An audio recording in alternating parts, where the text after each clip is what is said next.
Hello, everyone. Thank you for joining this year's conference. We will start soon. If it's possible, the presenters and the chair, everyone who should be on the panel, please raise your hands so that I could make you panelists.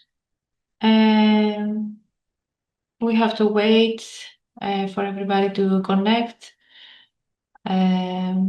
Also, we will start, as the program says, with the opening of the ceremony with Dr. Kevin Andrews. I would like to remind you that the attendees cannot speak, so whatever you want, please share it with us in the Q&A. You can see it at the bottom of your screen. Also, as we're waiting to start, you could share with us the countries that are you joining from to see the geographical diversity of Unicaf. We would be very happy to see where you are right now. We will start with the opening ceremony of the third annual online Unicaf Masters Conference. This year, the opening ceremony is from Dr. Kevin Andrews, who is the Chief Academic Officer of Unicaf Federal. Unfortunately, he could not join today, so his message will be read from Dr. Elena Papadopoulou, who is the Pro-Vice Chancellor Teaching and Learning, Unicaf Federal. Dr. Papadopoulou? Good morning. Good morning, everyone. On my end as well, it is so nice to have you here with us today, this morning. And as Dr. Cavadia has said, I'll be reading the introductory speech from our colleague who unfortunately could not be here with us, Dr. Kevin Andrews, the Chief Academic Officer of Unicaf and Vice Chancellor of Unicaf Universities International. So good morning, distinguished guests, colleagues, faculty, and above all, our brilliant master students joining us from across the world. It is a pleasure to welcome you to the third annual Unicaf Masters Conference, a celebration of innovation, research excellence, and global collaboration. Today, as we connect across continents and cultures, we embody the essence of Unicaf: accessible, high quality education that transcends borders. The UMC began as a vision to create a space where postgraduate students could showcase their research, build confidence as emerging scholars, and engage with an international academic community. In 2023, we laid the foundation for a strong master's research culture. In 2024, more than 3,700 participants from 137 countries took part. Now, in 2025, we take another step forward with 5 days of research presentation, skills workshops, discussions, and networking opportunities, all guided by a central question: how can postgraduate research transform lives, communities, and global futures? The Unicaf Master Conference continues to advance Unicaf's mission to make education more inclusive, affordable, and impactful. Our purpose is clear: to give master students a global platform to present their work and refine their ideas. And of course, to ensure that research does not remain theoretical, but informs solutions to real-world challenges in health, business, education, technology, and beyond. This aligns fully with Unicaf's strategic goals: strengthening academic excellence, growing research capacity, and advancing the Sustainable Development Goals through higher education. As of 2025, Unicaf has supported more than 60,000 students and alumni across Africa, the Middle East, Europe, and beyond. Many of you balance work, family, and study, a testament to your resilience and determination. You represent the best of what modern higher education can achieve. This year's abstract reflects the depth and diversity of master's research across Unicaf. We see work on artificial intelligence in education, entrepreneurship and digital transformation, sustainable healthcare, inclusive leadership, and post-academic and post-pandemic business resilience. Across all disciplines, one theme stands out: impact. Research with the power to inform policy, improve practice, and change lives. Your projects are not academic exercises. They are blueprints for social innovation, addressing issues such as equitable access to education, public health, climate resilience, and women's empowerment. This is the heart of the Unicaf Masters Conference, turning inquiry into influence and learning into leadership. Unicaf investment in research infrastructure continues to expand. Through the Unicaf Graduate Conference, the Research and Innovation Center in Zambia, the Unicaf Online Journal, and the Research Newsletter, as well as, of course, the Unicaf Masters Conference. We are embedding strong research skills early in the student journey, from proposal design to data analysis and publication. The UMC, the Unicaf Masters Conference, plays a central role in this ecosystem. Here, you learn what it means to defend your argument, respond to critique, and engage with a global network of peers and mentors. In doing so, you prepare not only for graduation, but for lifelong contribution to knowledge and society. This conference is supported by dedicated teams across our campuses in Zambia and Malawi, and strengthened through partnerships with the University of East London, Liverpool John Moores University, and the University of South Wales. Your participation today reflects the success of this collaboration. In a world that frequently speaks of the knowledge economy, we recognize that knowledge alone is not enough. We need ethical, evidence-based, purpose-driven knowledge, the kind that advances sustainable development and equity. Master's research sits at the bridge between theory and practice, and it is here that curiosity becomes contribution. Across Africa, in particular, challenges in healthcare, governance, environmental resilience, and technology adoption require context-specific, homegrown research. Unicaf Masters Conference 2025 showcases exactly that. The intellectual power and creativity our students bring to their professions and communities. I would like to extend my sincere thanks to everyone who made this conference possible: the organizing committee, the research office, our academic reviewers, and the technical and communications teams. And of course, our students and presenters. Your curiosity, commitment, and courage make this event a success. As we open the third Unicaf Masters Conference, we also look to the future. Unicaf will continue to expand research collaboration, invest in AI-enabled learning design, and champion inclusivity, equity, and quality in everything we do. We envision a growing network of postgraduate conferences, joint publications, and international partnerships that further establish Unicaf as a leading hub for online and blended research excellence.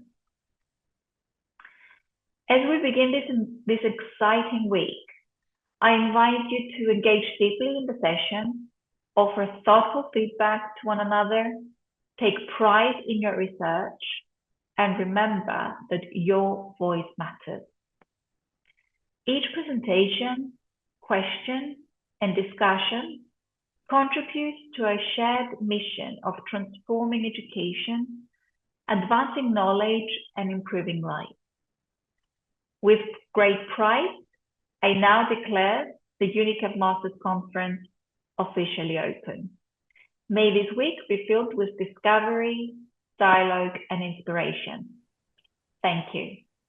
On behalf of Kevin Andrews, Chief Academic Officer, Vice Chancellor Federal, I'm Elena Papadopoulou. Thank you very much. Athanasia, Dr. Cavadia, the floor is yours. Thank you very much, Dr. Papadopoulou. We will start our sessions. So, hello, Lucy. Dr. Podzinkova is with us. She is the Deputy Dean of the School of Business, Unicaf Federal. Lucy, the floor is yours. Thank you very much. Thank you, Dr. Papadopoulou and Athanasia. Thank you very much. Good morning, everyone, and welcome to the Masters Conference 2025 once again from me. My name is Dr. Lucy Podzinkova, and I am the Deputy Dean of the Business School here at federal level. So I am looking over all of our programs, which is over 50 programs and over 25,000 students worldwide. It is really a pleasure and a privilege to open this important event and to start with the business school. I'm delighted to see so many of you joining from across the world and from the different programs that we do offer across Unicaf. This conference brings together a lot of different scholars, practitioners, and industry leaders, and of course, yourselves, our talented students. Your presence really reflects the shared commitment to advancing knowledge, strengthening our programs, and shaping the future of business education. I would like to begin first by expressing my thanks to everybody who has contributed to this conference and to making it possible. To our plenary speakers, which you'll be meeting today and tomorrow, we thank you very much for sharing your expertise, offering insight, and of course, inspiring and challenging us for the meaningful discussions that will upcome. We also would like to thank our presenters and our contributors, so with research, with ideas, with passion. And I think most importantly, I'd like to extend my thanks to the students. So thank you so much for engaging, for questioning, for bringing your ideas, bringing your presentation.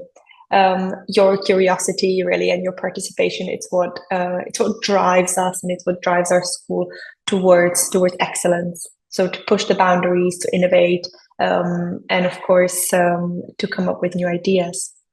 Now, events like this is what makes our business school so unique.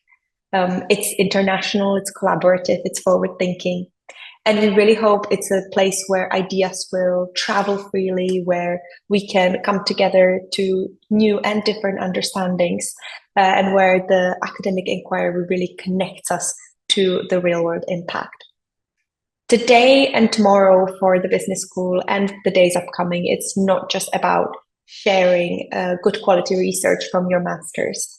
It is also about building connections and learning from one another. So ensure that you note down those presentations that are really interesting to you, reach out to the people and connect.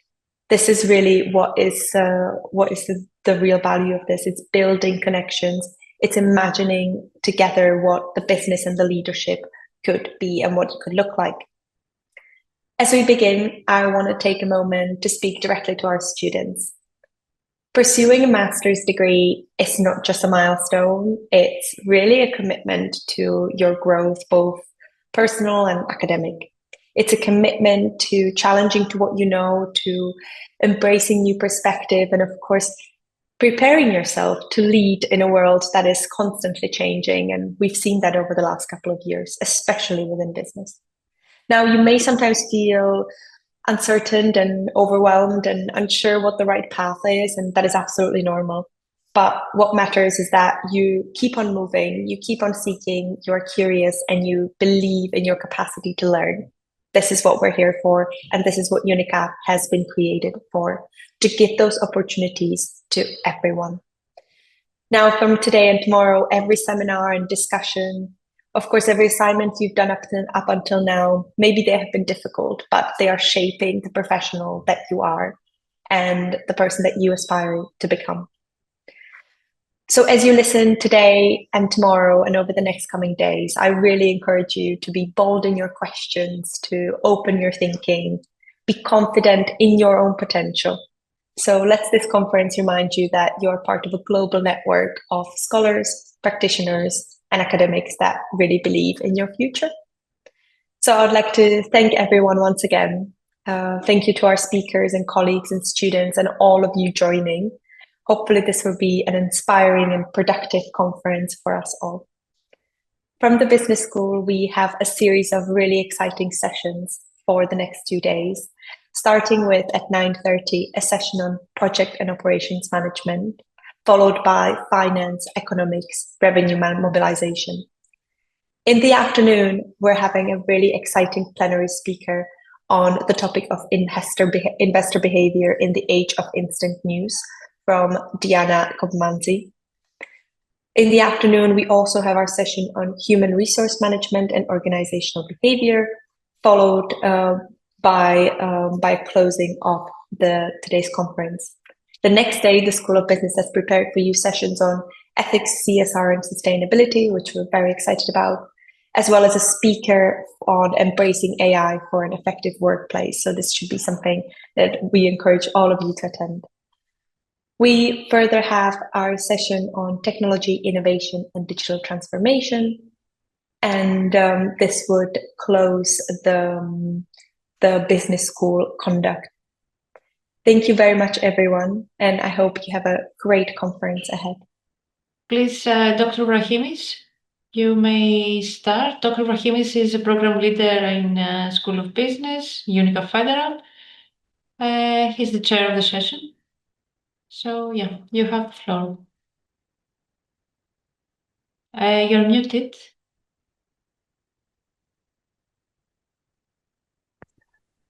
Hi, and greetings to all. I would also like to welcome you in this first session of the conference. We are going to examine several topics in the area of project operations management. We'll start with the first presentation presented by Serwada Moses with the title of Evaluating the Effectiveness of the Fast-Tracking Project Management Approach in Reinforced Foundation Construction Projects. So Serwada, are you ready to share your presentation?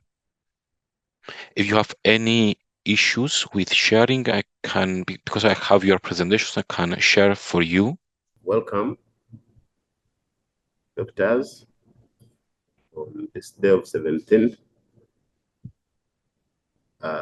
November 2015. Name Serwada Moses, and I've been doing my master's in projects management and planning with Unicaf, with affiliation to Liverpool John Moore University. And my topic is evaluating the effectiveness of fast-tracking projects management approach in reinforced foundation construction projects. Professionally, I'm a civil engineer, and I wanted to pursue more an understanding how projects can be managed and executed on time effectively.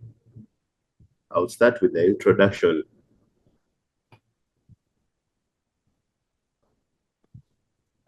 As construction projects today rely fast mover strategies in the market to gain competitive advantage, there has been an increased demand for delivering projects in a manner that significantly reduces time required for completion.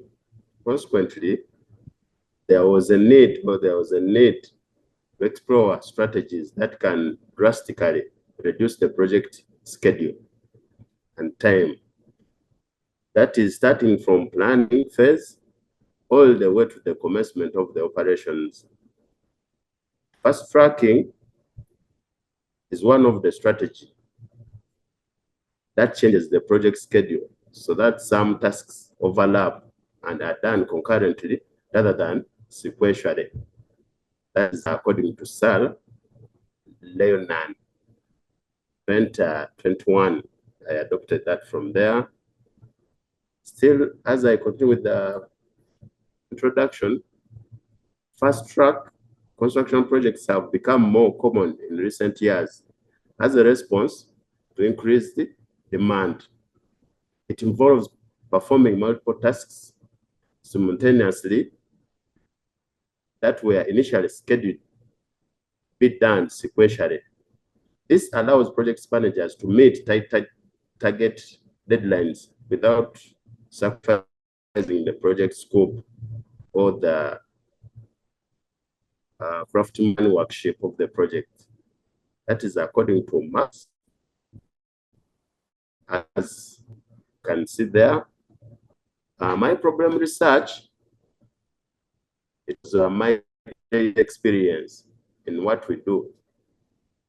You find a client has given a project, but he wants a very critical part of the job to be done in the most limited time possible so that projects can hit the targets they want according to their financial needs and bank timing. According to my observation and research, reinforced foundation projects in urban dwellings of developing countries such as Uganda and Kenya, there are always delays at this stage of the project due to sequential manner doing this hard work. Clients exert pressure on engineers to fast track this activity. Sometimes we end up making mistakes in the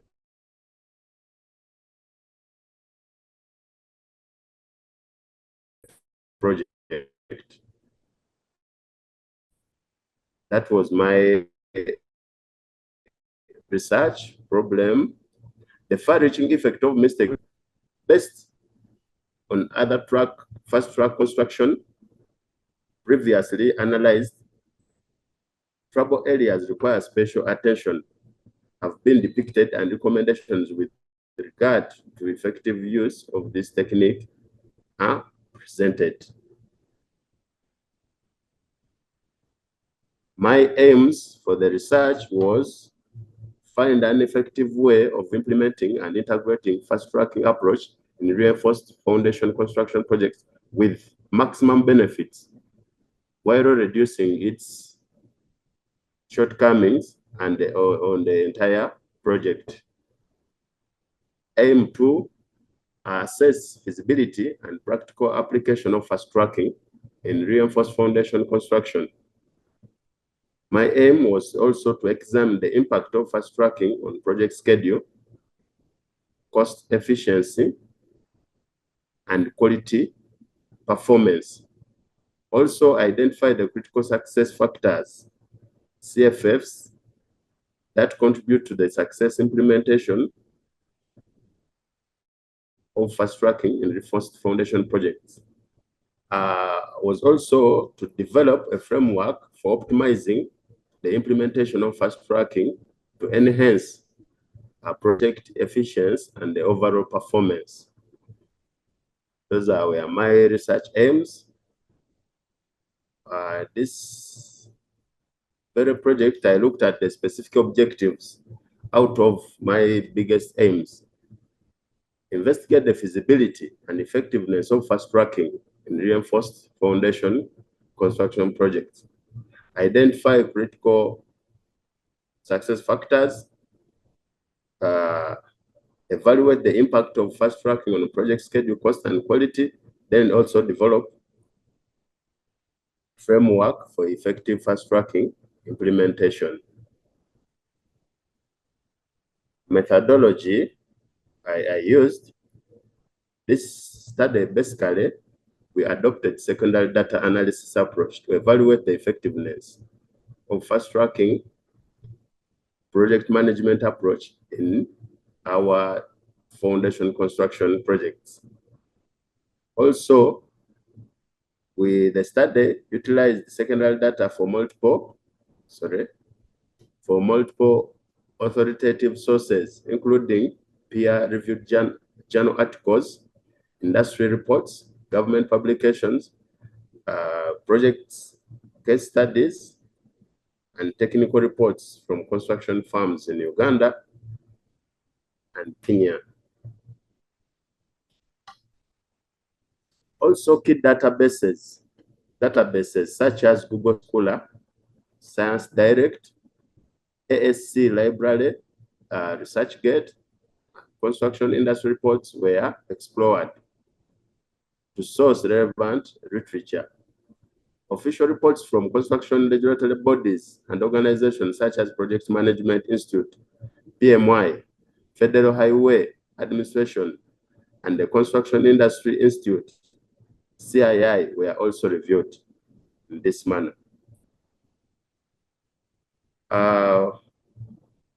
Results. The feasibility of fast tracking in reinforced foundation construction project is influenced by several factors. Here we look at, we found out that factors such as project complexity, resource availability, and the technological capacity or capability of the construction team matters a lot in order to realize the feasibility of fast tracking. Secondary data indicated that fast tracking has proven effective in expediting project completion by overlapping design construction phases. This will mean as we design the project, we are doing actualization on the ground so that these activities move hand in hand instead of doing our usual way of carrying out designs. After designs, then you can go review. After reviewing, then you can start the actual work. So with fast tracking, we overlap the two. Critical success factors essential for successful implementation of fast tracking included effective communication, where you communicate effectively with all the teams and the stakeholders. Fast tracking can succeed properly. Clear communication channels, if they are drawn, then we have better results in fast tracking these projects. Discussions, early discussions and engagements can critically increase our success factors for fast tracking in this engineering part. Early stakeholder involvement, technological integration, and risk management can also highly increase our success factors. Impact of fast tracking on project schedule. Secondary data revealed that projects utilizing fast tracking have experienced schedule reduction of 20 to 30%, particularly in cases where preliminary design information was sufficient for early construction activities. This I've mentioned earlier. Cost. Our finding on cost, while fast tracking often reduces indirect costs associated with longer project durations, for that to say, site overheads and inflation, it may also lead to increased direct costs due to need for additional resources, overtime work, and expected procurement processes. So while it reduces the indirect costs, those direct costs of increased labor we have to incur. Quality. Maintaining a rigorous quality control checklist and milestone inspection during each phase is critical to ensure adherence to project standards.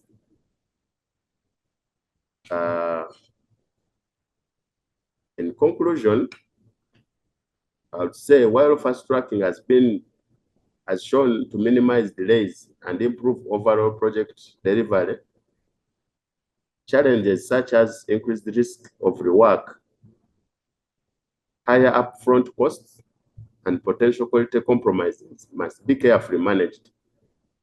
A successful fast-tracking implementation requires a strategic balance between speed, cost, and quality to ensure project success. It is recommended that construction firms adopt structured framework for fast-tracking, incorporating risk mitigation strategies, enhanced communication, real-time monitoring systems, and phased approvals to minimize errors. Project managers should also prioritize early stakeholder engagements, invest in skilled workforce training to manage complexities of fast-tracked projects. Those are some of my references, journals, as you can see. Thank you very much for listening in. And that is all I had for today. Moses, thank you very much for your presentation. Let me give you one question that I had from your presentation, that you have mentioned that fast tracking can reduce project schedules by 20 to 30%, which is significant. In the specific context of reinforced foundation projects in countries like Uganda and Kenya, which practical conditions need to be in place for these time savings to realistically be achieved? As I had said earlier, pre-planning. You have to pre-plan your project. You have to develop a risk mitigating framework or system. You have to engage stakeholders in early stages so that everyone is on board, so that you don't have to be re-engaging all the time. We have to develop a budget which oversees what will happen in the next or a forecast budget for any overheads which may occur or direct costs. And communication is very critical factor in order to achieve fast tracking. Yes. Okay. Those are interesting. Thank you, Moses. We have our first questions. The first one is from Gwazi Gabuza. He's asking, is the level of skills affecting fast tracking? I assume the level of skills of PMs or teams engaged in the projects. Yeah, definitely level of skill affects, especially for our kind of work. I don't know if you know some of these phases, like for foundations, those reinforced, we have steel bending or steel work. If you don't have enough or people with skills in form work, bending schedules, and quality control of materials, then you'll have a delay, you'll have a problem in fast tracking these items, because you'll be reworking, correcting people's mistakes. So the more individuals who are skilled on the job, the better. And the costs are cut, time is reduced drastically. Yeah, that's it, Quasi. Skills matter a lot. Okay. Let's go to our second question from Justina Coro. It says, did your team consider during the risk assessment the risk associated with simultaneous operation, and what measures were in place during the actual execution of the project?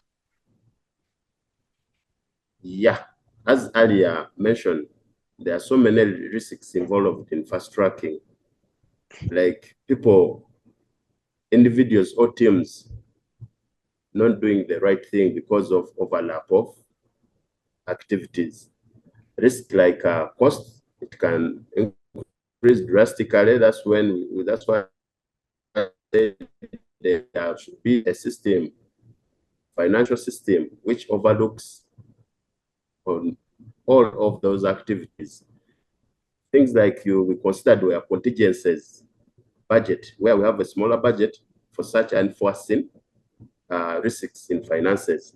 Then there is also a risk assessment schedule which was done. Like if we do ABCD, what would happen and how do we mitigate? Like risks of reworking. We said now we should get people who are skilled to do the job, or let us do such form works or still works from the workshop so that they come already designed and already cut to the standard of the design. So by doing that, you are reducing a risk of mismanaging resources, time, and even space where you're working from. That risk is done away with. So you bring already made columns, pads for implementation. Yeah, that's it, Justin. Okay, thank you for your answer. We have another question. How will fast tracking affect other elements of project management, such as quality and budget? And if we can effectively fast track the project, why isn't the original project timeline to begin with? We have mentioned this earlier, but I'll repeat. Fast tracking, how effective can fast tracking be managed for successful project implementation?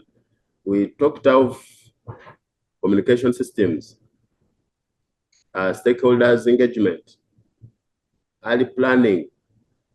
We talked of overlapping activities, and so many factors we can use. So better planning equals to better results. Do you have an answer to why fast tracking is needed and why it wasn't part of the original timeline to begin with? You know, fast tracking, many project managers don't look at fast tracking, and we tend to think we are implementing fast tracking, yet we just do a bit of it in projects management. So our focus was how can we implement fast tracking? Because these are the biggest challenges we face in our day-to-day activity. Yes, you have planned your schedule, how you're going to implement. At the end of the day, the project's owner or sponsor is going to come and say, there is a delay. Yes, you gave me 2 months or 30 working days, but I'm seeing you will not beat up the deadline of 30 days. That's all due to lack of fast tracking in activities. But if a sponsor finds me on the job and I'm doing my work concurrently or sequentially, they will be, what can I say, very sure of what I'm doing, and they will be satisfied that this project is going to be on track. So in my day-to-day activities, I've tried fast tracking, but it was failing, not until I started project management and understood how it's supposed to be done properly. So we look at it, but not emphatically as I'm pointing it out. It's my main ingredient for my research and what I wanted for these foundations, because that's where we find a lot of challenge in engineering, civil engineering projects. Thank you. So there's another important question. It says, which are the factors that hinder the success of fast tracking? Which are the main factors that can create a problem in this process? As I've said, what we can hinder fast tracking is poor planning, basically, and not understanding the project. Even the project complexity, how hard it is, may hinder the success of fast tracking. Then project duration is also a big factor. I may have time limits. Even if I fast track, I can't beat the deadline. So fast tracking will be very useless. Or if I Okay. have a lot of time, there will be no need for fast tracking. Thank you. Okay, we're running towards the end, so we have another couple of minutes. So let me select another 2 questions. So I want you to be brief. Sure. Another one interesting question is that, are there any variations between urban and rural areas? You have a short answer to this? I'd say now it depends on the magnitude of the job. But rural projects, people always have their time. Urban projects, we have constraints in what we are doing, like putting up urban structures. We have a problem with traffic, services. So you have to fast track your project so that you work and moves before the state councils come in, or before you disturb the urban dwellers, their day-to-day life. Yeah, there is a difference. Thank you for your answer. And let's have another one, last one. Is there a preferred budgeting approach that is most appropriate for a fast-track project?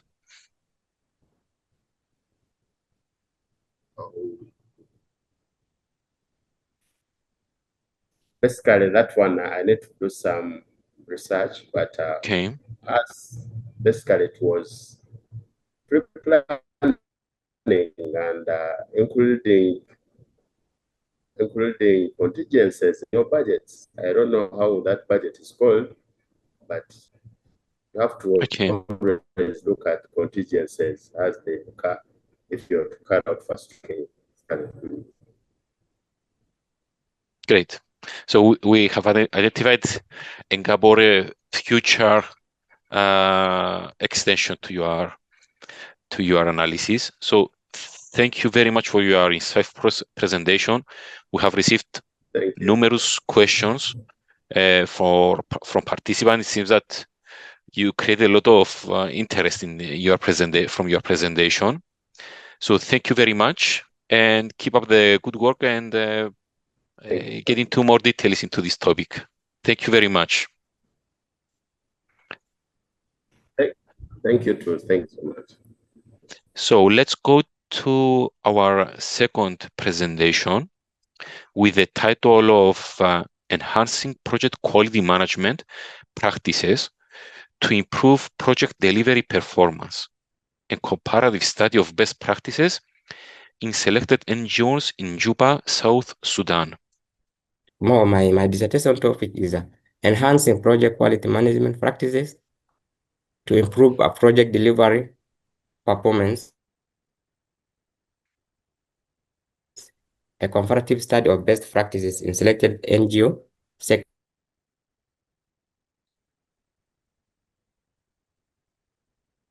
in Juba, South Sudan by Dr. Muhammad. The presenter is Daniel Lodinya Steven.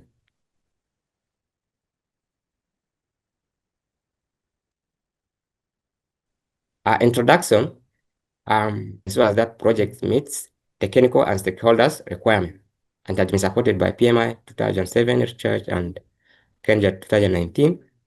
NGOs in Juba faces challenges in applying project quality management due to political instability, resource scarcity, and weak institution.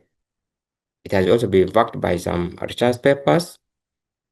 Then traditional project quality management models like ISO 9001 and total quality management are less effective in fragile contexts. It also has been supported by some research authors. My study focused on developing adaptive project quality management model that is tailored to a fragile context like South Sudan, injured environment, and can be adapted across fragile states across the globe. Slide 2 talks about the statement of the problem. What prompted me to conduct my dissertation on enhancing project quality is one, NGO in Juba uses project quality management, but they lack full implementation due to weak planning, poor monitoring, and insufficient staff training. 60 of the projects in Juba, South Sudan reported poor quality issues, causing poor outcomes and stakeholders' dissatisfaction. 40% of projects fail to meet the objective due to inadequate quality assurance. This is reported by NGO Forum, South Sudan, Juba in 2023. Now, without strong project quality management, NGOs in South Sudan risk wasting resources and losing donor trust. This is also supported by some research papers on Mondi 2020 and Gutong 2023. Slide 3 talks about my research aim, objective, and significance. The main aim of my research is to examine the project quality management practices to enhance project outcomes in Juba NGO sector. My specific objectives: 1 is to assess the challenges hindering project quality management practices in Juba, South Sudan NGO sector. The second objective is to evaluate the effectiveness of project quality management elements that say planning, assurance, control in Juba, South Sudan NGO sector. Then my third objective is to propose an adaptive project quality management framework for NGO project success in Juba, South Sudan, operating in fragile or conflict areas. Significance of my study is to provide insight for academics and practitioners in humanitarian project management to make sure that their deliverables are satisfactory to beneficiaries. My research will also guide NGOs, donors, and policymakers on improving project quality management in fragile contexts. Thirdly, to support sustainable project outcome in conflict affected areas like Juba, South Sudan, and any other part globally. Literature review. My dissertation has done intensive literature review. I'd look at the theoretical foundation, project quality models, and the barriers that affect project quality management practices in fragile states like Juba. I'd look at the core frameworks like the total quality management, the Lean Six Sigma, ISO 9001, PM book Kenzen's 2007 and 2021. I'd also look at the ION trilogy that looks at the cost, time, scope, but it is less adaptive in fragile contexts like NGOs operating in conflict and in political unstable environment. This framework is not perfect worthy to support. I'd look at the contemporary views like the flexible and stakeholder satisfaction model, which was developed by Muller and Jasdev 2012. After undergoing thorough review of the theoretical and frameworks, I had done the comparison of the framework models in project operating in project contexts like South Sudan and some parts in the world. So I realized total quality framework, its advantage is it provides continuous improvement and customer focus, but it is very weak in donor-driven NGOs, meaning NGOs that are supported by donors to deliver services. Total quality management framework does not support it because it's very weak. It's good in construction industry. I'd look at the Lean Six Sigma developed by George 2002. It's good, but its merits is it cuts waste, but it's less effective in data poor-driven environment like South Sudan, where getting data for project analysis and execution becomes very hard. More so to other global parts which conflict is imminent. I'd also compare ISO 9001. It's good, it's compliant driven, but it's very rigid in emergency setting. Normally in pressure environment or in project operating in an emergency, ISO is not supporting. Its merits is compliant driven, but it's not supporting because in emergency areas, you need to have you need to be very flexible. Those rigid compliance SOPs need to be stopped because you need to rescue people in need. So barriers to project quality management in NGO, in Juba, or in other fragile states, you find that funding gaps and donor dependence is too high. Most NGOs cannot have their own sustainability mechanism of generating income to support their operation. They only look at donors funding and support. So if there are no donors, which means they cannot execute their activities. The other problem is limited staff training and technical expertise. Most of the international NGOs working in South Sudan bring expatriate, and they don't provide capacity training to local staff. So it's creating a bit of problem in implementing project quality management. Another issue is weak governance and fragmented donors policies. Are also other hindering factors that affect project quality management. I'd also look at the core components and adaptive frameworks for delivering quality project management in South Sudan. So the core component that I've looked at are the planning, assurance, and controls.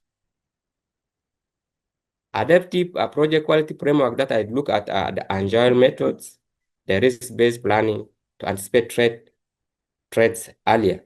That's ISO 2015. I'd look at the digital tools like the dashboard AI for real-time monitoring. Improve project delivery. Project quality management enhances efficiency, reduce risk, and boosts satisfaction. Structured project quality management saves 30 to 40% of time, prevents up to 25% of waste, meaning project quality management, when it's properly executed, it results to so many things that project will realize. Risk may be reduced. It boosts satisfaction of beneficiaries. It prevents 30 to 40% of waste and so forth. So in my research gap, I found that there's limited study on project quality management in fragile states, like in fragile environment. There is need for community-driven and digital project quality management models to be developed to support the enhancement of project quality management in fragile states. My research methodology, I use qualitative method of research using systematic literature review. My philosophy of my methodology is interpretivism, which focus on NGO practices in fragile contexts. Justification for my research methodology because it captures complexity of project quality management in Juba and beyond numbers. Data collection, I use a peer review journals, NGO report, and case studies. My search strategy, I use a Boolean operator across database. That's Google, Scholars, Scopus, and ProQuest. Criteria for my research, I use papers generated from 2015 to 2024. That's coding, identifying, and reviewing defined themes. Key themes of my research is institutional barriers, staff capacity, funding constraint, and efficiency. Triangulation and case studies. Reliability and validity, I ensure thorough reproducible methods, inclusion criteria, and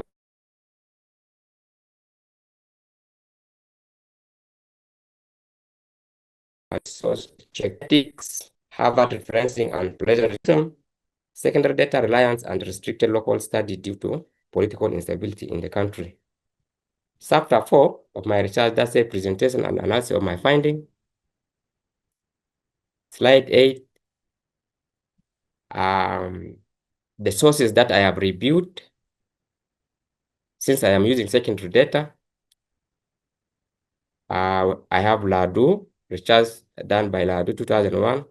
It identified institutional barriers. World Bank research paper 2022 talks about donor funding and quality assurance. A paper done by Nyang 2020, which identified capacity and training as challenges. NGO report produced by Oxfam, Save the Children, NPA, and on project quality management best practices. Validation tool, I use CAPS, checklist, and triangulation that ensure reliability by using multiple independent sources. Slide 9, teams and barriers to project quality management. My first theme is institutional barriers. Under the institutional barriers, I identify that weak governance and fragmented donor requirements are the key barriers to project quality management, followed by leadership turnover and disrupt continuity. Supported by Young paper 2020. Team 2 talks on staff capacity and technical constraint. There was limited training offered to local staffs on project quality management frameworks. There was a skill gap which affected quality assurance in South Sudan NGO forum reports. Team 3 is donor impact and resource limit. Most of the projects in South Sudan are donor-driven, are donor-funded. So donor-driven frameworks prioritize their compliance over outcome. So every donors have their own compliance rules. Meaning, if a donor is giving an NGO funds, the NGO must comply to their rules. They are not flexible in a way that working in fragile states, working in political in unstable states require a flexible donor compliance rules. Because when you stick and if you always adhere to the donors rules, you may not realize effective project delivery. Theme 4 is project quality planning and assurance. Planning with stakeholders improve relevance. Quality assurance build confidence, build donors' confidence. Theme number 5, quality assurance in project quality management. Monitoring and KPIs reduce project risk. Corrective and preventive actions ensure sustainability. My theme number 6 is operational inefficiency. Logistical challenge, weak reporting system, and policy inconsistency are also some of the barriers. Findings: overlapping donor requirements create administrative burdens. These are all some of the challenges. Finally, I have developed an adaptive framework for project to adapt in in prior states.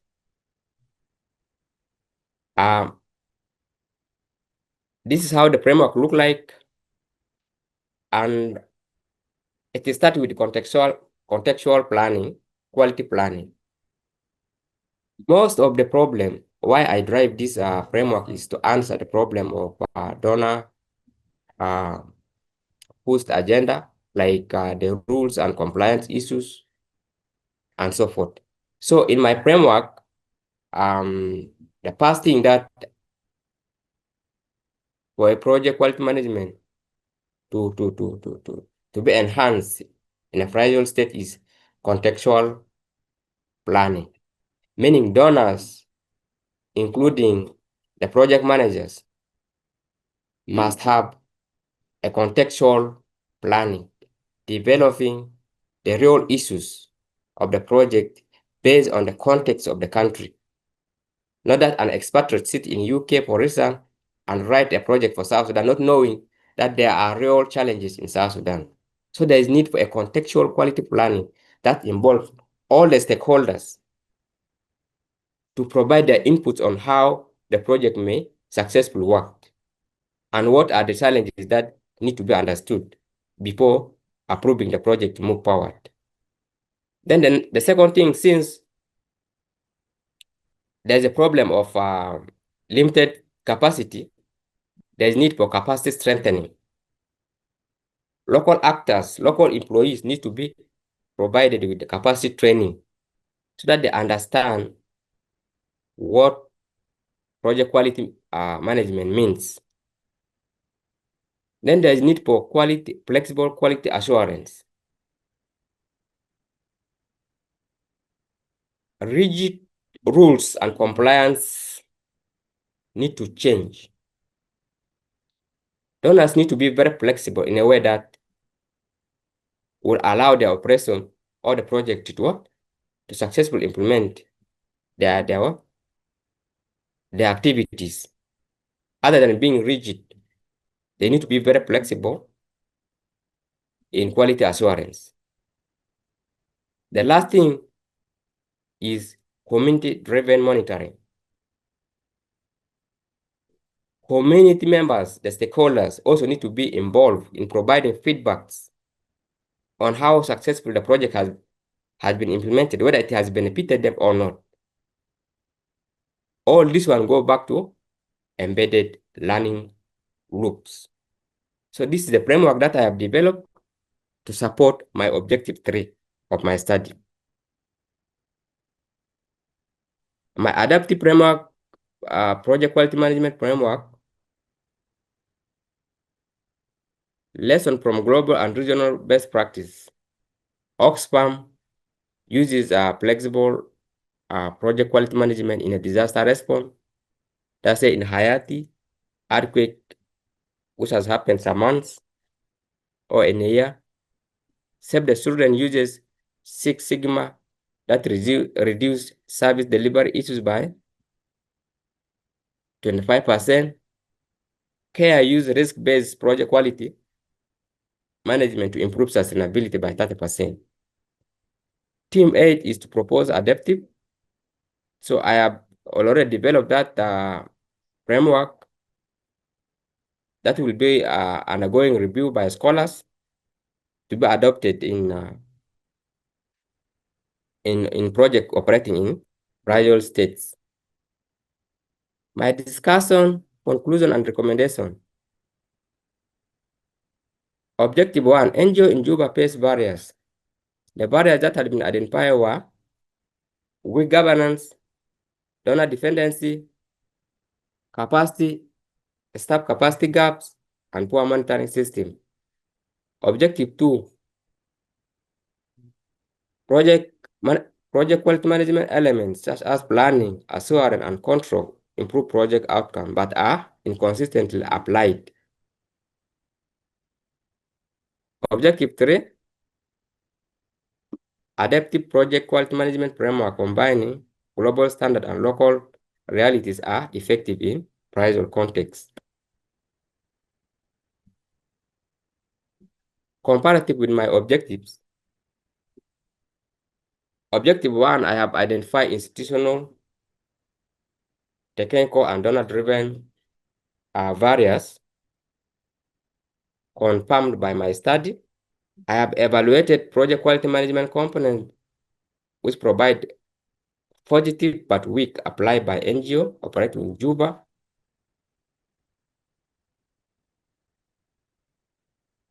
Objective 3, I have developed adaptive project quality frameworks tailored to fragile environment like Juba, South Sudan. Research implication for NGOs, they need to build capacity, adapt risk-based project quality framework. For donors, they need to align compliance requirements with local realities. For policymakers, they need to develop a national project quality management standard to strengthen governance. For academia, they need to expand knowledge of project quality management in fragile environment, highlight the need for further research in digital project quality management tools. Conclusion and reflection. Summary of my key finding: project quality management improve project delivery performance, but is hindered by governance, donor dependency, and weak staff capacity. Adaptive project quality management framework, integrating risk-based planning, stakeholders engagement, and digital monitoring are important for NGO in fragile contexts. My research contribution is expected management system. For donors and policymakers, it balances compliance with sustainability.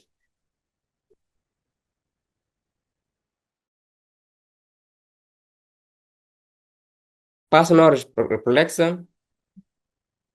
The research has enhanced my knowledge in project management, critical thinking, and adaptive leadership in fragile settings.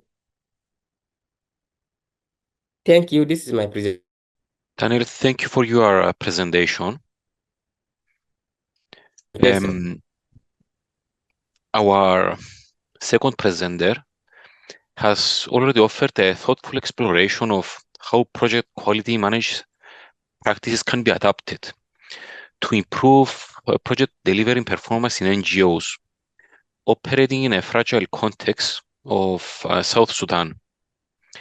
He has drawn on a systematic review of global and regional best practices, and he had identified key institutional and donor-related barriers. And he had proposed an adaptive project quality management framework that blends international standards and local realities. So thank you very much for your presentation on this very interesting topic. Now I would like to open the floor for additional questions. Before starting with the students, I had a question for you. Yes.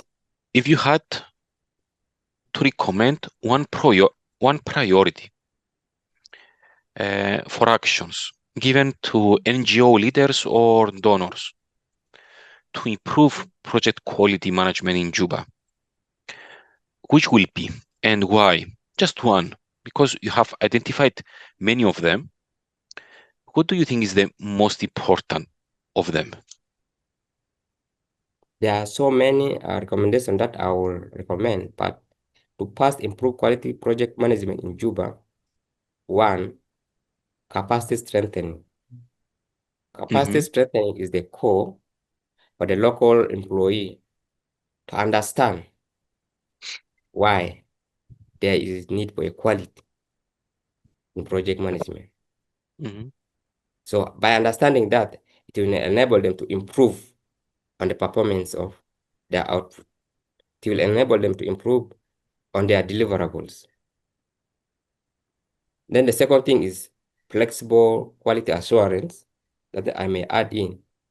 Donors should not be so rigid by saying their SOPs, their donor rules and regulation must be followed.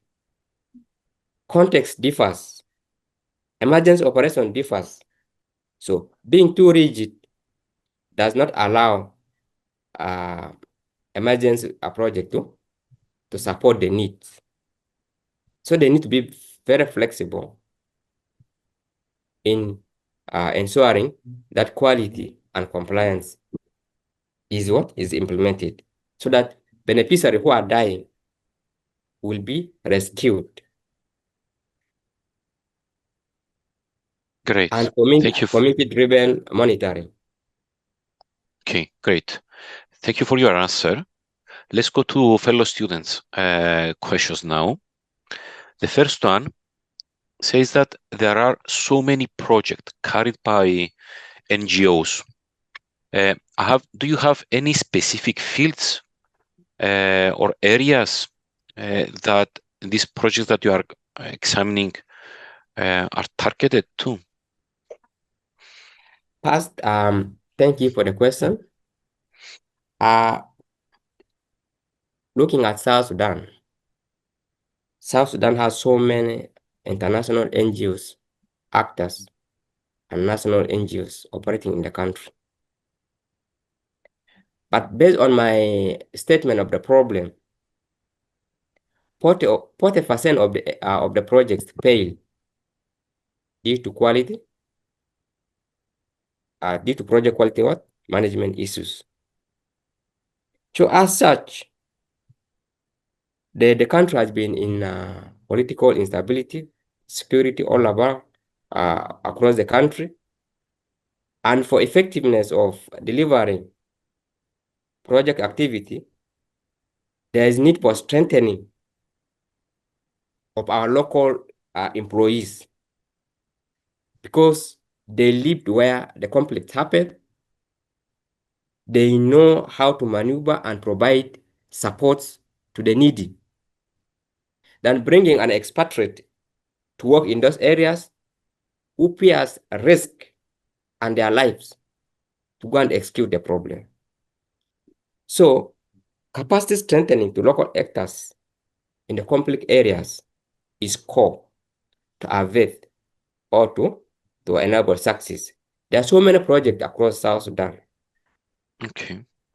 Many NGOs that are working in South Sudan, like international NGOs are leading almost like 150 international NGOs. Then national NGOs are close to 500 national NGOs operating. So there are a lot of risk, and most of the projects fail due to poor quality management issues. Do you focus on areas like health, utilities? Do you have any specific focus? Generally, those NGOs that I have selected them for the study, they work in health, they work in emergency, they work in food security and livelihood, they work in WASH, a lot of sectors where there are refugees, internal displaced persons, and so forth. So my initial target is to assess whether there is beneficiary satisfaction at the end of the project life cycle. But due to my review of my literature and reports from NGO forum and NGO sectors, I realized that 40% of the NGOs are failing, and that's largely due to the various, and that's largely due to the capacity strengthening, because most of these staffs in South Sudan, they don't understand what project management is all about.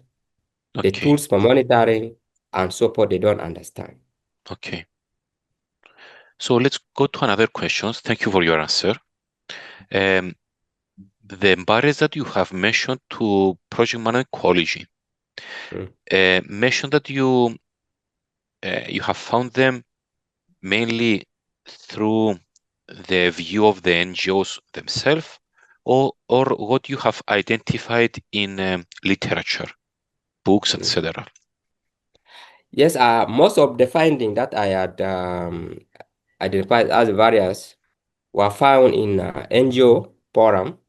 We have South Sudan NGO forum that publishes monthly reports on project execution, project updates across the country, challenges and success stories.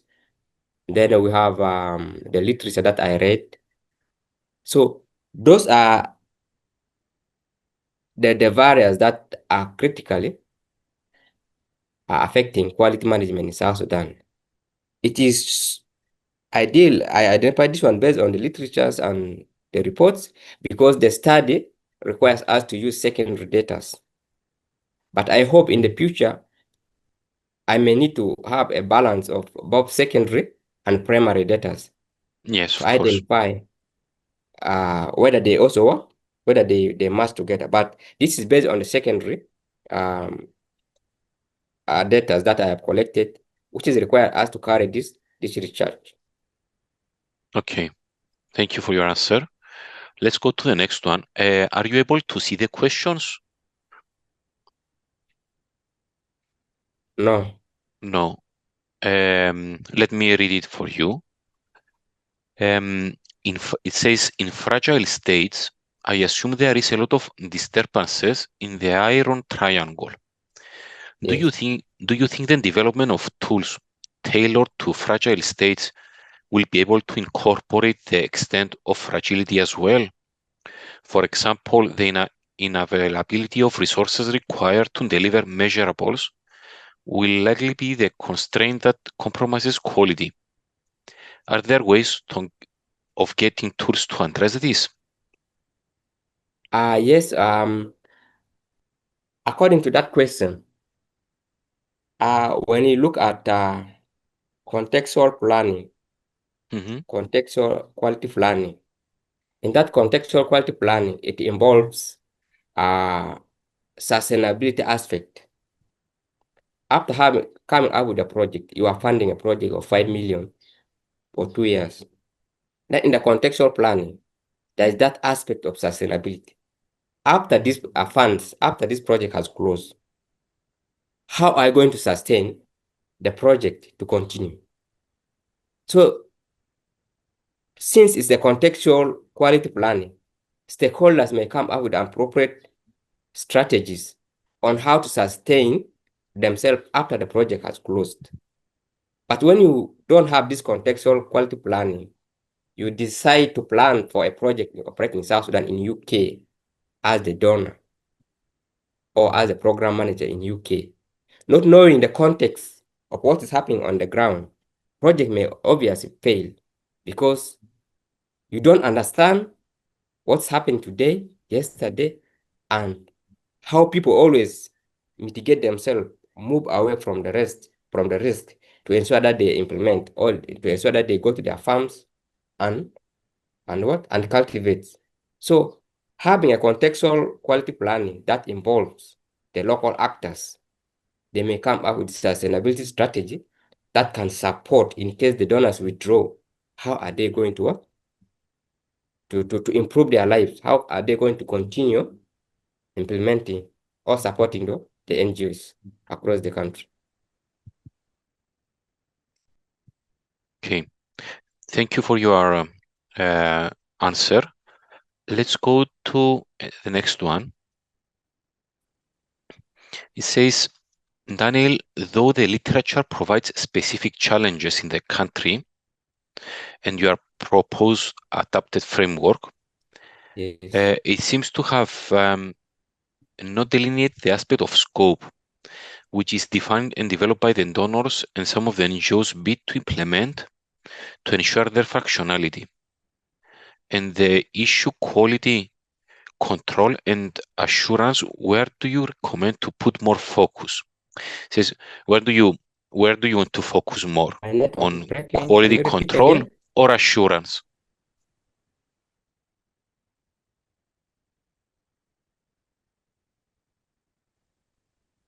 Daniel, can you hear me? Yes. You focus more. You May expect to focus you more on. repeat? Yeah, you expect to focus more on quality control or assurance? This one is called quality assurance because quality assurance, donors come up with compliance and rules and regulation. Every donors, be it UN, WFP, UNFAO, USAID, they have different rules and regulation that governs the usage of their funds. So here, they should not be too much strict that can delay the project from operational. They need to be very flexible, but should control management should also be in place. That's what I mean. Okay. For instance, with the USAID grants, for emergency operation, they may not require an NGO to purchase an asset worth 5,000 US dollars. But if you want to rent an asset of 40,000, you can rent.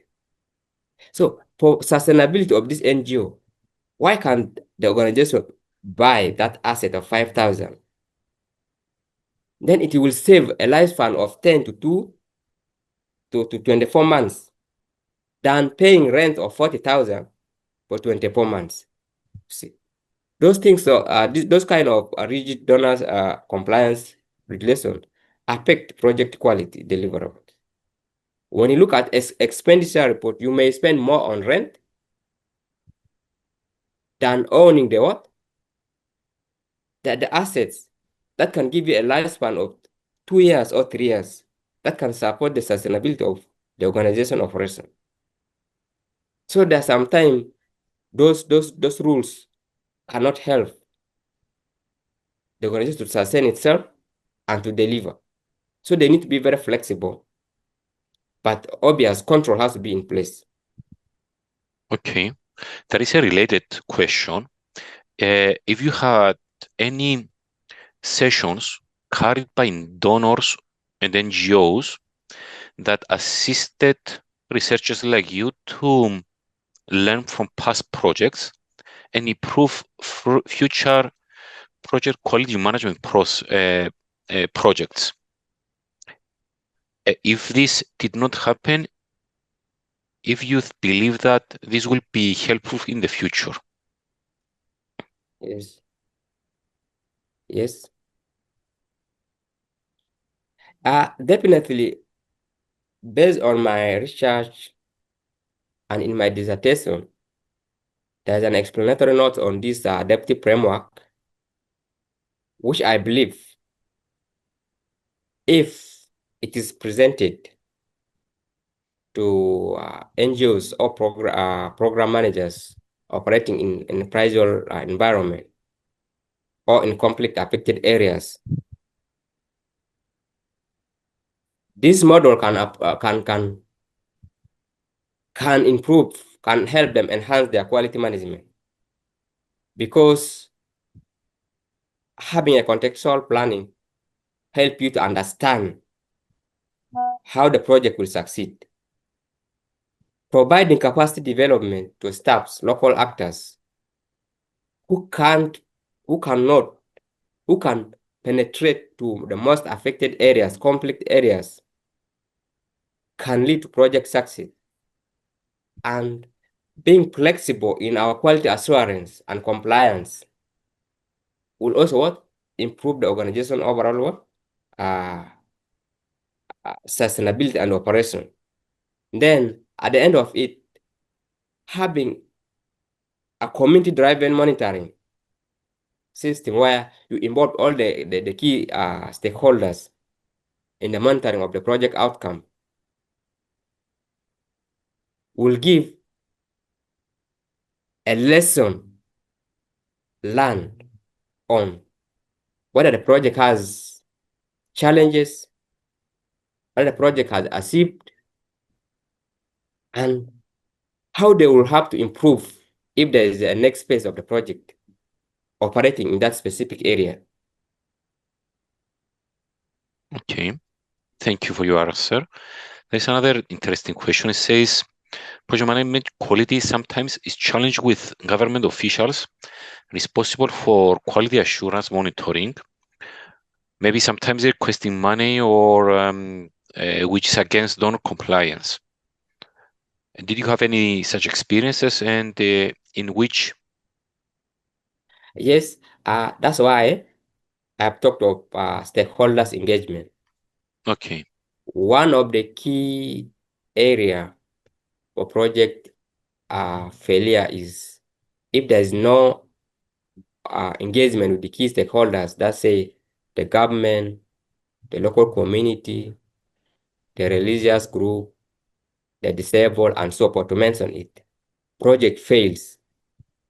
But when you have good engagement with the key stakeholders, introducing what the project is all about, the objective of the project, how the project will benefit the community, it will obviously remove that bad thinking of driving them to accept the project to operate. Because obviously there's a problem that the project is designed to solve. But informing the key actors, the key stakeholders, communicating with them on what the project is all about, it will give a successful implementation of the project. Okay.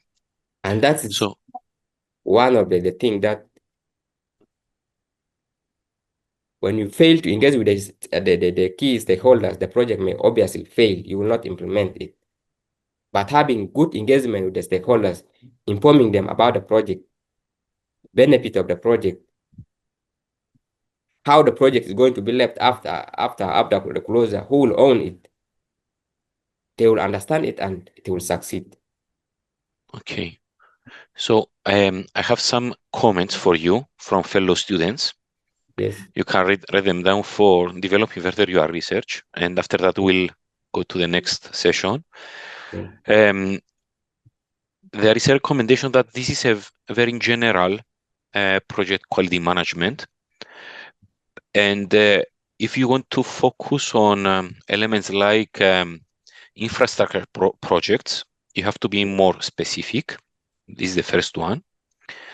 The second one is that you can collaborate with development experts that are working in other parts of Africa for training of the NGOs. That is an important factor, as you have mentioned. Okay. And the other comment is that they agree with your proposal. This is a flexible framework, but this flexibility has to operate within a defined framework that will ensure accountability, compliance, and or confidence.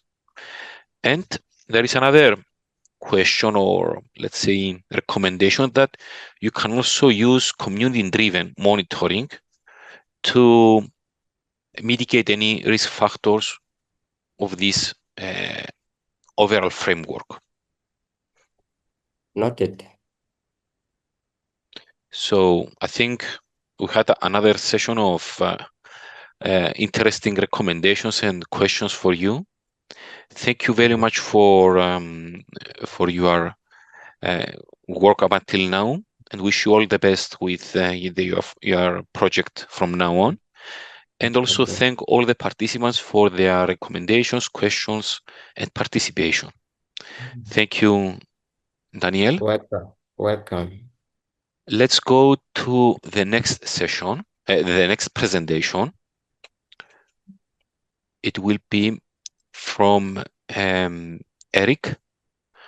Eric's topic is about the impact of global disruptions on global supply chains, evaluating post-pandemic recovery strategies and resilience measures adopted in the manufacturing and services sector.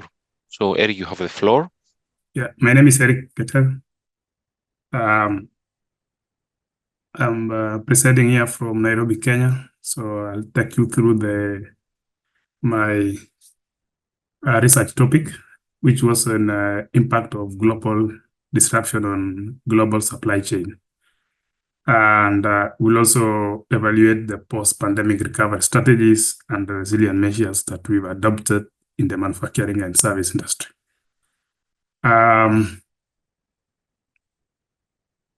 Move to the next. Yeah, so that the abstract is the COVID-19 pandemic, which we all aware reshaped the global supply chains fundamentally. and covered vulnerabilities across both manufacturing and service industry. So organization faced concentrated disruptions in raw material procurement that contributed to around 78%. And the production capacity also impacted to 71%. While the service sectors struggle with workforce availability to 82% and the demand fluctuation at 75%. That's also as per the report from the Paul and Jodrey in 2021. Digital transformation emerged as the most significant resilient enabler, with organizations using digital tools achieving 35% faster recovery and 42% stronger resilience.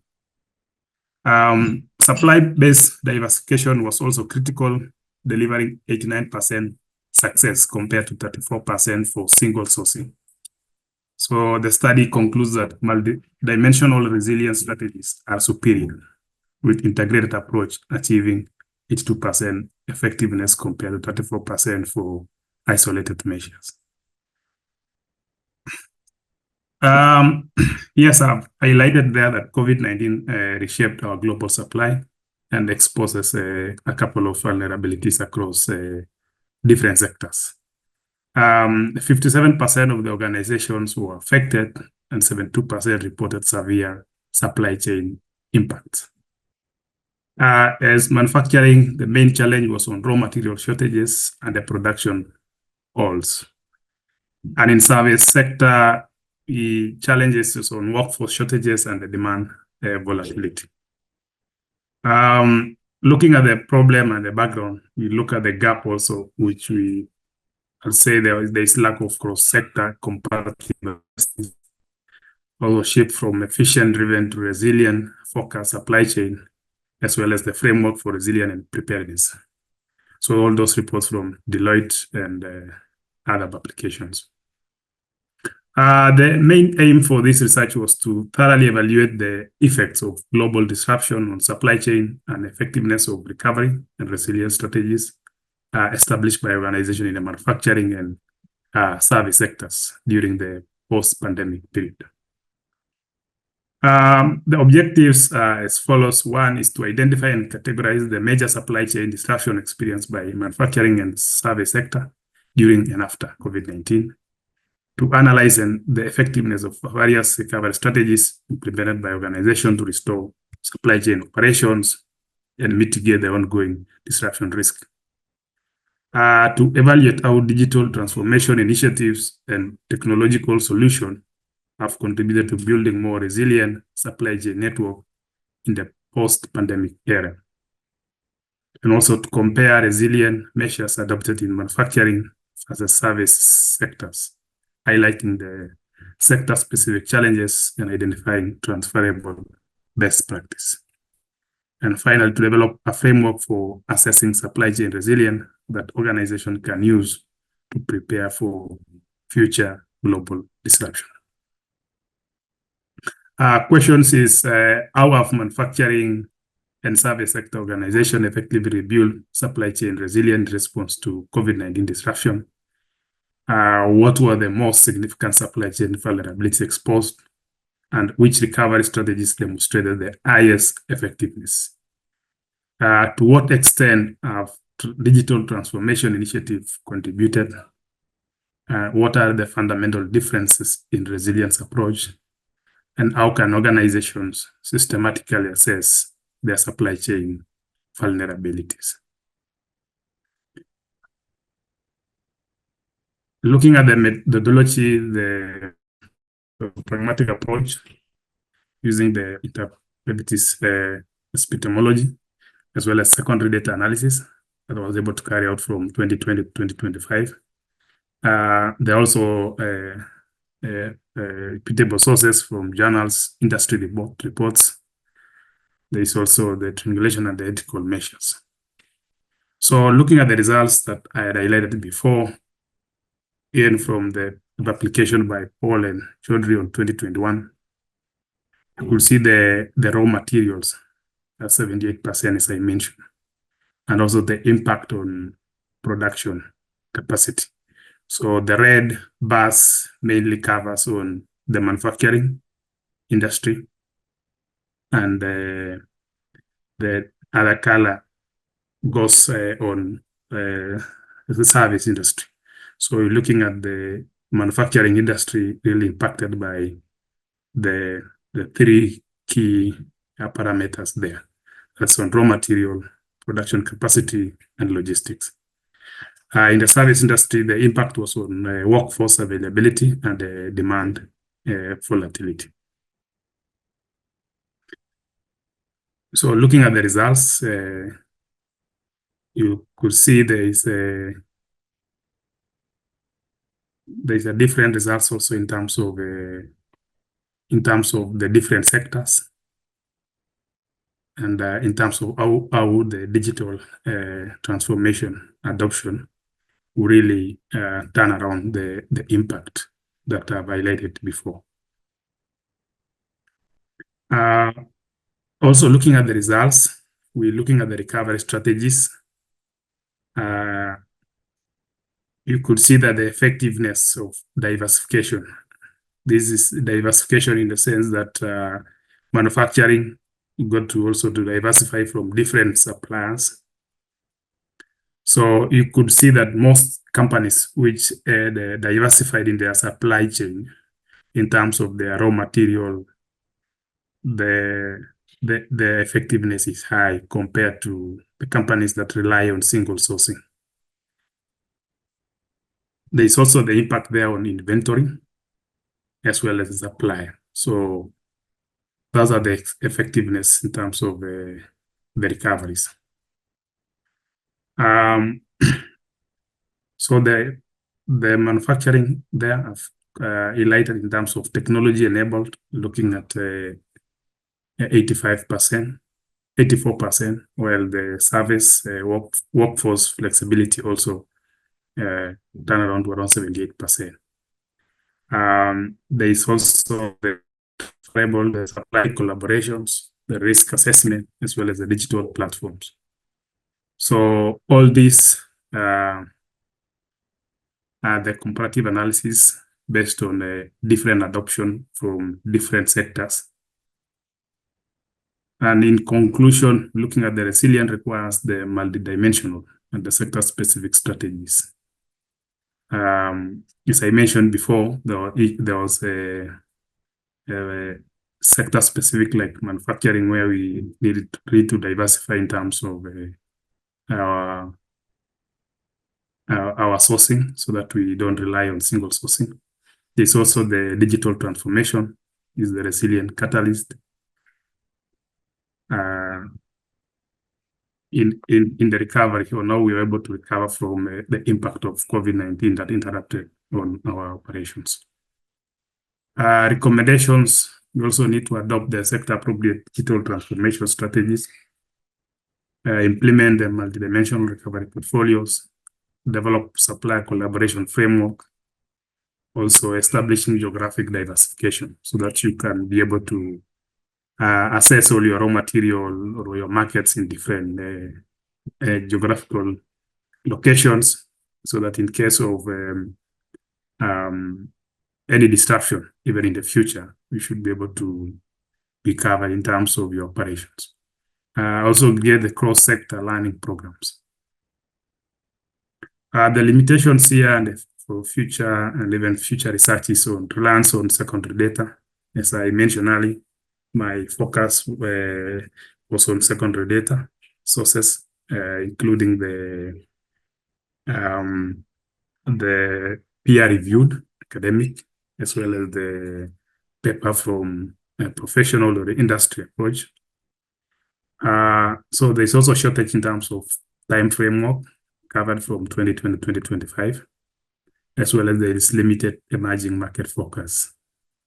Future, we also look at the longitudinal studies, the hybrid model, as also and the broader disruptions. So those are a couple of just a few, but there's a lot of reference based on my study. And that's it for me. Yes, Thank you very much for your presentation. You have delivered a very interesting analysis of how global disruptions, especially the recent COVID-19 pandemic, have reshaped supply chains both in manufacturing and service sectors, exposing some critical vulnerabilities. Your study compared recovery and resilience strategies adopted across these sectors, and you have highlighted the pivotal role of digital transformation and integrated multidimensional approaches in strengthening such supply chain robustness. So thank you very much for your interesting analysis. It was very illuminating for all of us. So I would like now to open the floor to questions from fellow students and colleagues. Let me start with one of my questions. You have highlighted the importance of digital infrastructure, stakeholder participation, and supportive policy frameworks. If you had to recommend one concrete short-term intervention to policymakers in countries that could be landlocked or developing, what will be the most quickly strengthened recommendation that you will have in order to improve the supply chain resilience from a project management perspective? Thank you so much. So you've asked a question in regards to probably landlocked countries. So maybe in terms of policy, and maybe also just to highlight is my interest in this topic is also based on my work experience. I've been in industry, food and beverage industry for the last 12 years. Okay. And manage production and the end-to-end supply chain. So the approach I will also maybe give is to look at the policy in terms of inter-country trade, looking at their tariffs, and also probably also easing the trade between each maybe neighboring countries for them to be able to collaborate effectively, and also to be able to allow the free trade among us themselves this will also support them in their manufacturing and also service industry. So if you are to get the raw material from your neighboring country, they really need to look at the policy in terms of the tariff, the excess duties and all that, so that they can have a seamless exchange of goods and service. Thank you for that. So now we have a couple of questions from fellow students. Okay. Let's start from the first one. It says that this is an excellent research, considering that though that operations, production methods, and technology and humanity in general see significant advancement as a result of a crisis like education, has probably seen a major advancement in online digital learning as a benefit of that had created positive impact on supply chains. Did you encounter any outcome relating education and supply chain in your analysis in this post-COVID-19 era? Yes. So based on my research and also the outcome from post-COVID-19, you realize that most industries, they have really picked up a big learning from the COVID-19 in how they operate in their operations. And most of the industries that I was able to look at is most industries are able to go beyond and look at their entire supply chain in terms of their suppliers, how they source their raw materials from. So they have really gone into diversifying and also looking at geographical regions. They've also gone to also go beyond maybe one region that they were able to get their raw material from. So looking at the disruptions that really occurred in COVID-19, the industry is really changing, and they're also advancing in terms of technology, the use of AI. And also, just to give you an example, is a real life example is how the industries have also gone to even develop other suppliers in different regions across the globe. And that's why when you get a surprise like even the Suez Canal challenges and maybe the Russia and the Ukraine war, which came later, the industry were able to be resilient in terms of support their operations and be able to get their raw materials from different countries. Yeah. Great. So thank you for your answer. There is another question. First, it's a statement, and then our fellow student sees for your take, your view on the statement. The statement says, while COVID-19 created unprecedented vulnerabilities in supply chains, it also accelerated reforms, innovation, and strategic resilience building. The weaknesses exposed during this crisis enabled the sector to emerge stronger, more flexible, and better prepared for future disruptions. What's your take on this statement? I agree fully with Christopher's statement. Yes, and it's clearly accelerated a couple of reforms in our industry. Okay. Yeah, so I fully agree, and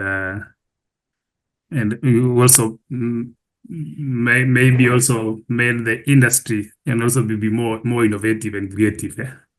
So I think it's also, yes, I agree fully. Yes, thanks. Okay. I have another question, because you have used case studies in Rwandan coffee companies. Yes. Can you explain how you selected these cases? And if you have any specific examples that from your own study that were not presented, that can showcase agile or lean practices, helping to cope delays in border or transport disruptions, that will educate other participants in that they hear you now. Okay. Yes. So as also I highlighted, you realize that the key enabler for the industries that were able to really transform was the digital transformation in technology. So, and this has also been adopted by different organizations, so that they are also able to really turn around. So looking at the most industries that they are really now even going to implement on artificial intelligence, the machine learnings and all that. So we're looking at the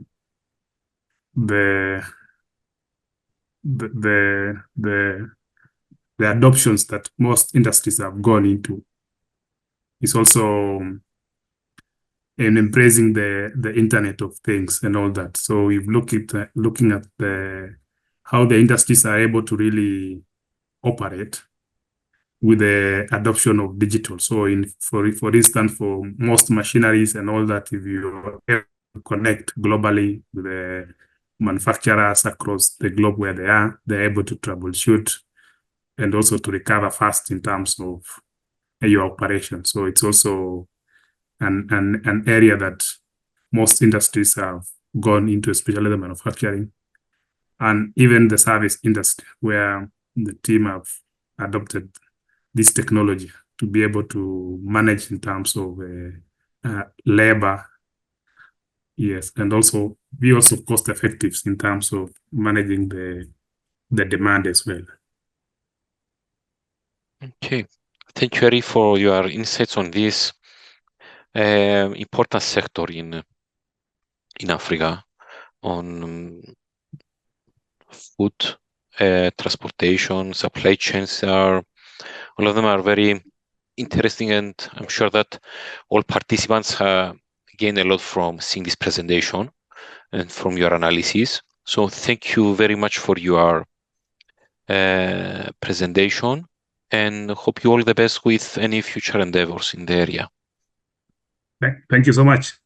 So I think now we're in the end of this session. We have seen 3 very insightful and diverse presentations in the area of project management. I would like to thank all of the presenters, but also all students that have posted their questions and engaged with the presenters. I'm sure that all of your contributions are going to improve any future research activity from our presenters, and also I will encourage you in the future to participate in similar events and engage in all possible activities and offered by Unicaf to all of you. So thank you very much for your participation, and I give the floor back to the colleagues to proceed with the next sessions. So thank you very much. Okay, welcome back after the break. Our attendees are slowly rejoining, so we are ready for session 2. And we'll start the second session of our conference with our chairman, Theoharis Kimatsidis. Welcome.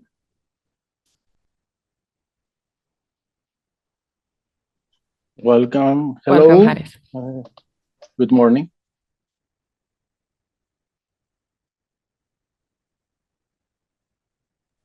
The floor is yours. Yeah, good morning, everyone. My name is Haris. I have been part of the Unicaf family since 2019. I currently serve as a program leader in business school. My academic and professional interests are general economics, health economics, and economic development. It's a pleasure to be with you today and share this session. With that brief introduction, let me welcome you to this session of finance, economics, and revenue mobilization. We have 3 very interesting presentations that look at public finance and markets from quite different but complementary perspectives.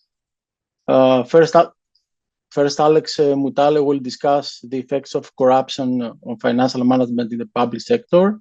Secondly, Franklin Ousu Sekiere will present the impact of brokerage channel on the growth of Ghana's industry, exploring how distribution channels shape market expansion performance. And finally, Emmanuel Medua will speak on the impact of late payment interest on taxpayer behavior and revenue mobilization in Kenya Customs,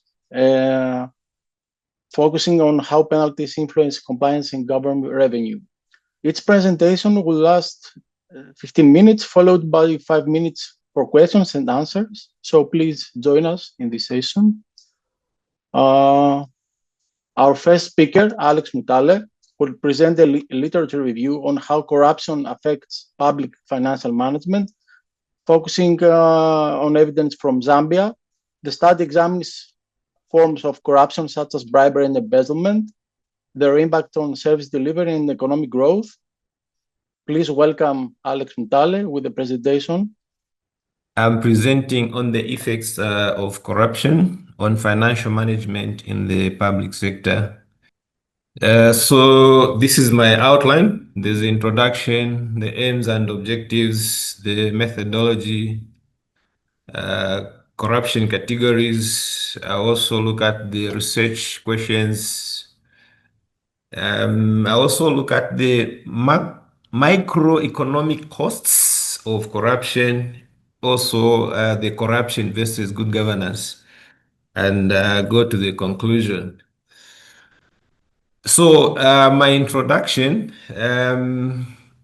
looking at the corruption and how it affects the financial management. First of all, I wanted to maybe just go to the introduction and also the definition of corruption. So through my study, I noticed that corruption had different definitions in accordance with the different scholars that have researched on this subject. But for this presentation, I dwelt in the a definition that World Bank had defined corruption, and I quote, corruption. Okay, so corruption is the abuse of public resources for private gain, as defined by World Bank. That's for 1997. The literature that I reviewed highlighted that corruption is a complex and widespread matter that is common in almost all the countries globe-wide. And it also signifies the weaknesses in the governance systems. Also, corruption has a negative effect on the service delivery that poses a lot of challenge in the distribution of wealth amongst the citizenry, as is seen by Mauro 1995. So the aims and the objectives for me to come up with this study, I wanted to have a broader perspective with the effects of corruption in the public sector resource management. I also wanted to understand how corruption negatively affects the economies, the economic growth in the nation, and also to understand the effects of corruption on service delivery, how corruption actually deprives service delivery to the citizenry in the public institutions. Also to understand the effects of corruption in the equitable distribution of wealth in the country to the citizens, and also to understand how corruption affects the developmental projects in communities.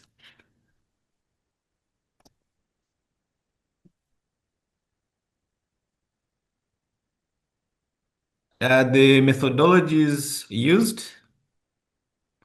This was a literature review with systematic principles on area research papers with regards to the effects of corruption in public resources, as quoted by Hazen Zanka, 2012.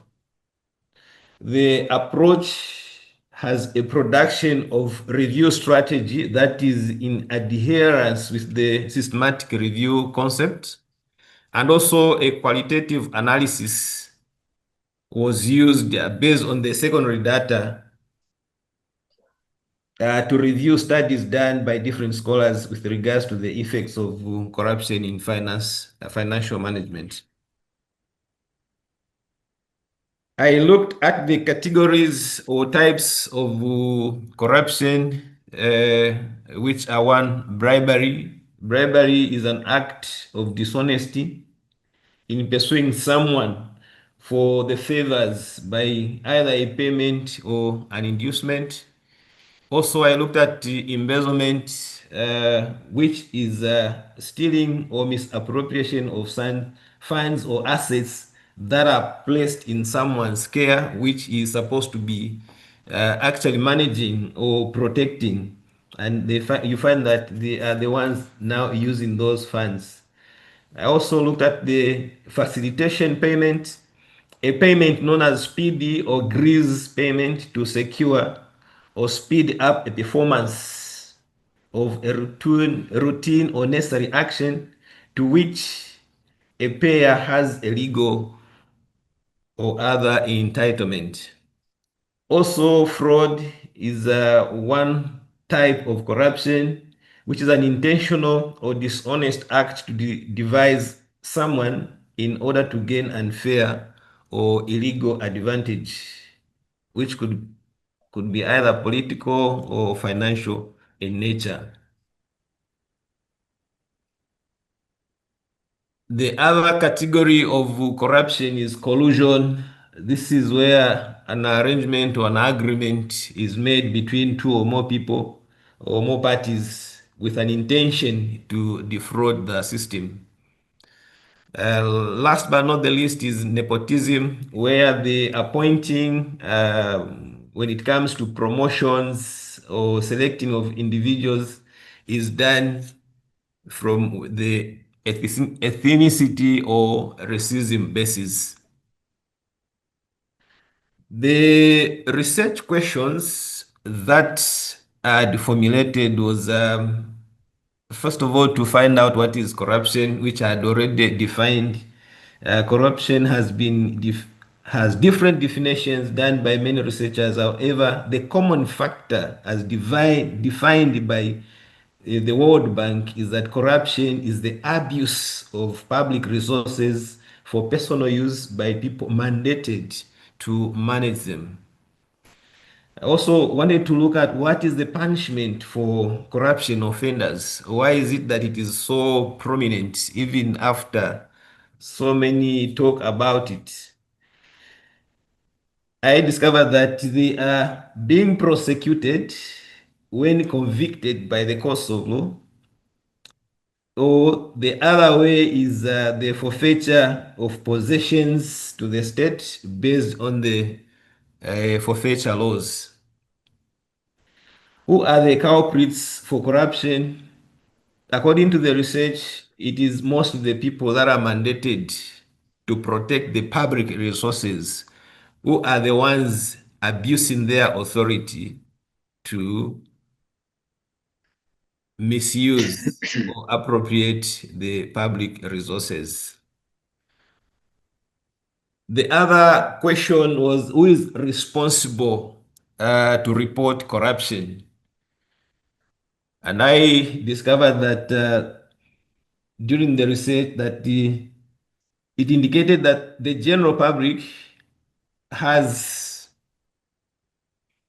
the opportunity to report any suspected corruption activities to the Anti-Corruption Commission. Also the auditor's report and the Financial Intelligence Center, which is FIC reports, are also used for reporting suspected corruption practices or activities. The other question was how does corruption affect the financial management? So I discovered that corruption actually shortchanges the citizenry by receiving substandard goods or services. It also fails to equitably share the economic benefits to all the citizenry, and it also makes the unqualified and incompetent personnel be employed or promoted based on nepotism at the expense of the citizenry. Alex, with all due respect, we have around 5 minutes more, so you can manage your time, please. Okay, sure. Yeah. We also see that it brings short works are done, which are expensive and which requires to be redone within the shortest period of time. The other question was, what is the measures that the Zambian government put in place to fight corruption? I noticed that there was an enactment of Parliament for Anti-Corruption Commission, ACC, whose mandate is to prevent, detect, prosecute, and punish corrupt practices. Also, the establishment of the Economic and the Financial Crimes Court that has been mandated to hear and determine matters relating to economic and financial crimes, corruption, forfeiture of assets suspected to be proceeds of crime to the state in accordance with the 1989 Vienna Convention, which mandates the court to recoup the plundered assets by the criminals. I looked at the microeconomic costs of corruption. This study helped to see how there are two schools of thoughts. One talking about that corruption can grease the wheels of the economy, and the other one was talking about the corruption can sandy the wheels of economic growth. So the one supporting the greasing, they argue that corruption helps to facilitate trade as it helps save on time and efficiency in doing business in an environment where governance system is not good. It speeds up processes to counter the prolonged bureaucratic systems, conducting systems, because it believes that corruption shortens such bureaucratic processes. On the other hand, the other group that is seeing corruption as sanding the wheel of economy argues that corruption makes services that are free in nature to be paid for. It creates a necessity in businesses and thereby affecting investment, resulting in less or no growth at all. I'll move to corruption versus good governance in the public sector institutions. The Transparency International Corruption Index ranks on top the countries with less corruption in the world, while the more corrupt ranking are placed at the bottom of the table. The Corruption Perception Index table is modified through the Transparency Index website to publish annually with latest information regarding the corruption ranking of each country. In 2023, the CPI for Zambia was ranked 98 out of 180 countries, which rating I feel it is still high, and as a government we need to continue fighting this scourge. It noticed that corruption has adverse effects on good governance because it erodes the pillars of openness, accountability, and transparency on all transactions. It also deprives the nation of the development and economic growth, the citizenry, and the basic needs such as good healthcare, education, good shelter, and the good road network. I'll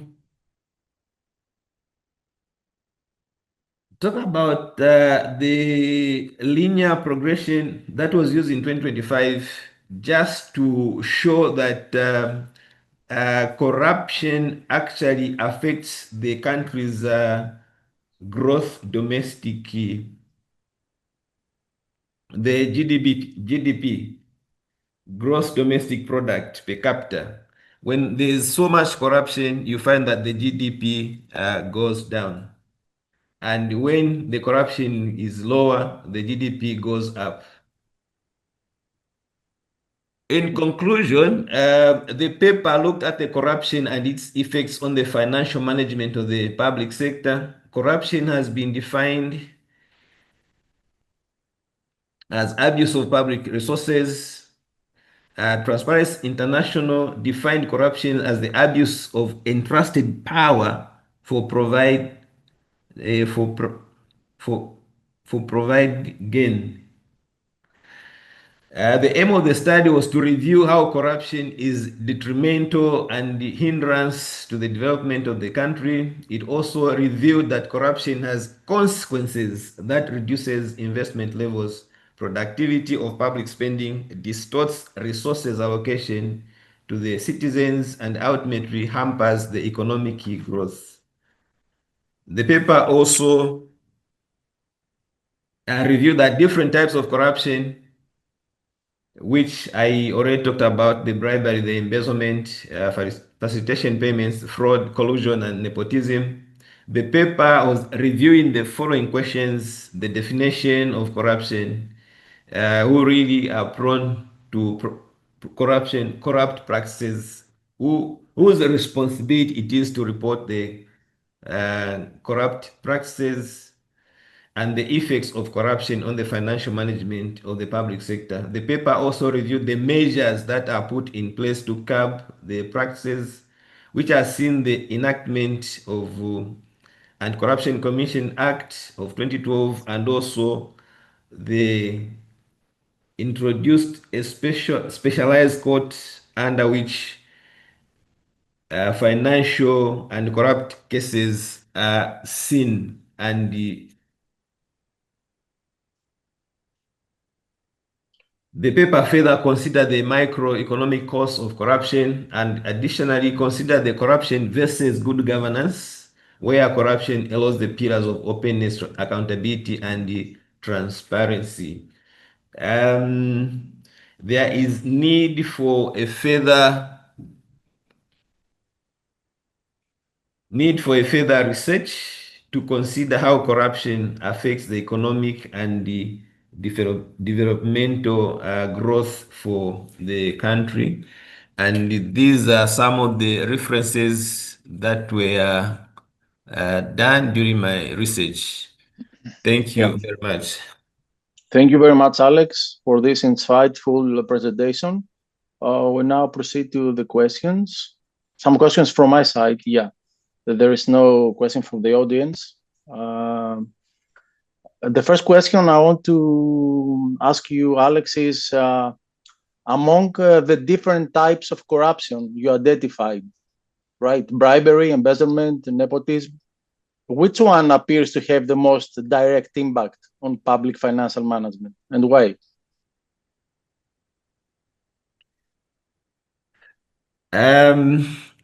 The bribery has the most impact. The reason being that whether it's in employment, the unqualified will be employed because of bribing somebody, so that someone who is not qualified or who is not competent gets a job. And once that person gets the job, because he's not qualified or incompetent, it means that the service delivery will be affected. You will not perform the works because that person was not employed on merit.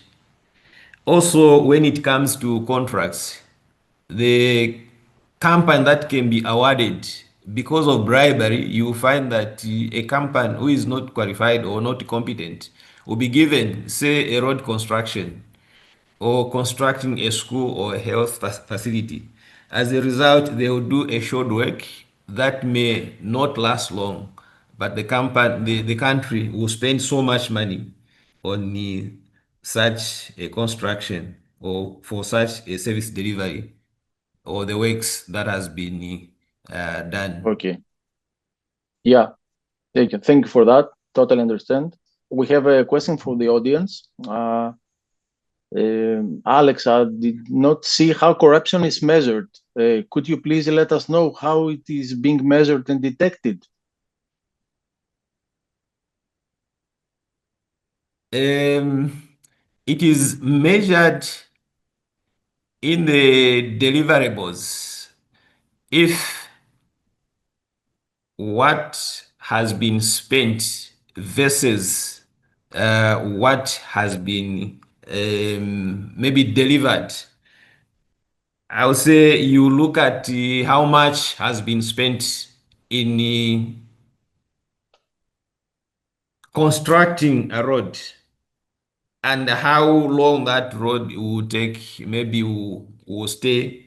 You find that if it stays, if it was supposed to be maybe for say 15 years without seeing potholes or damages too. But you find that within the first 3-4 years, there are damages. So you definitely know that there were some things that were done that were not done Okay. correctly.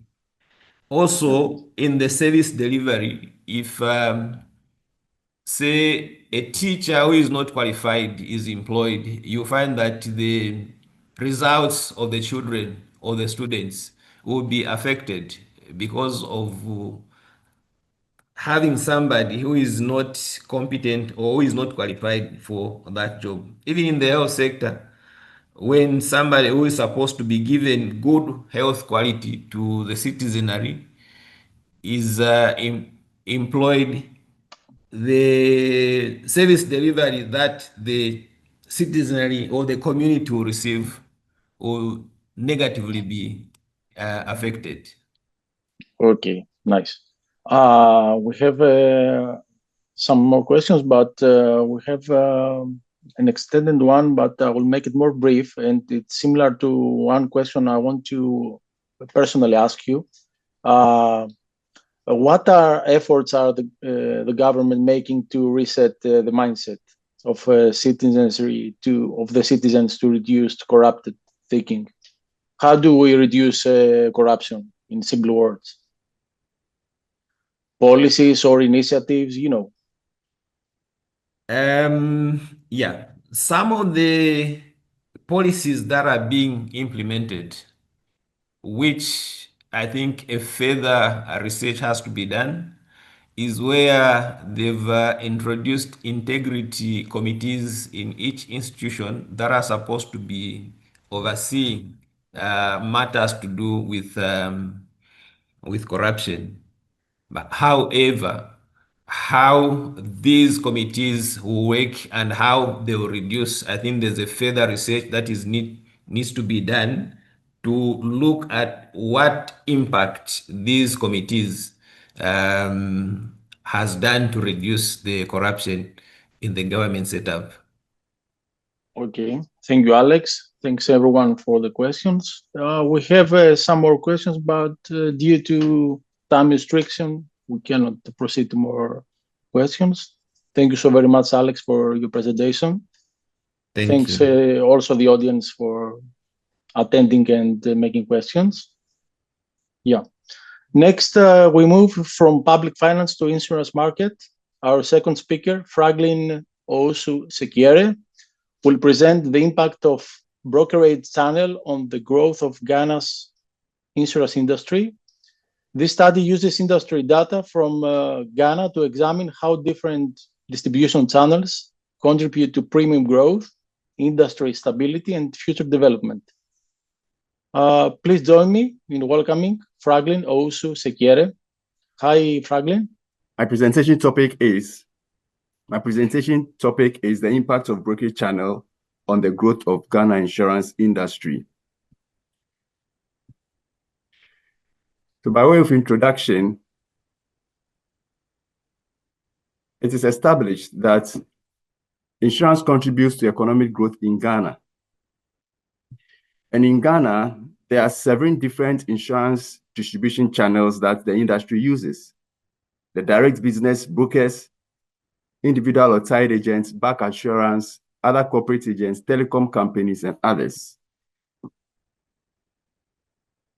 And among these distribution channels, there are independent distribution channels and dependent distribution channels.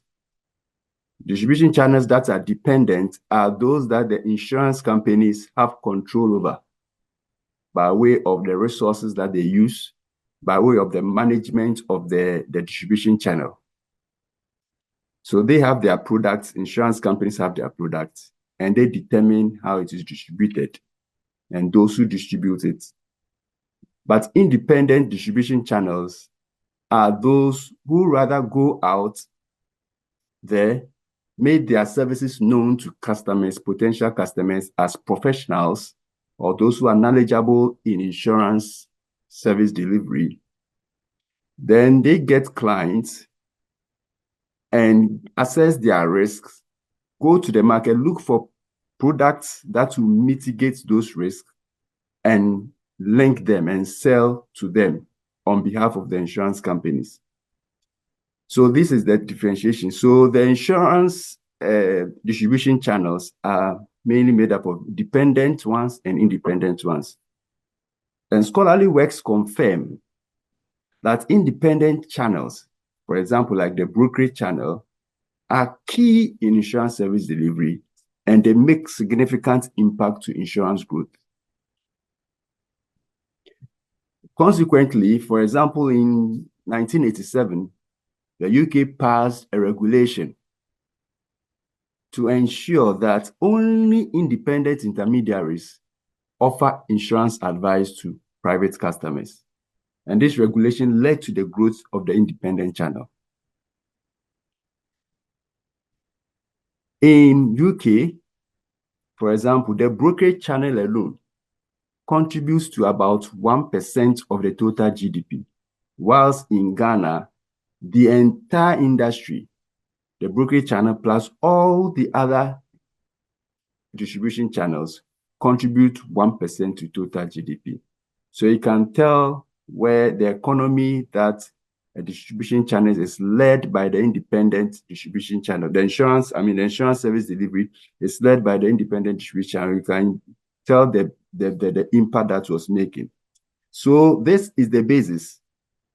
So what this research seeks to identify or seek to achieve is to see the contribution that the independent distribution channels in Ghana are making to the insurance industry, given and identified that the independent distribution channels make significant impact in insurance industry, as my literature review ascertained.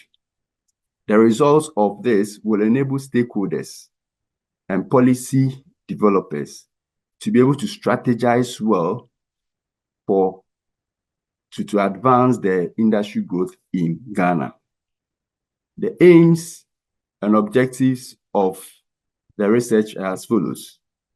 The research aim was to determine the impact of brokerage channel on the growth of the Ghana insurance industry. This was needed to provide an empirical basis for policy formulation regarding the industry growth. The research objectives were, one, to determine how brokerage channel has grown over the years compared to the insurance industry growth by using the yearly contribution of total premium revenue of the brokerage channel and total premium revenue of insurance industry. To determine the industry's level of dependency on the brokerage channel, which is an independent channel, and to also assess the comparative effectiveness of brokerage channel versus the other channels in the insurance industry. So we wanted to know how each of them, the other channels, affect each other, whether they are correlated or not. Also wanted to know, to determine the critical distribution channels of the insurance industry. Of course, identifying the critical distribution channel will know how much the industry depends on them, so that policy formulators, regulators will be very careful in promoting and in securing some distribution channels well in the industry. Methodology. This study employed a quantitative framework where secondary data were picked from the website of Ghana insurance industry. The data picked were from 2015 to 2022, and this data was used to develop time series data sets. The information derived was yearly total industry revenue and the percentage revenue contribution to the total revenue of each distribution channel. Macroeconomic also added as control variables. Those are the GDP growth and inflation. Now, with this data, three things were done. Three processes were run. Exploratory data analysis was undertaken, where descriptive tests were run to describe the features of the data to arrive at the measures of central tendencies. Inferential analysis was also conducted, where a multivariate time series analysis, specifically employing the ordinary least squares, to run a regression. And correlation analysis was also conducted to examine the interdependencies among the variables.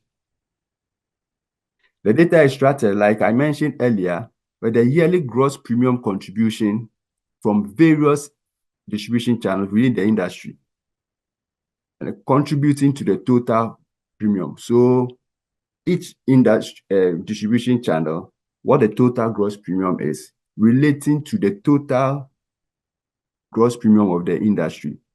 For each of the distribution, this were identified for each year for the period of 8 years that I used. For this study, only insurance company was also considered.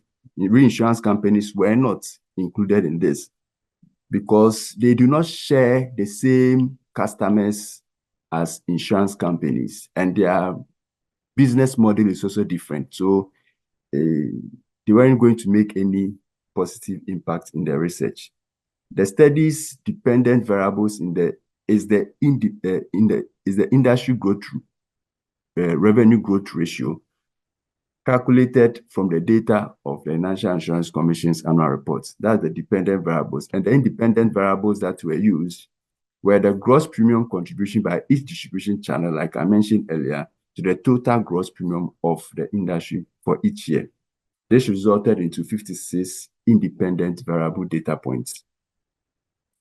The results from the tests that were run are as follows.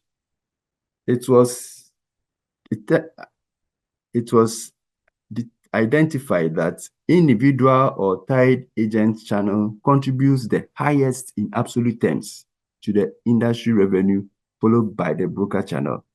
Mind you, the interest of this topic was centered on the broker channel. But in terms of absolute terms, the individual or tied agent channel, which is a dependent channel, contributes highest. After that is the broker channel. Now, beyond this, it was also identified in terms of the descriptive tests that were taken, individual or tied agents, the broker channel, and the direct business channels together contribute 88.8% of the total industry revenue.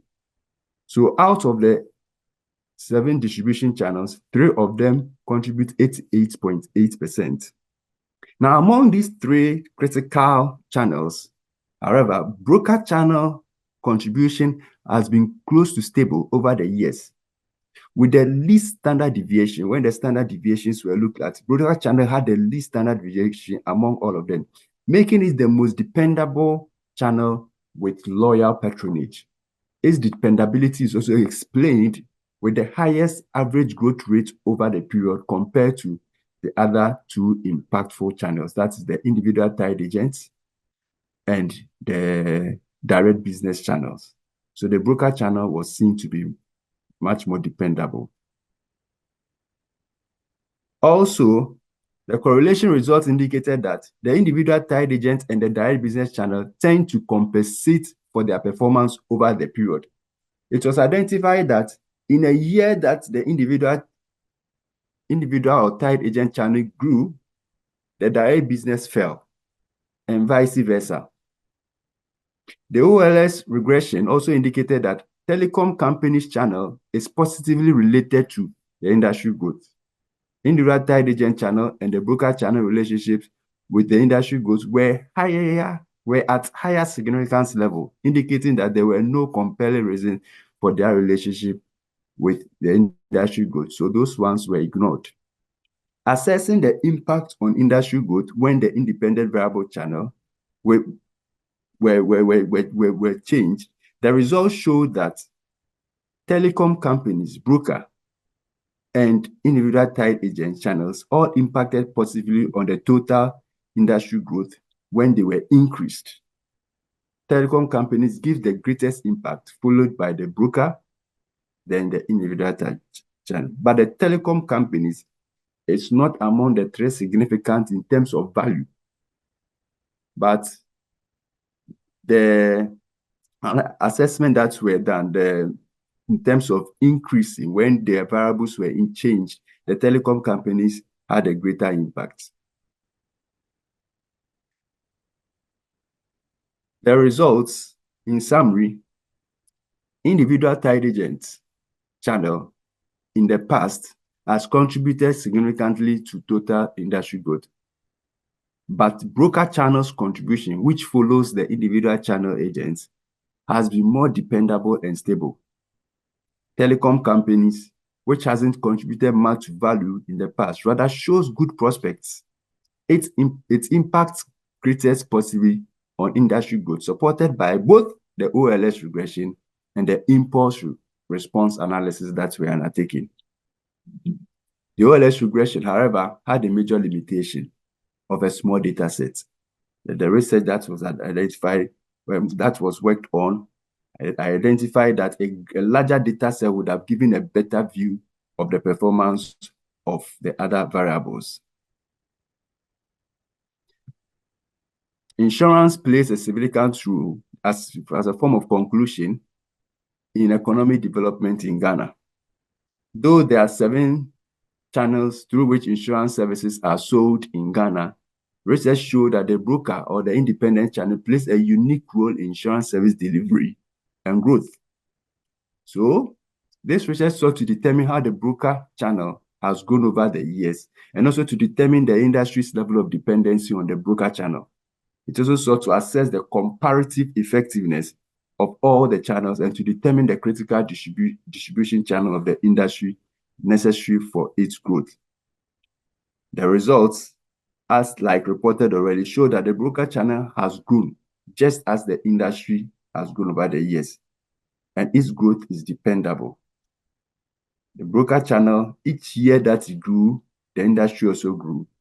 Years that it didn't grow, the industry didn't grow. That showed how dependable the broker channel was and how it impacts the broker channels, the industry's performance. Results also shows that the industry depends on 3 major channels, out of which the broker channel showed more stability over the years, like I've mentioned.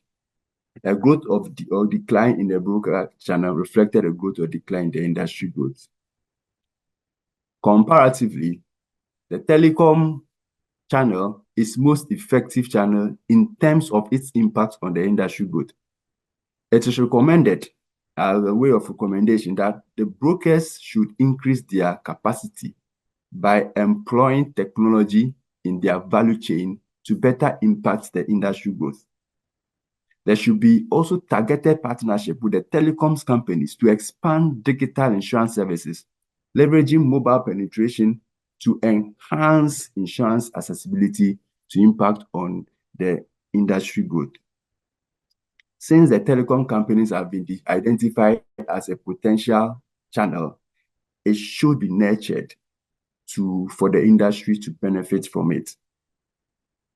Industry regulators should explore ways to make the telecom companies operate as an independent channel. Yes, because there is the empirical evidence of how independent channels impact.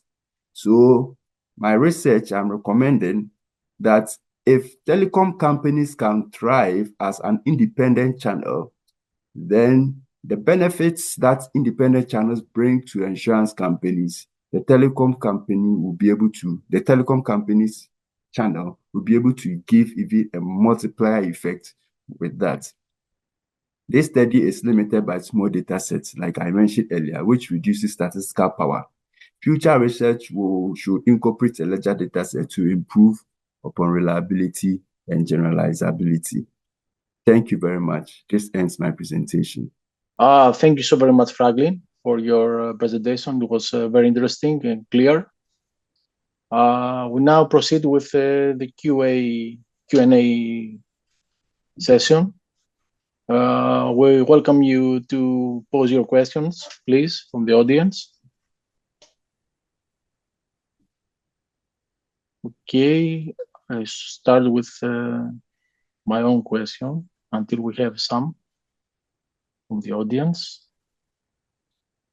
Franklin,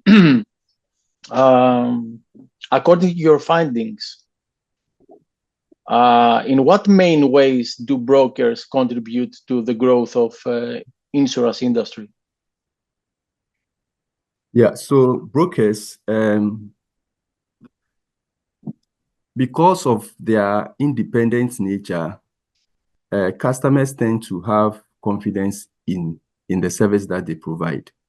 So what they bring on board is variability. They bring a lot of options.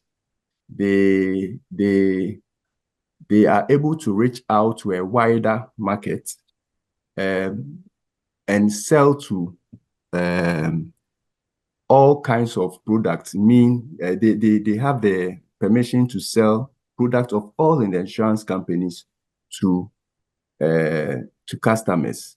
So insurance company A, B, C products, they can sell to you and let you know the features of the product and all that. So because of that, customers are able to have options to choose from.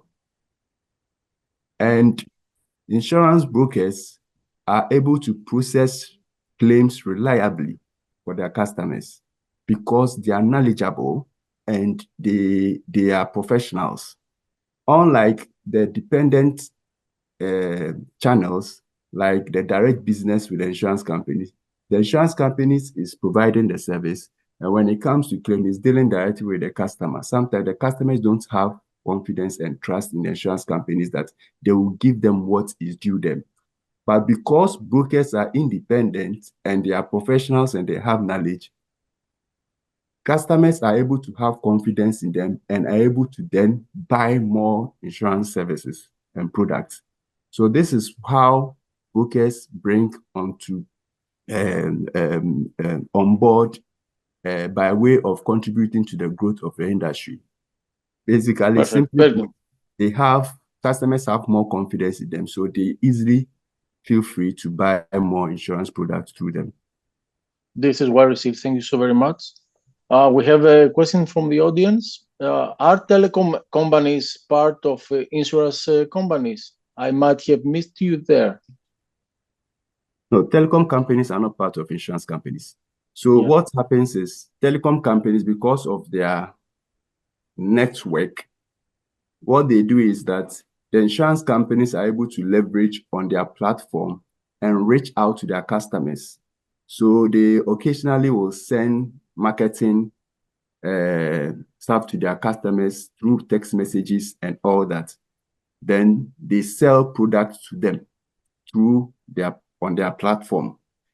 So they depend on the insurance companies, and most of them, they work for the insurance companies, but they are not insurance companies. They don't have the license to underwrite like insurance companies do. Yeah, I hope this was well understood by the individual who asked. Okay, thank you so very much. We don't have other questions for you, Franklin. Thank you once again so very much. Thank you for having me. Yeah. We now turn our focus into the area of tax compliance and customs revenue. Emmanuel Medua will speak on the impact of late payment interest on taxpayer behavior and revenue mobilization in Kenya customs. Emmanuel, the floor is yours. Also, we should notify the audience that Emmanuel confronts some issues with his camera, so he will make the presentation with his camera off. Please, Emmanuel. This is a project that I presented for my MBA for my master's degree, and basically I was investigating the impact of late payment interest on customs revenue and taxpayer behavior. And in the context of customs, basically I was looking at I was investigating what is the impact of introducing a late payment penalty in case where taxpayers are required to pay an amount but they don't pay, they exceed their timelines. What would be the impact of introducing a penalty to late payments? So you can look at it when we see the context here, or the domain. The research was narrowed down to Kenya Customs, And for the quantitative part, I looked at data from the collection, the actual collections from 2018 to 2023, which is a period of 5 years. And so the problem, customs having a mandate, being given a mandate of collection of revenue. So we have a problem here of a shortfall of the revenue targets that are supposed to be met. So that that presented to me a problem. The investigation actually tries to come up with a solution to that problem, among other solutions.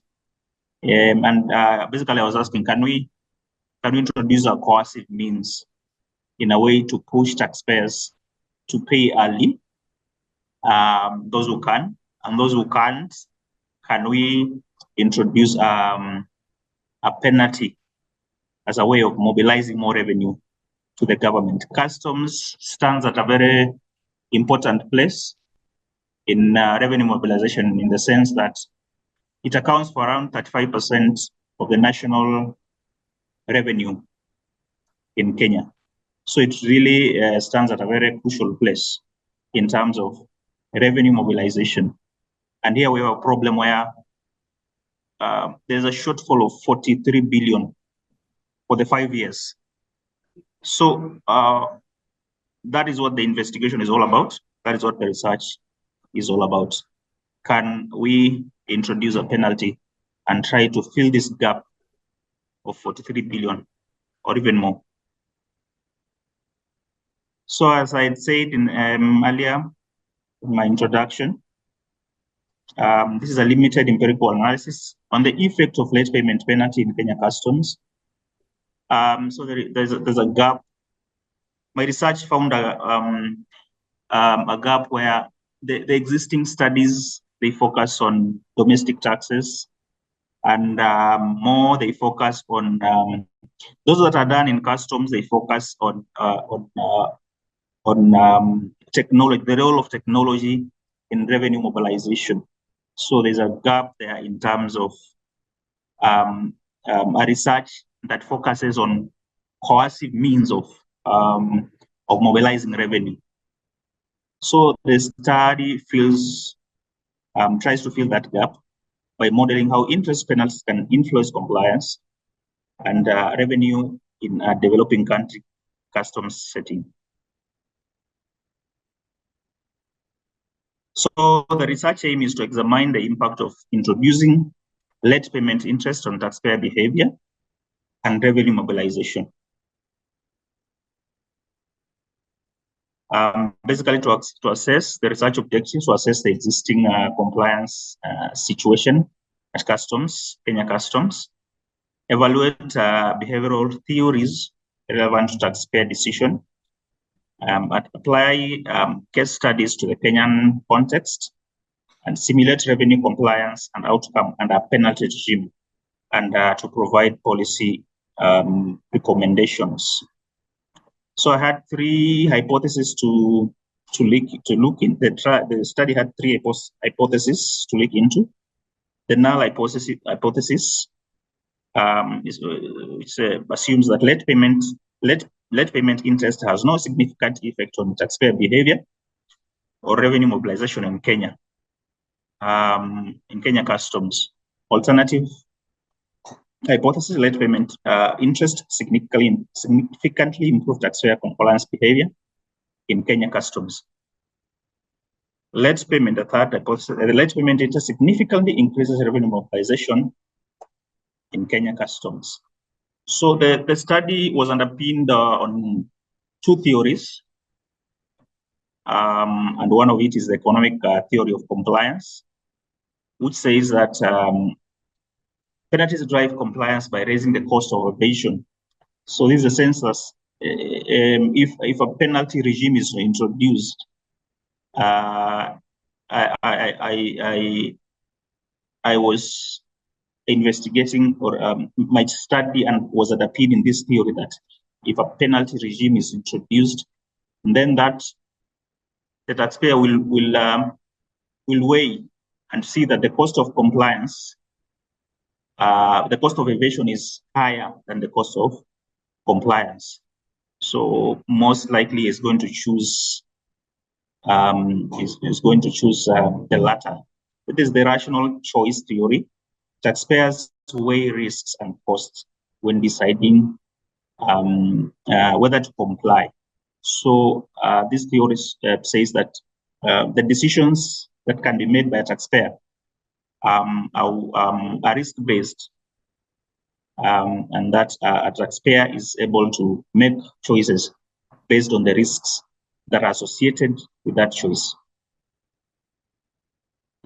So the approach, the methodological approach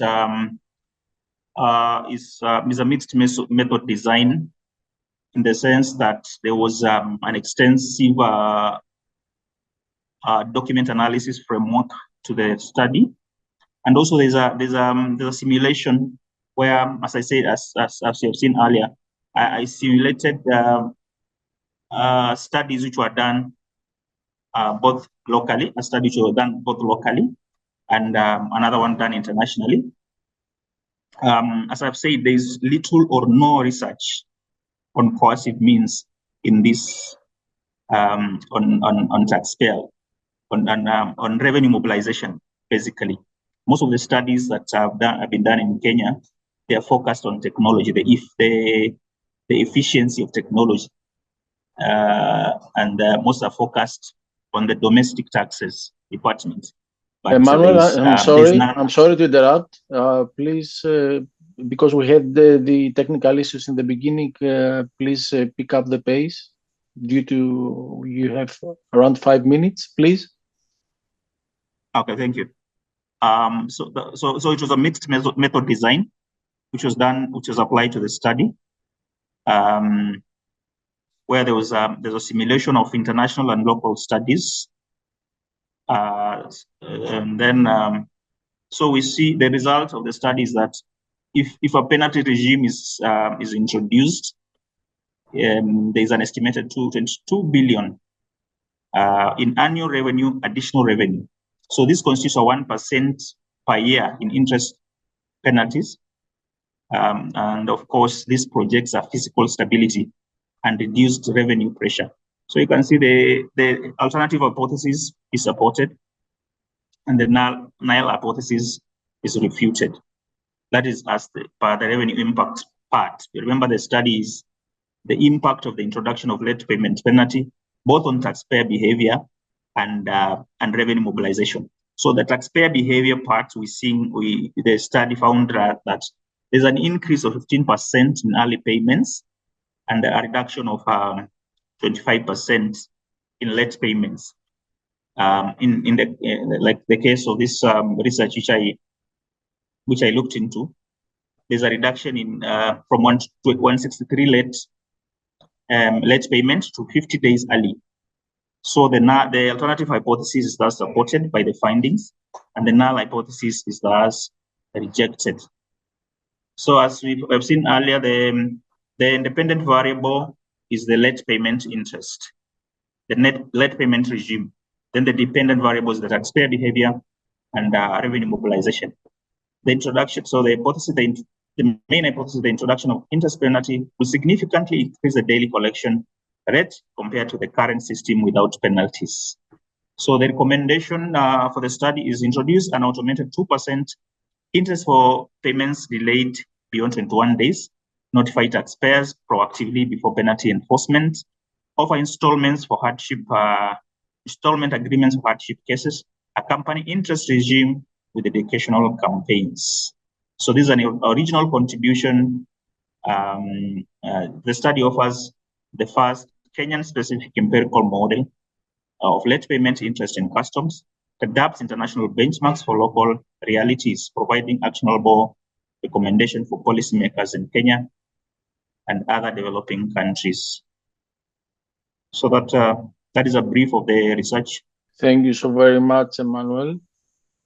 This was very informative and clear presentation. We have to move with the Q&A session. Please provide your questions you might have on Emmanuel's presentation.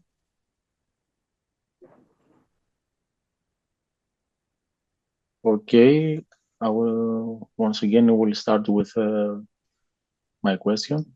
Emmanuel, Yes. what other factors except interest rates, right? Did you find important for improving the revenue collection in Kenya Customs? Interest charges, sorry. Besides the interest charges, yeah. Any other factors? Interest, charges, yeah. Yeah, I also found that automation is very important. Yeah. And I recommended that the interest regime should be automatic. It should be automatically be integrated with the system, with technology, so that it picks automatically without having to having a back and forth between the client, because that is usually the problem. Because I work in this environment, and I know that back and forth between the client and the taxpayer is usually not tidy. So I recommended that the interest regime should be automated, in the sense that the clients do not have to come to the office or to have to face the authority. So you keep that arm's length. That will also reduce corruption when you have such an arm's length transaction. So that is usually facilitated more by technology. Yeah, thank you so very much. Let me check if we have any questions by now. No questions. So one more question from my side.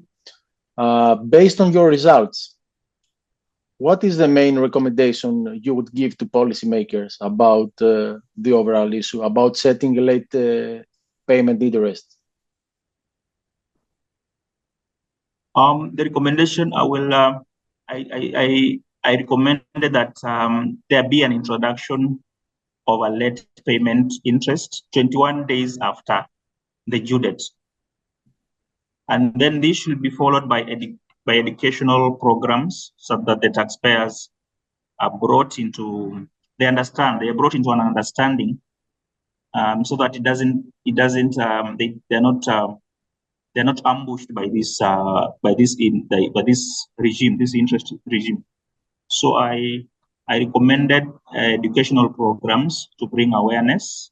Then I also recommended automation and use of technology like AI to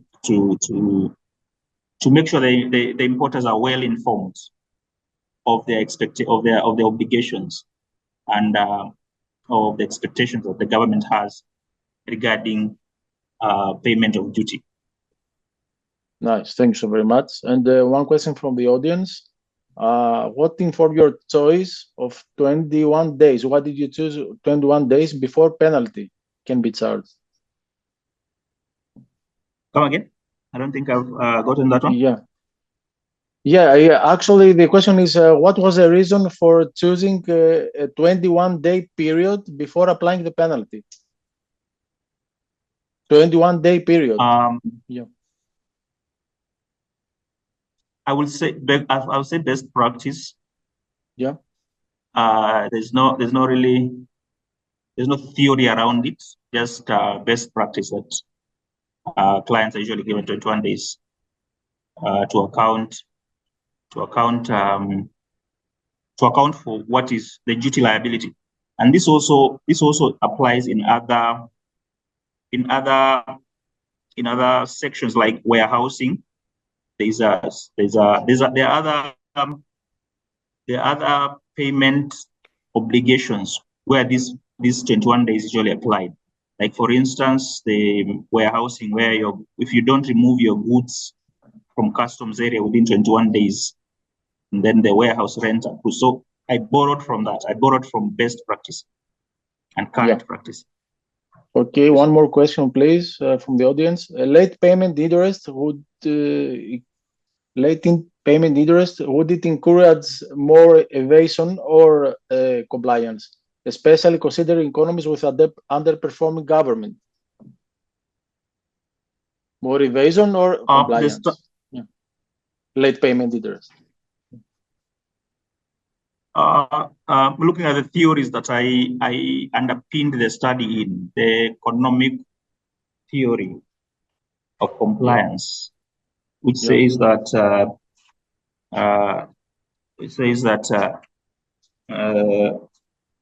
penalties drive compliance. The economic theory of compliance says that penalties drive compliance by raising the cost of evasion. So a taxpayer is faced with a choice whether to evade or to pay, right? So the theory says that they choose the based on the cost of their decision. So my study actually supported this, or is in line with this theory, that they choose, they make a choice that is less costly to them as opposed to the other. Okay, thank you. I'm afraid we're out of time. Thank you so very much, Manuel, for answering the questions. Okay, thank you all for joining, and thank you all for your questions. Many thanks to our three speakers for their presentations, and to all the panel for contributing to this session. From my side, I wish you enjoy the rest of the conference. Thank you very much, Malvina. Welcome back, everyone, to the afternoon sessions of the Unicaf Masters Conference. For the start of the session, we will be hearing from our first plenary speaker of the day. This will be Ms. Diana Apoli Kabumanzi, who is also a program leader at the School of Business here with Unicaf University in Zambia. She'll be speaking about investor behavior in the age of instant news. And hopefully, Diana can join us very shortly in order to present us with this presentation. Just going to give it a few more minutes ahead of her joining. As with other presentations, of course, if you have questions, please do add them as part of the Q&A, and add them during the presentation, and at the end of it, we'll have a discussion with Diana about these. Now I can see Diana has joined us in the link. Hi, Diana, could you hear me? Hello, Lucy. Hi, Diana. We have just started, and I have actually just gone and introduced you, but since you're joining now, and for those joining just now, this is the start of the afternoon sessions for the School of Business, starting with the plenary presentation from Ms. Diana Apoli Kabumanzi. Diana, if you could try and share your screen and take it away, and of course, introduce yourself as well. Good afternoon, everyone. I hope you're enjoying the conference so far. Just a minute, I think I'd like to turn on my video.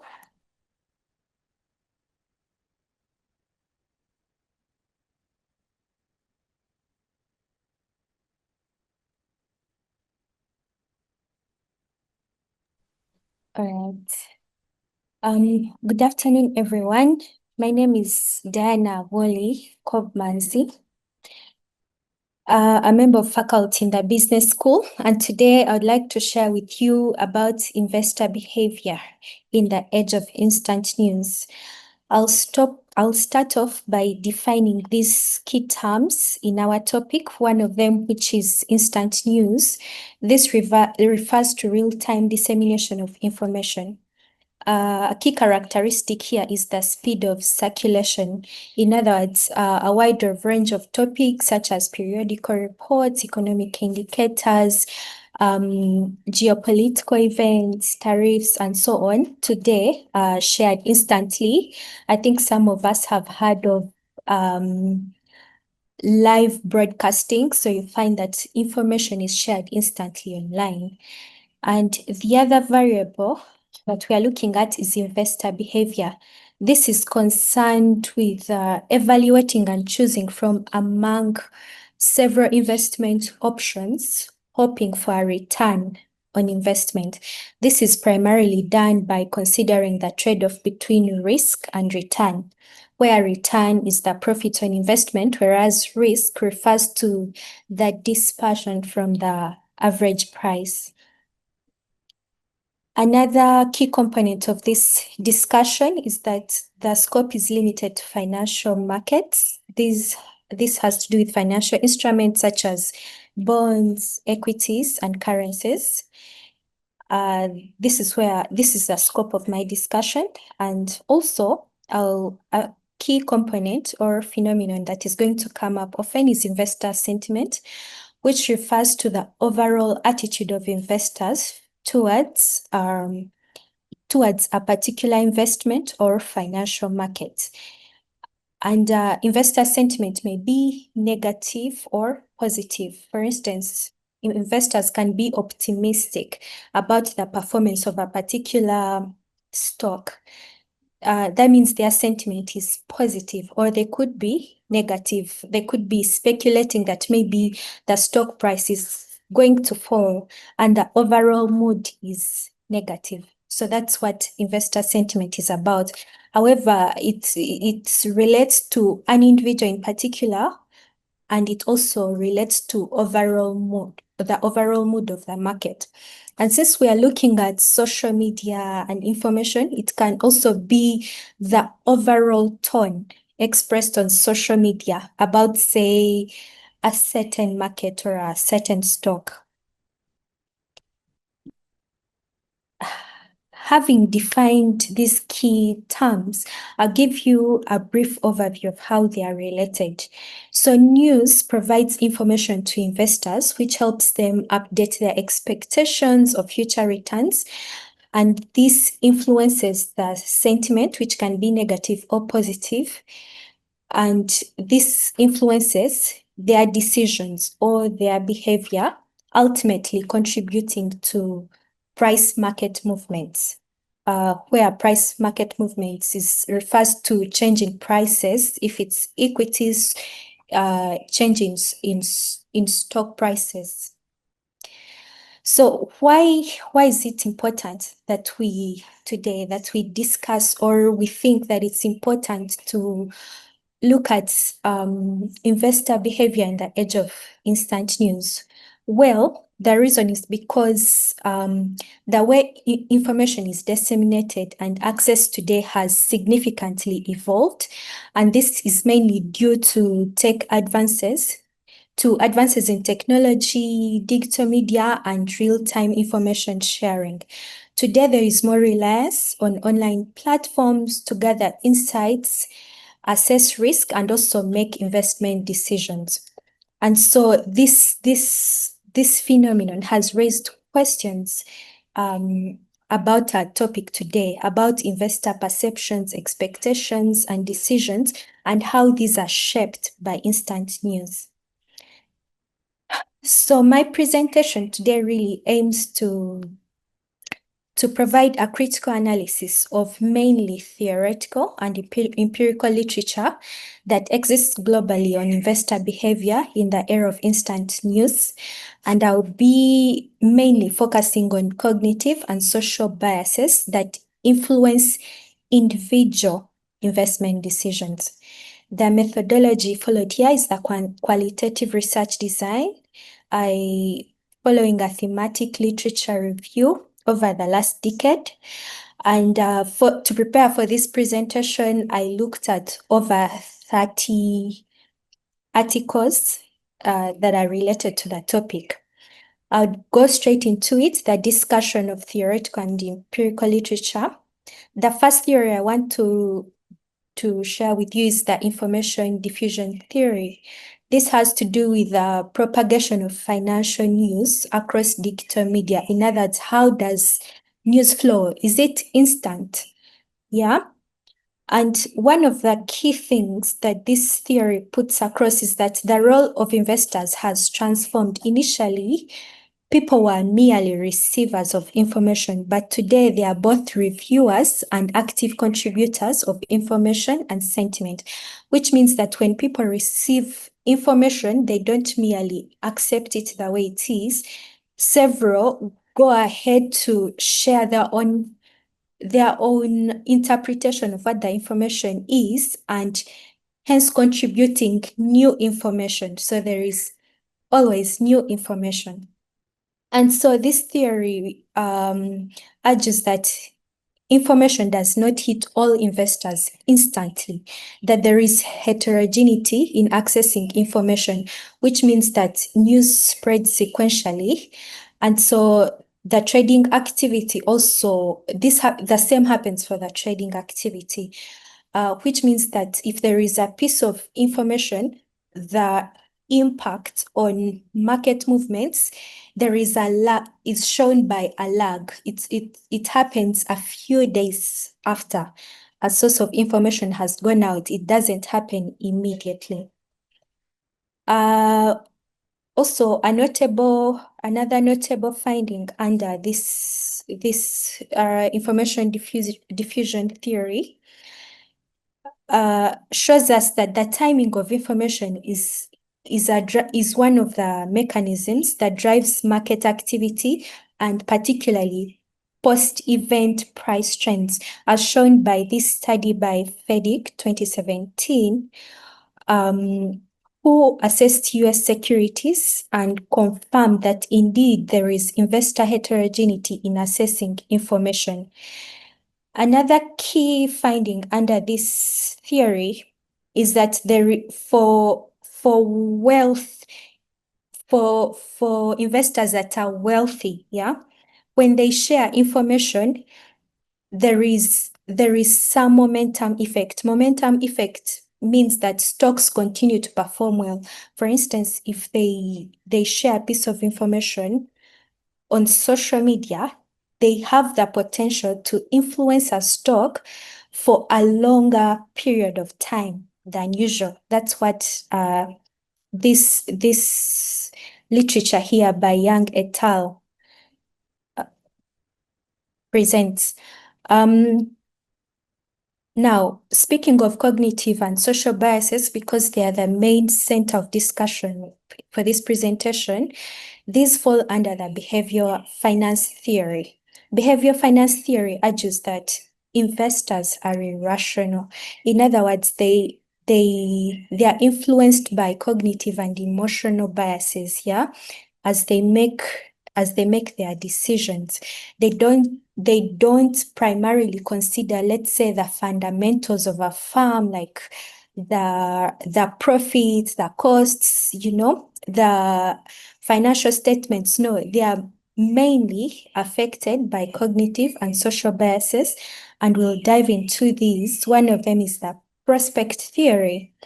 This theory asserts that investors, they value gains and losses differently, and more often they experience what we call loss aversion. It means that they feel more pain when they incur losses compared to when they get the same gain from an investment. And in the context of instant news, the best way I can look at this theory is that it contributes, for instance, to panic selling because they're trying to avoid that feeling of a loss, Then the other is the availability heuristic. This is concerned with a tendency to overestimate the likelihood of events that are most easily brought to mind. So there is a constant flow of information today, and which means that this has amplified this bias, the availability heuristic, because certain events that are discussed are constantly in the minds, and investors may predict, let's say, if the stock is going to go up or down based on this recent information, which means that it may influence what decision they make more than looking at the fundamentals of, say, a company.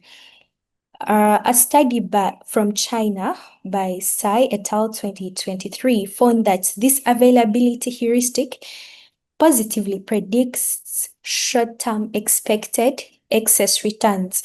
In other words, what it means that by assessing events, by assessing news, it is possible to predict short-term expected returns, but not really the long term, because in the long term, the company fundamentals are the ones that predict the returns, not necessarily the availability of information.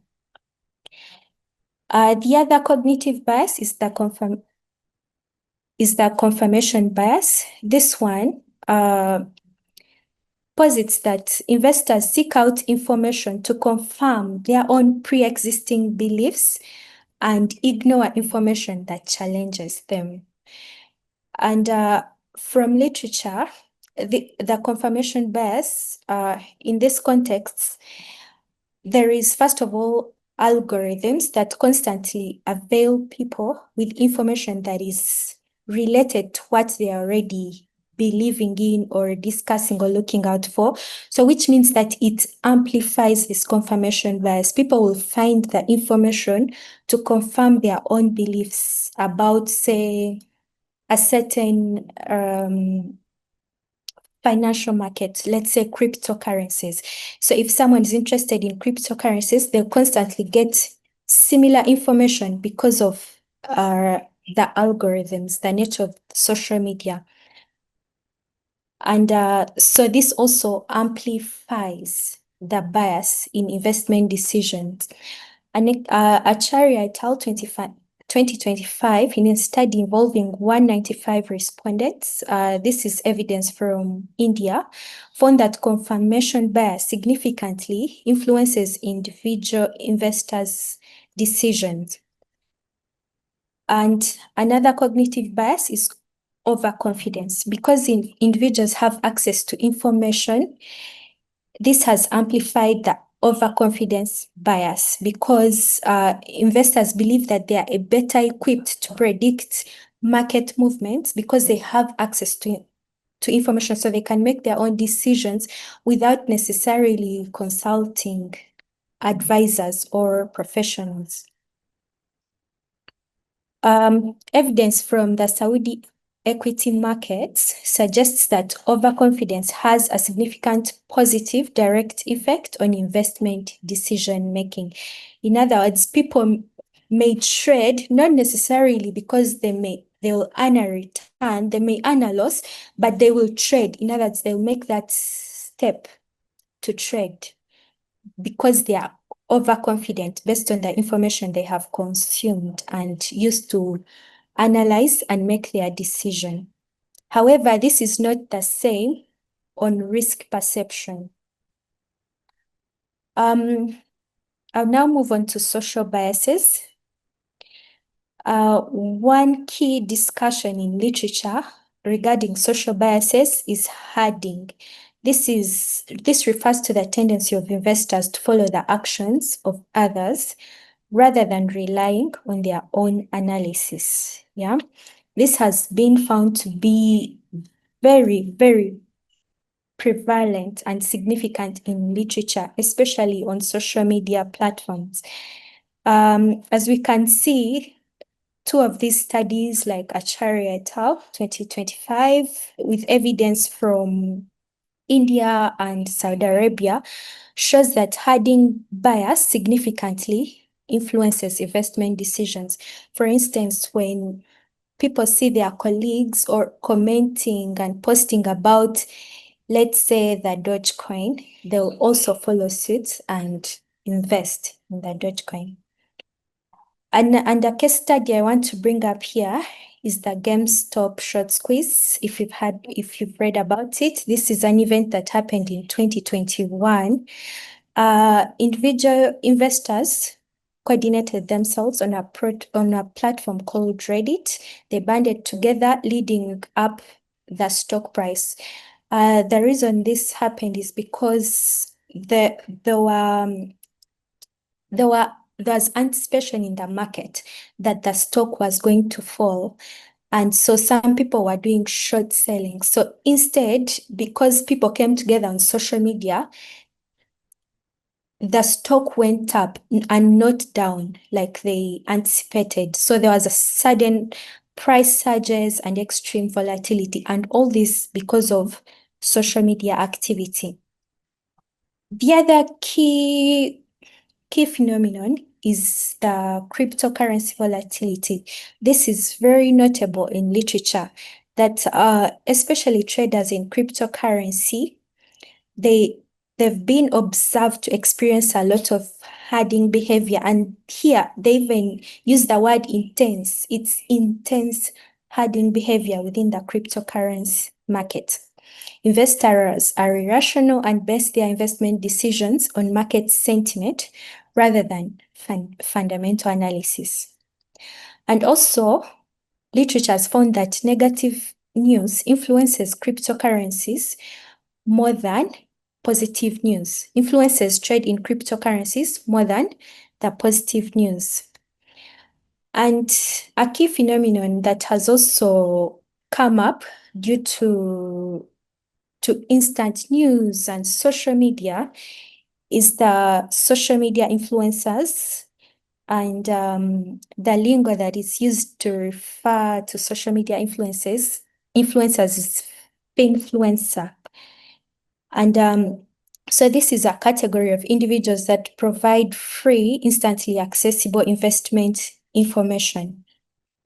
They are also called mega influencers or opinion leaders in literature.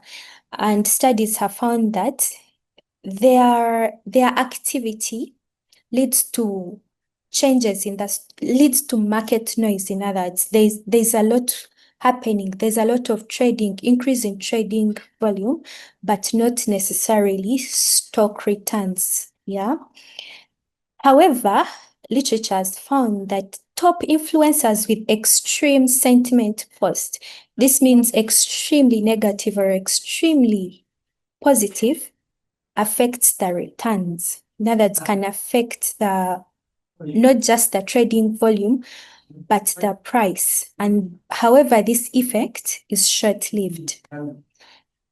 Having discussed the theoretical frameworks with some empirical evidence, I would like to highlight the role of social media platforms.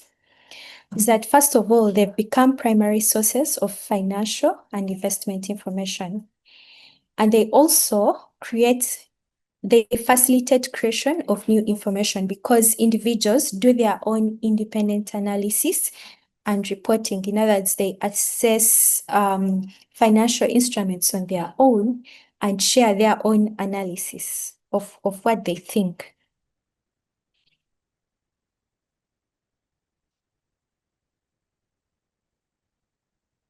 And as we conclude, key takeaways from this discussion is that, first of all, news and social platforms, the role they play in investment decisions is that they amplify biases, like the ones we discussed, such as loss aversion, such as hoarding behavior.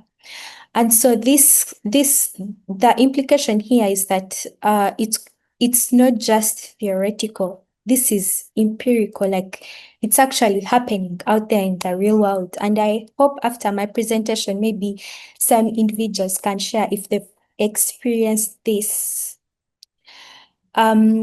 Secondly, while general instant content may only increase trading volume, posts from top influencers can create with extreme sentiment can significantly impact stock returns. Then thirdly, generally there's intense hoarding behavior in cryptocurrency markets. And based on the critical analysis, the recommendation, especially to the financial advisors and educators, is that there should be a shift from purely teaching finance concepts, but integrating how digital media may also influence investment decisions within these trainings and curriculums. Secondly, we need to implement programs that are specifically focused on identifying and mitigating cognitive and social biases. Lastly, regulators and financial platforms could look into investing in tools that help investors filter information by sentiment and source influence. And that's the end of my presentation. Thank you. Thank you very much, Diana. This is so interesting, and it really opened my eyes to a completely new world out there. I mean, of course, we knew that, you know, social media is affecting all sorts of things, but I had no idea about the investments and how it can actually affect the stock market. So thank you very much for this. We actually have a couple of questions from the audience. Okay. If you can do your best, of course. The first one is that from your perception and analysis, is cryptocurrency a better business investment? That's a really good question. Is cryptocurrency a better business investment? Now, Yeah. I would like to put a disclaimer that I'm not giving investment advice, but I'm sharing from a research perspective. Yes. So if you want to invest in cryptocurrencies, there, as I shared at the beginning of the presentation, that before making an investment, there are two things that need to be evaluated: risk and return. And a key characteristic of cryptocurrencies is that they're extremely volatile, which means that while the price may rise and go so high up, and there will be very big returns than any other market, it can equally go down. So it's very volatile, which means that the risk is big. So if you want to invest, then you have to know that the risk is big. Are you willing to take the risk? So if for people that are that tolerate risk, that by all means go ahead. But however, there is that disclaimer that it's an extremely volatile market. Just as the price goes up, it can easily go down by the same magnitude. Yeah. Amazing. Thank you so much, Diana. I loved your disclaimer that you're not giving investment advice. I think that's very important for our participants to know. There is another question from the audience, again, very interesting one. And this is, they said, thank you for your presentation. Did you find differences in how novice versus experienced investors respond to instant news? So that's the first part. Oh, did I find differences in how novice versus experienced? Particularly for this presentation, there's no specific literature, but given that this is my area of research, I have come across it. And yes, novice and experienced traders approach the market differently. For instance, experienced traders,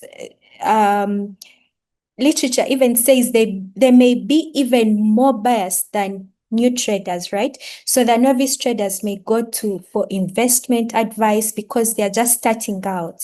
They want to make the right decision. So they may seek out professional guidance.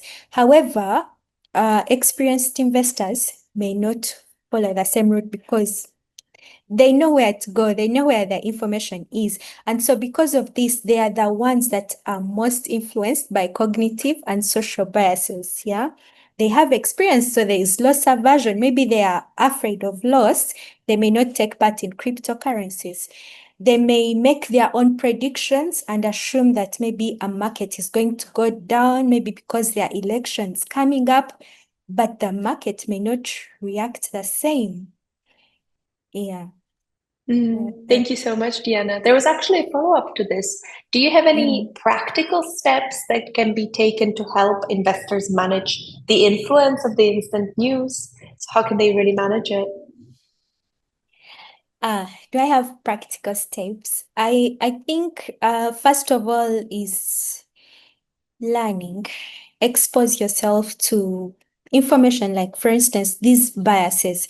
Most people don't know that they are being influenced by bias because they are not aware. So to them, they are doing it the right way. So first of all, it's exposure, and most likely you'll find this information with financial advisors or education. So take an investment course, take a financial literacy course, something like that, and you'll get this information. Then secondly, I think that like, for instance, this discussion mainly says that people are influenced by information, but it's important to assess company fundamentals. Yeah. This goes back to like ratio analysis, go back, look at the statements, look at the return on investment over the past 5 years. What's the trend like? What are the industry benchmarks? So that information, I feel like, will help an investor make more rational decisions than just a trending post or a meme. So while you may consider it, because of course there is market noise and it can likely affect the stock market, but support that noise, support that information on social media by exploring the fundamentals of a company. Go look, is it making profit? What are its main investment? For instance, companies that were invested in let's say AI, right now they are doing well. And simple companies like NVIDIA, yeah, the moment AI became more prevalent, its stock price went up by so much. And so people who are aware, who are following what the company is about, they had this information, definitely, and they made profit on that. So let's shift from market noise and support whatever trending posts we see or memes we see. Let's support that with company fundamentals and then make a decision. So I can't say ignore it. I think use both. Use both what's on social media, what's trending, but also company fundamentals. Thank you very much, Diana. No, it's super interesting, and thank you for your presentation. There is more questions within the Q&A. If unfortunately we don't have any more time to answer these live, but Diana, if you could maybe type up the answer, if you may, to some of the questions that we have from the rest of the attendees. Thank you very much. You may stop sharing this. Yeah, go on. Okay, I was going to suggest that I don't mind, you can share my email address and that I can answer the questions directly on email. Yeah, fantastic, fantastic. We can definitely see how that can be shared with people so they can reach out to you. All right.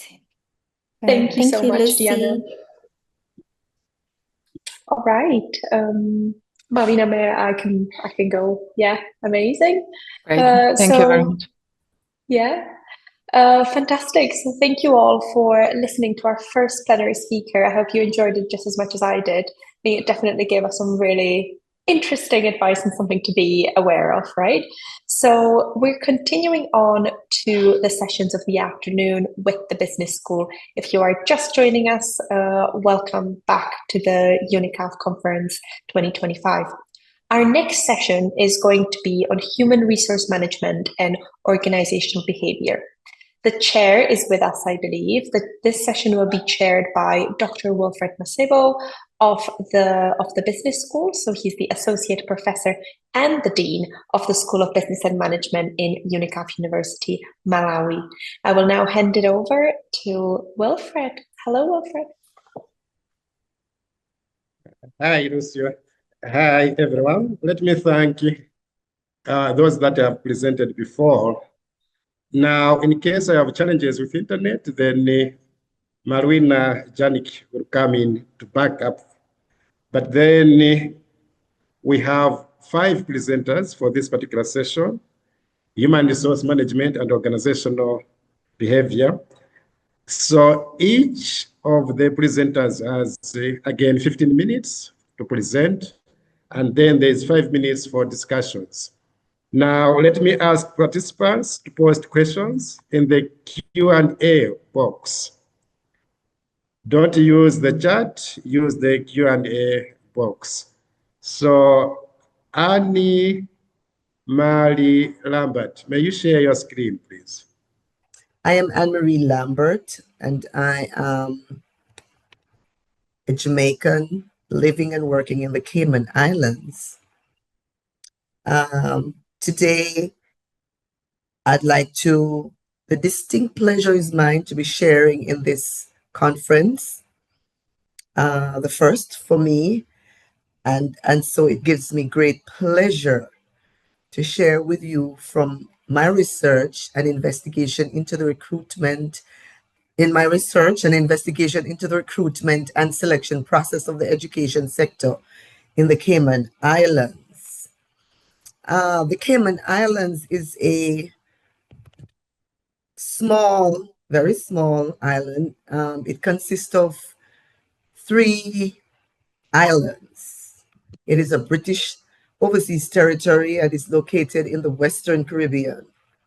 The 3 islands are the Cayman Island, the Cayman Brac, and Little Cayman.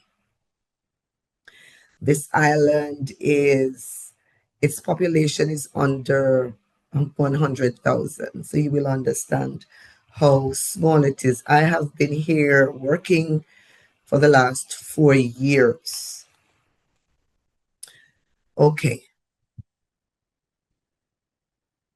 I'll just get past there. All right. So education is a cornerstone of national development. Education has always been a constituent of human society, and it has continued to play a pivotal role in helping to shape the lives of individuals and aids in the process or the progress of nation building. The development of knowledge and thinking skills of citizens of any nation is as a direct result of education. And that's according to snatica.com 2024. Recruitment and selection. Recruitment and selection is critical, very critical to the development, and it plays an integral role in the aspects of human resource management. These aspects of HRM are critical to the education sector, particularly because the learning outcome of students and the general achievement of institutions are directly impacted by the quality of teachers recruited, selected, and retained. Cayman Islands faces unique challenges due to small population and expatriate dependence. And as we go on, we will understand why these statements are made. I'll move on to the next slide. Now, the aim and objectives of this study, the aim was to investigate the recruitment and selection process of the education sector in the Cayman Islands. Specifically, the research was focused on 3 key objectives. 1, to ascertain the recruitment and selection process used in the Cayman Islands education sector and gain a detailed understanding of its structure and procedures. To determine the importance of the recruitment and selection process in contributing to educational outcomes and the overall success of the educational institutions in the Cayman Islands. And finally, to assess the effectiveness of the recruitment and selection process in addressing the staffing needs of educational institutions and identify any challenges that may hinder the process.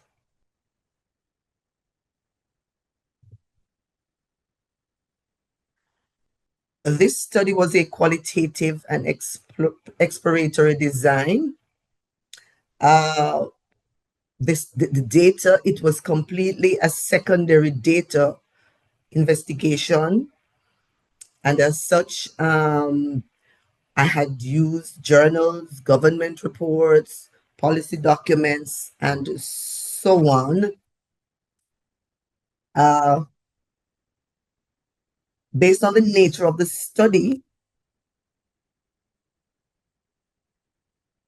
a qualitative approach was considered most appropriate, as it allowed a more thorough examination of the current practices, procedures, and challenges as it relates to the human resource management, with recruitment and selection within the education sector being the main focus. It was used because it best answered the research problem and the research questions, which I will move forward to. The questions were, what is the current recruitment and selection process of teachers in the Cayman Islands education sector? Why is the recruitment and selection process considered critical to the quality of education in the Cayman Islands? How effective is the recruitment and selection process in meeting the staffing needs of educational institutions in the Cayman Islands? And what challenges are faced? What improvements can be made to enhance the recruitment and selection process in the Cayman Islands education sector? Now, let me answer these questions before I move any further. The findings confirm that the existing recruitment, and I'm looking at the first question, confirm that the existing recruitment and selection process for teachers in the Cayman Islands is well organized and incorporates strategies both internal and external. Combined into the strategies also is the use of technology to help in the recruitment process. Why is the recruitment? Okay, and the e-recruitment is commonly referred to as the online recruitment, which is the chief recruitment method in the Cayman Islands. The second question says, why is the recruitment and selection process considered critical to the quality of education in the Cayman Islands? The quality of teachers employed in any institution is critical to the development of the nation's children and is linked to their educational outcome. Taslima et al. Says recruitment and selection of educational staff in the educational setting is significant simply because the quality of education provided to students is highly dependent on the quality of the educational staff. So both the literature and the results clearly authenticate that teacher quality has a direct correlation to the effectiveness of recruitment and selection. The next question asks, how effective is the recruitment and selection process in meeting the challenges? Yes, Annie, you have 5 minutes remaining. Maybe you move to the results. Okay, let me move to the next slide. Thank you. All right, so recruitment and selection is mostly done through e-recruitment. I mentioned that. One of the key findings I have found is that there is a heavy reliance on expatriates. This country, I have found, does not produce sufficient persons for the education sector.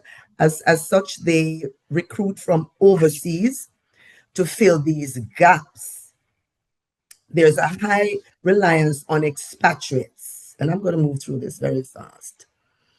Part of the problem also is the high cost of living and immigration rules that create challenges, such as a limit, which is soon will be implemented come next January. It will be implemented where it is said that there will be a limit on how long you can stay. And when that time ends, then you go back to your country and you will have to wait, if this rule is passed, for 2 years before you can return.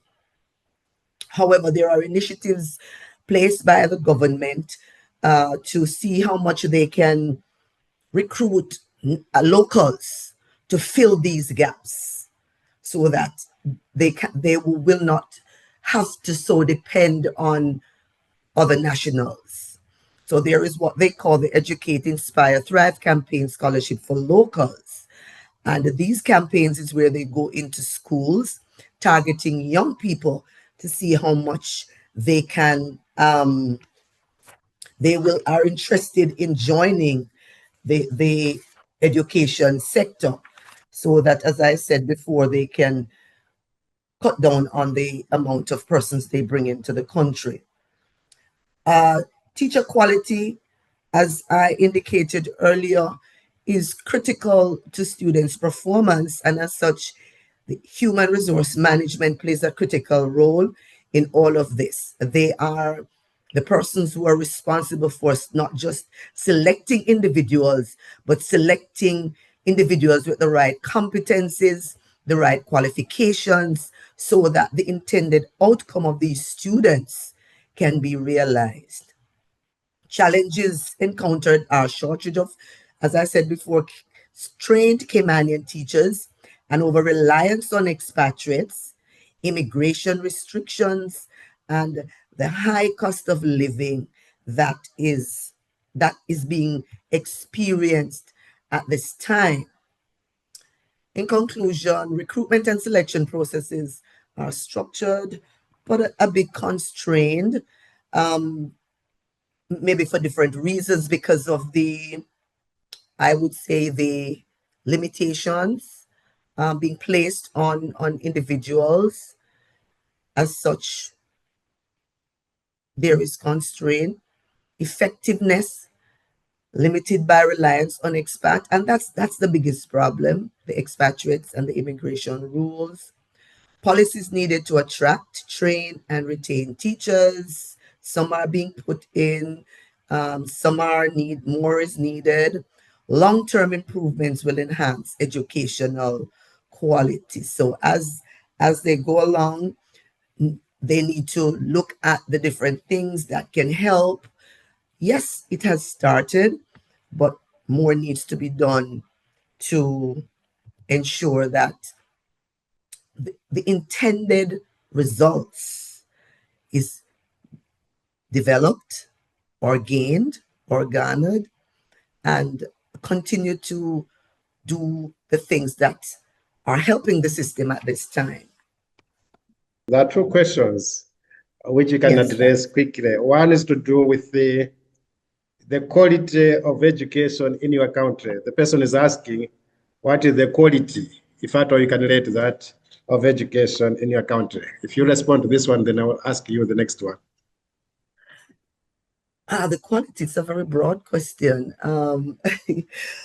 But as I alluded to earlier, yes, it's a broad question. From the perspective of recruitment and selection, teacher quality is critical in any organization. Well, the educational sector, it is critical because the teachers are the ones, and I want to make a quote that somebody says, right?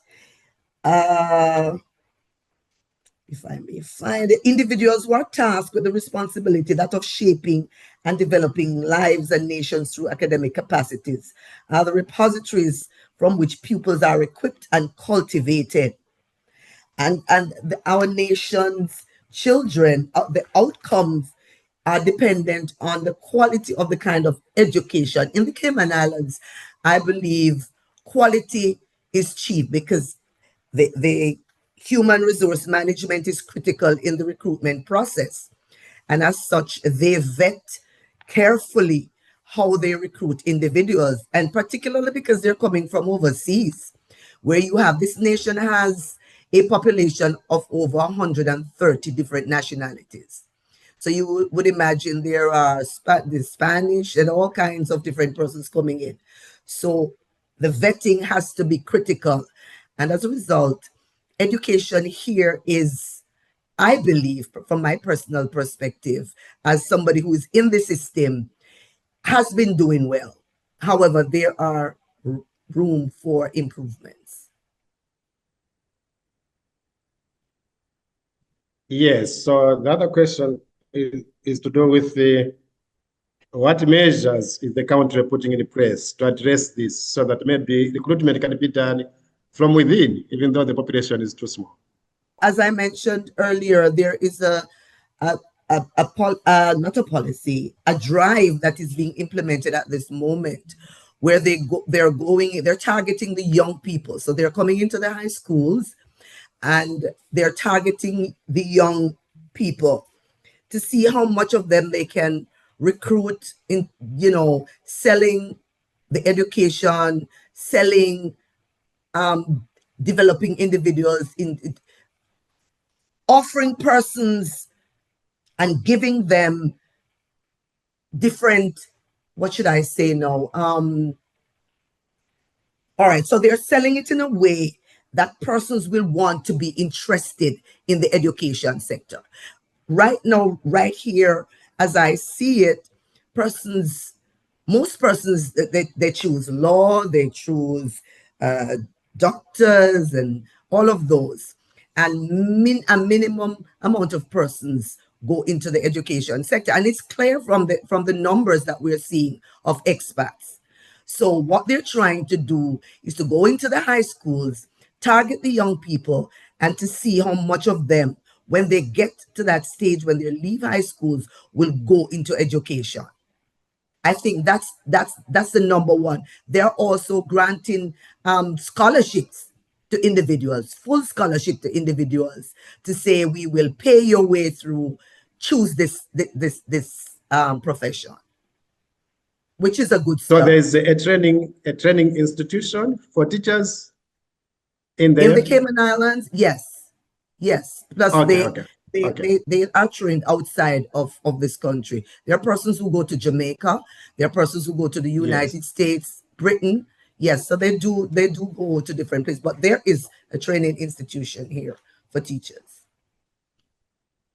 Okay, so yeah, when you are revising your presentation, just make sure that you align your objectives and the questions. Let the questions reflect the objectives.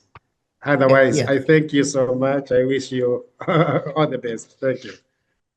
Luz, Charles, Hawa, Batwell, is your time. So you have 15 minutes for presenting. I'll remind you when you have 5 minutes remaining.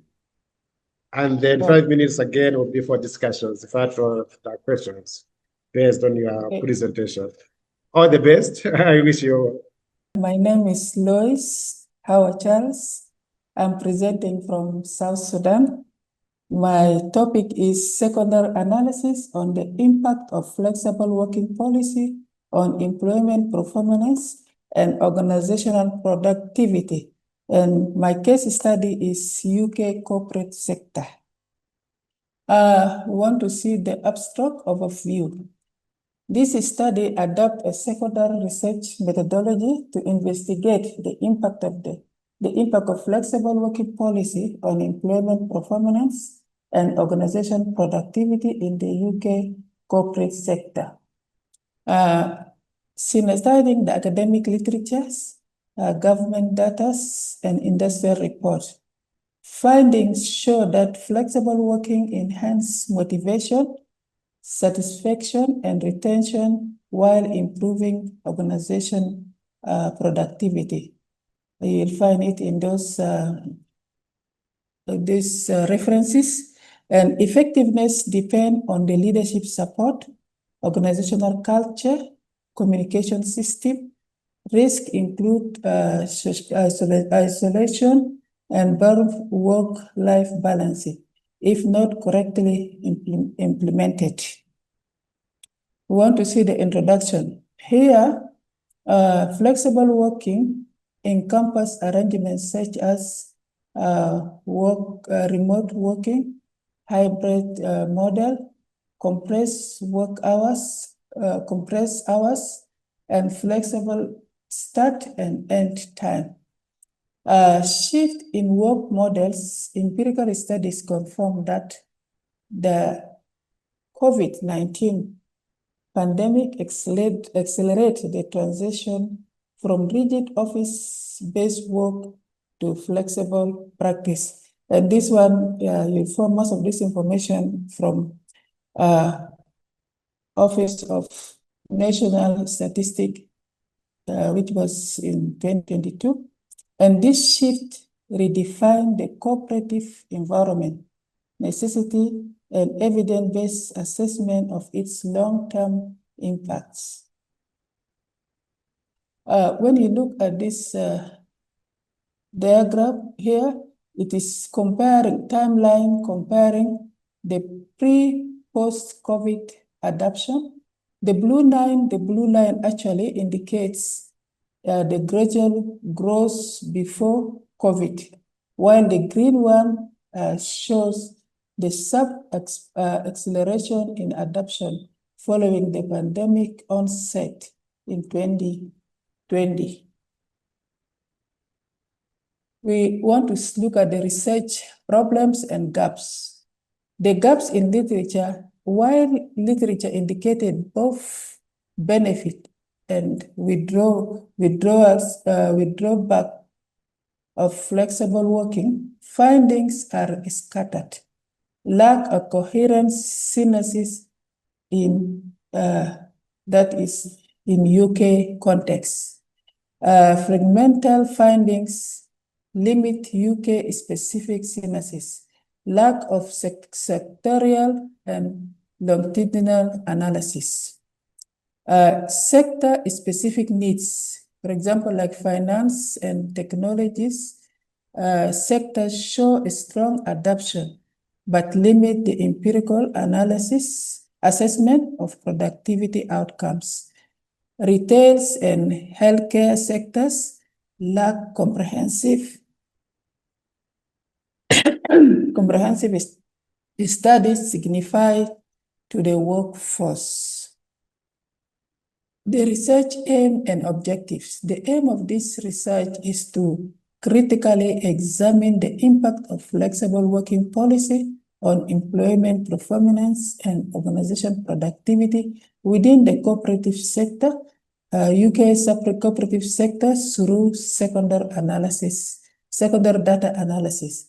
And the research objective is one, to evaluate scholars in industrial literature on flexible working, and to assess the benefit and the risk for employees and organization, identify sector-specific approach and outcomes, compare findings across the industry.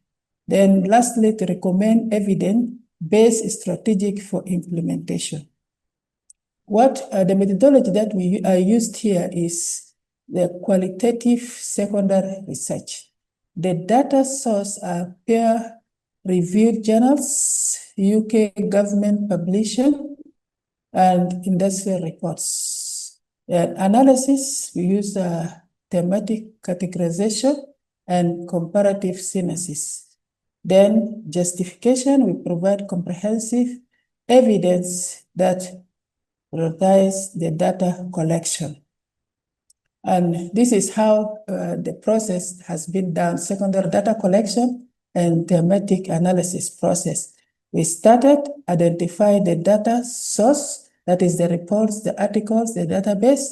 Then we collect the relevant data, organize and prepare the data, then formalize with the data, then generate initial codes, search for teams, review and refine the teams, define and name the teams, then report and interpretation linked to the literature and the findings.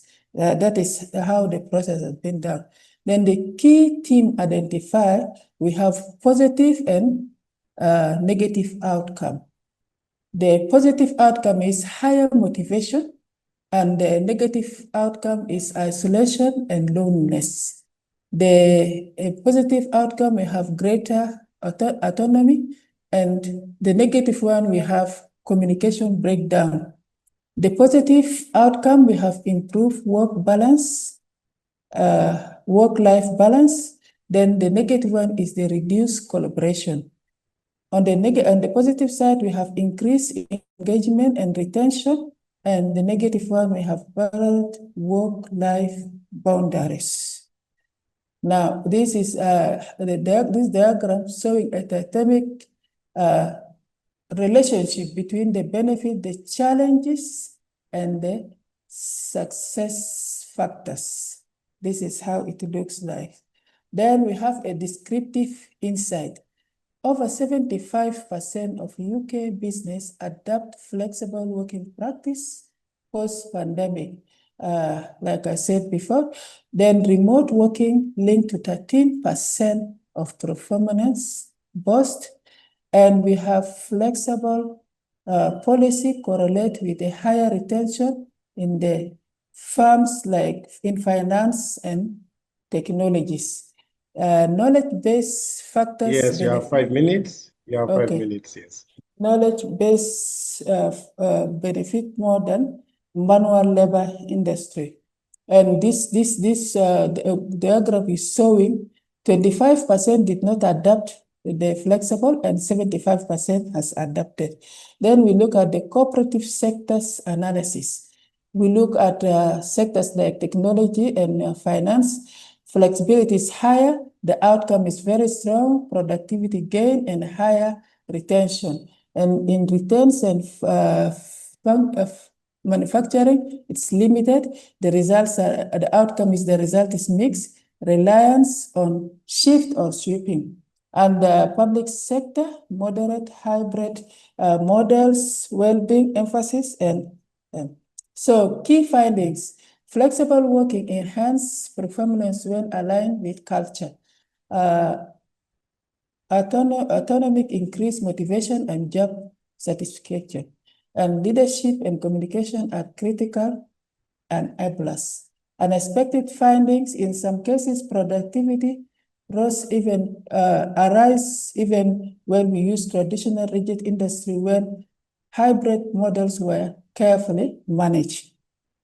In conclusion, flexible working is not universally beneficial. Outcome also shows how that it is not universal beneficial. Allowing flexible working with employee needs and organizational maximum goals maximize productivity. Its impact depends on the way it has been implemented. It is essentially to investigate in digital infrastructure, leadership sales and performance monitoring to maximize outcome. Address fragmenting evidence through consulting analysis, and flexible working in UK is expected to evolve in hybrid models with increased emphasis on digital tools and employee well-being. And practical implication, policy design, policy develop role, specific flexible policy, example of hybrid option, knowledge to workers and staggered shift for retail. Leadership, train managers to remote team leadership, for example, performance review in adapting hybrid. Performance monitoring, implement key and feeding loop, for example, quarterly track of productivity and well-being. Contribution to the knowledge, consolidating fragmented UK literature into coherent synthesis and identify sector-specific opportunity and challenges. Align the finding with aims, with the stated aim and objective. Provide an evidence-based road to HR policy leaders. So contribution that links the three is the research gap, research aim and objective. Then we see the finding, the methodology, and how the practical impact are there. So these are the reference, and thank you. These are my contacts. Any question? You're welcome. Thank you. So two questions again. Now, the first one is to do with what solutions do you suggest can be applied to mitigate the challenges that might come with the flexibility in working hours, whatever? You get the question? Yes. If you provide flexibility to employees, there are challenges associated with that. Yes. But then how do you mitigate those challenges? Yes. Yeah, like I've explained, some of these challenges we need to have some training for the managers. Some of this we need to have training for the managers so that they also understand the importance of flexible working. And once they understand the importance of flexible working, some of these things will be mitigated. But if the managers did not understand, those are now challenges because most of these managers, they depend on the office-based presence. If you are not in the work, this is the problem. But if they are trained, they understand it, then they will promote this flexible working policy. Yeah.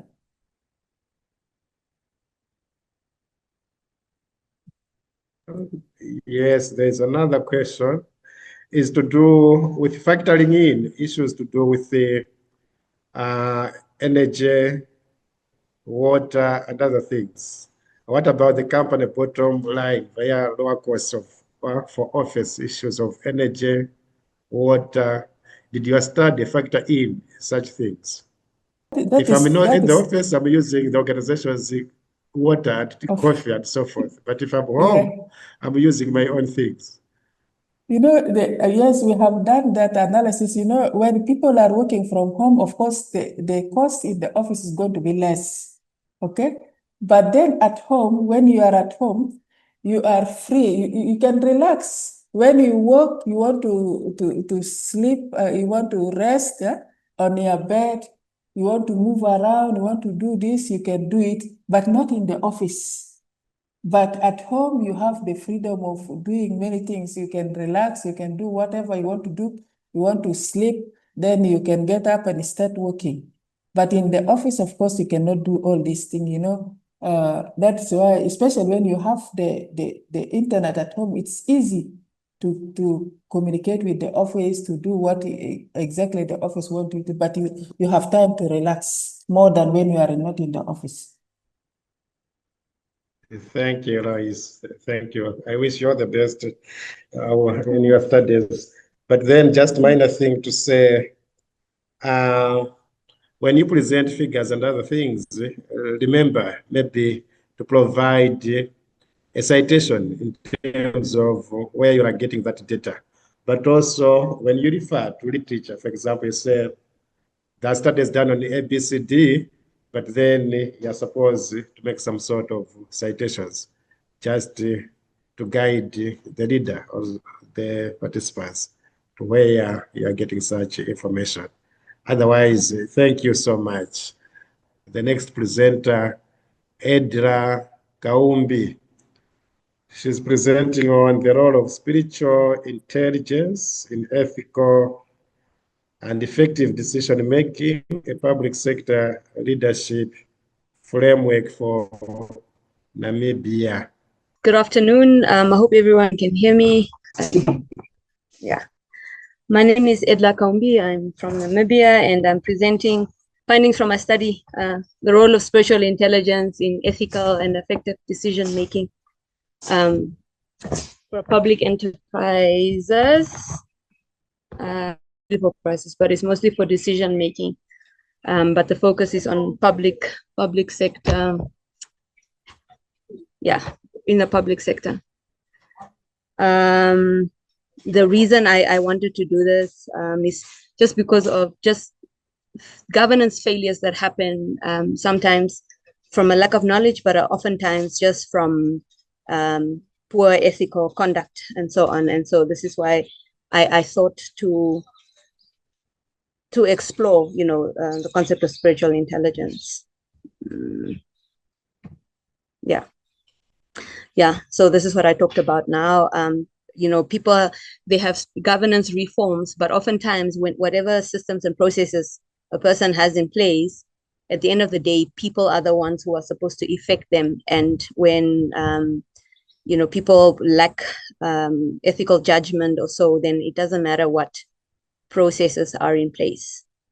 So I was hoping, I was hoping that spiritual intelligence could offer that solution. Of course, when I went through, and maybe I'm jumping ahead, I found that the academic material that is there didn't quite the full scope of what I had envisioned in terms of spiritual intelligence, but there's still enough to provide a proper framework for this issue. So the aim really was to investigate how spiritual intelligence can inform ethical and effective decision making. Especially for public sector in Namibia. And so the question is like, what does it play? What role does spiritual intelligence play? How can it shift behavior? Because at the end of the day, it's human behavior that affects outcomes and the behavior of organizations. And then how can it inform a leadership framework that is aligned with these challenges?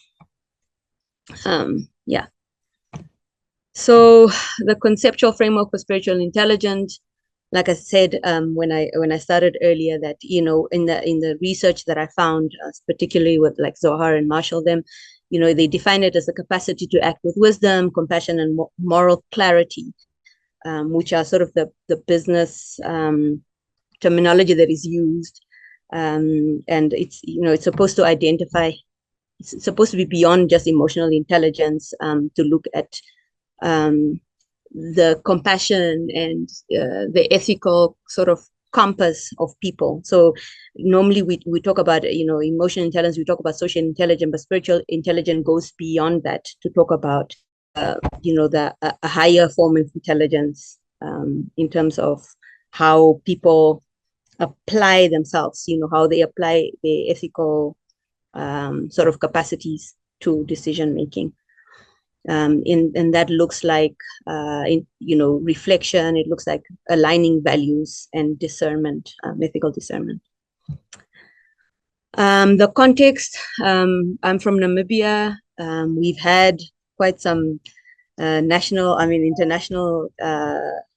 scandals that happened. The fish rot happened in 2019, where fishing quotas were allocated in a corrupt manner, where people benefited themselves and they colluded with foreign organizations, in a way that they could benefit themselves instead of the country. The SME bank collapsed because there was mismanagement and unauthorized investments. Our national airline had to be bailed out. It was finally closed down because just poor management, poor strategy. And so these things prompted me to look at what can be done. What is it that that can be implemented to sort of combat some of these issues? If people use spiritual intelligence, could it affect the way that they could they have made better decisions? So what we found with spiritual intelligence, looking at these articles, from like Siswanti from Hussein is that spiritual intelligence enhances ethical awareness. It's also supposed to enhance moral reasoning, and it's supposed to improve decision making so that you have better quality decisions.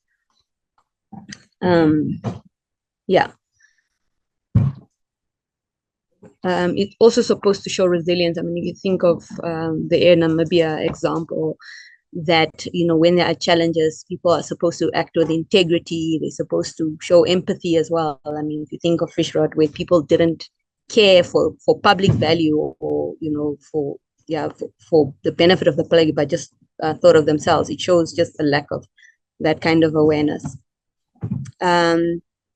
So, and this spiritual intelligence being seen as a faith quotient, which is linked to leadership and Ubuntu, that we are because I am because you are, kind of thing.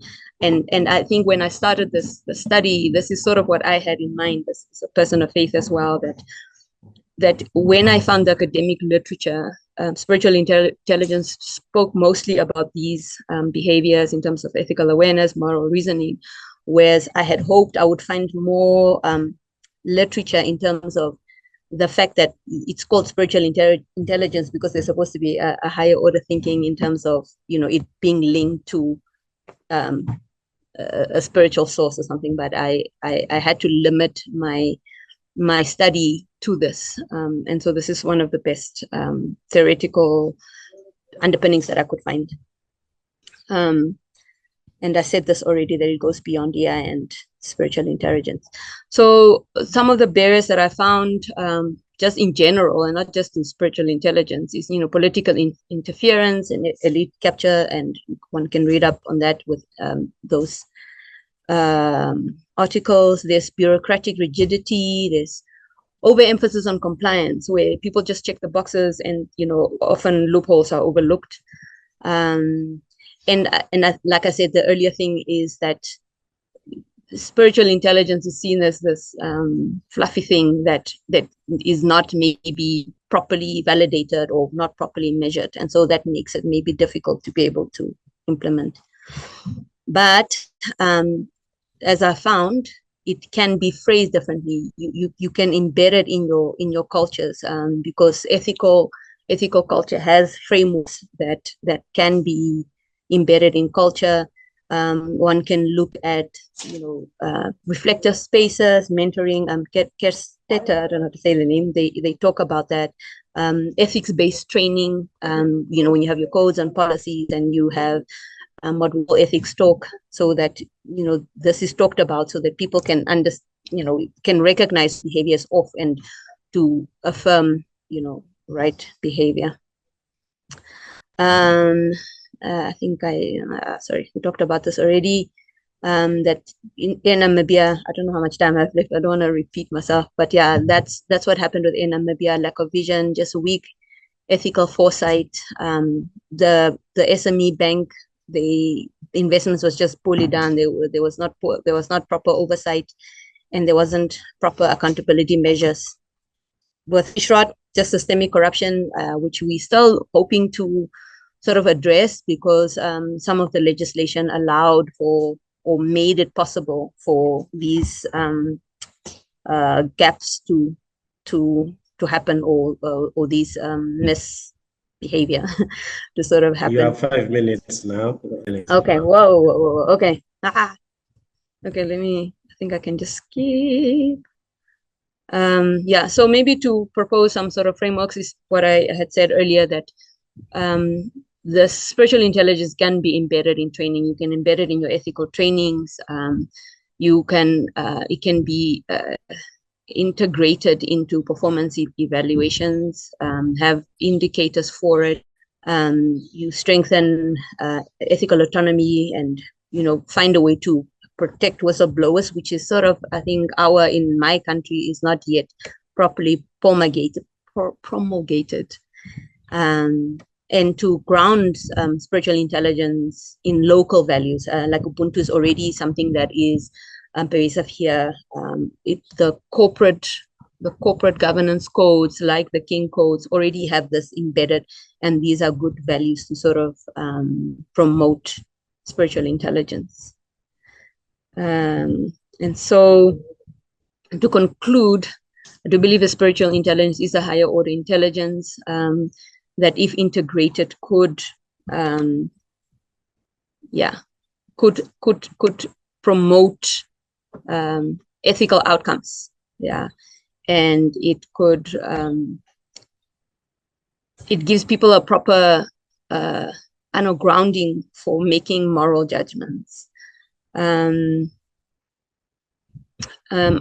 found that when this is missing, when people don't have that moral compass, failures do happen, and people don't have a sense of what is right and wrong.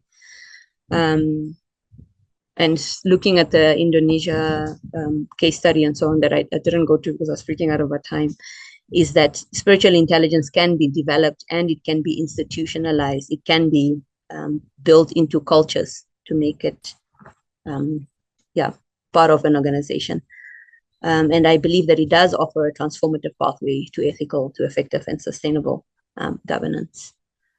So organizations should reconceptualize leadership as conscience and service, and not just compliance. They should institutionalize value-based recruitment, training and evaluation. They should foster organizational cultures of reflection, of trust and ethical dialogue, and they should support sustainable development aligned with SDG goals, so that it's about impact and not just gain or profit. And that's all. Thank you very much. Are there questions? Thank you. Again, we'll take 2 questions.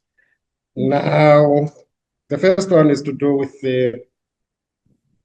what other aspects of intelligence did you come across while you are doing this particular study? Of course, you have referred to some sort of research done in Indonesia and so forth, but then a participant is asking, what other sort of intelligence did you come across while doing this particular study? Yeah, I need to remember them. I mean, they are the ones that we already know, like just the normal intelligence quotients, and they talk about, I don't remember the names, but in terms of like how people are artistic and musical, there's like those kinds of intelligences in terms of language and, that kind of thing. I think there are like 7 intelligences also, which I can't remember off the top of my head right now. I don't know if that is that yes, another question. Yes. Okay. Yeah, you mentioned that 7, but you cannot mention them. That's okay. But okay, yeah. Yeah. Sorry? Did you perform the analysis across the spiritual vis-a-vis religious texts to see as to which best prescription can be applied? Yeah, and so that was my challenge, right? I in terms of trying to not be biased, and also what I found, what my challenge was, is that what I had hoped in terms of spiritual intelligence, because as a faith person, I have seen how people can use, what they maybe would call, say, a prophetic disposition to be able to make decisions, or to be able to get sort of wisdom to make decisions. But that material is not reviewed and is not academic. And so I could read it to sort of maybe sort of influence or sort of give me an idea of what I want to achieve. But in terms of, using empirical data, I couldn't quite use it. Whereas the academic data that is there, like I said earlier, it talks about spiritual intelligence, but it talks about ethical and moral values. It talks about compassion and so on. So I had to work with that, and because that's what's peer reviewed, and that's what a lot of research is done. So I think I would be interested to, if one was to take this research further, to make some of these, like there's works of Florence Scovel, and there's the works of, you get like The Secret, this book by Rhonda Byrne, I think. But this is not academic literature, and so that was kind of the change. I don't know if that's answering the question. Does that answer the question? Yes. But then there's another. Yeah, I think so. Getting it. There's another question here to say, but then what factors contribute to our leaders resisting integration of spiritual intelligence in their workplaces? Yeah. The barriers, and how can these be overcome? Yeah, I think in simple terms, the question is saying, do you think it is applicable to apply I this believe it is. in the workplaces? Yeah, I believe in the public it is. sector, for that matter. I believe it is, especially if it can be framed in a way value benefit to the organization. And I mean, as a governance practitioner, we talk about that purpose is at the heart of governance. Like, why is an institution, why does it exist? And good governance is supposed to lead to an ethical outcome, is supposed to lead to good performance. There's supposed to be effective control, and there's supposed to be legitimacy. So if one can show that these outcomes then, can lead to, did you disappear, ethical culture, one can have a case for spiritual intelligence, and I think the case then comes in for why some of this academic material then doesn't refer to, they talk about morals, they talk about empathy, talk about compassion, not necessarily, calling it spiritual intelligence, but the outcomes are the same, or the benefits are the same, because it then speaks to the proper outcome of the organization. And then it's not linked to religiosity, if that makes sense. Thank you. Now you stop sharing your screen so that we call the next presenter. Okay. I wish you all the best. Thank you indeed. Thank you. All right. Our next presenter is Justin Zansi. And the topic is on relationship between succession planning strategies and employee retention. My name is Justine. I'm presenting from Nigeria on the topic relationship between succession planning strategies and employee retention. I chose this topic because while growing up, I have seen a lot of, and working, I've seen a lot of companies that do not engage in succession planning. Succession planning is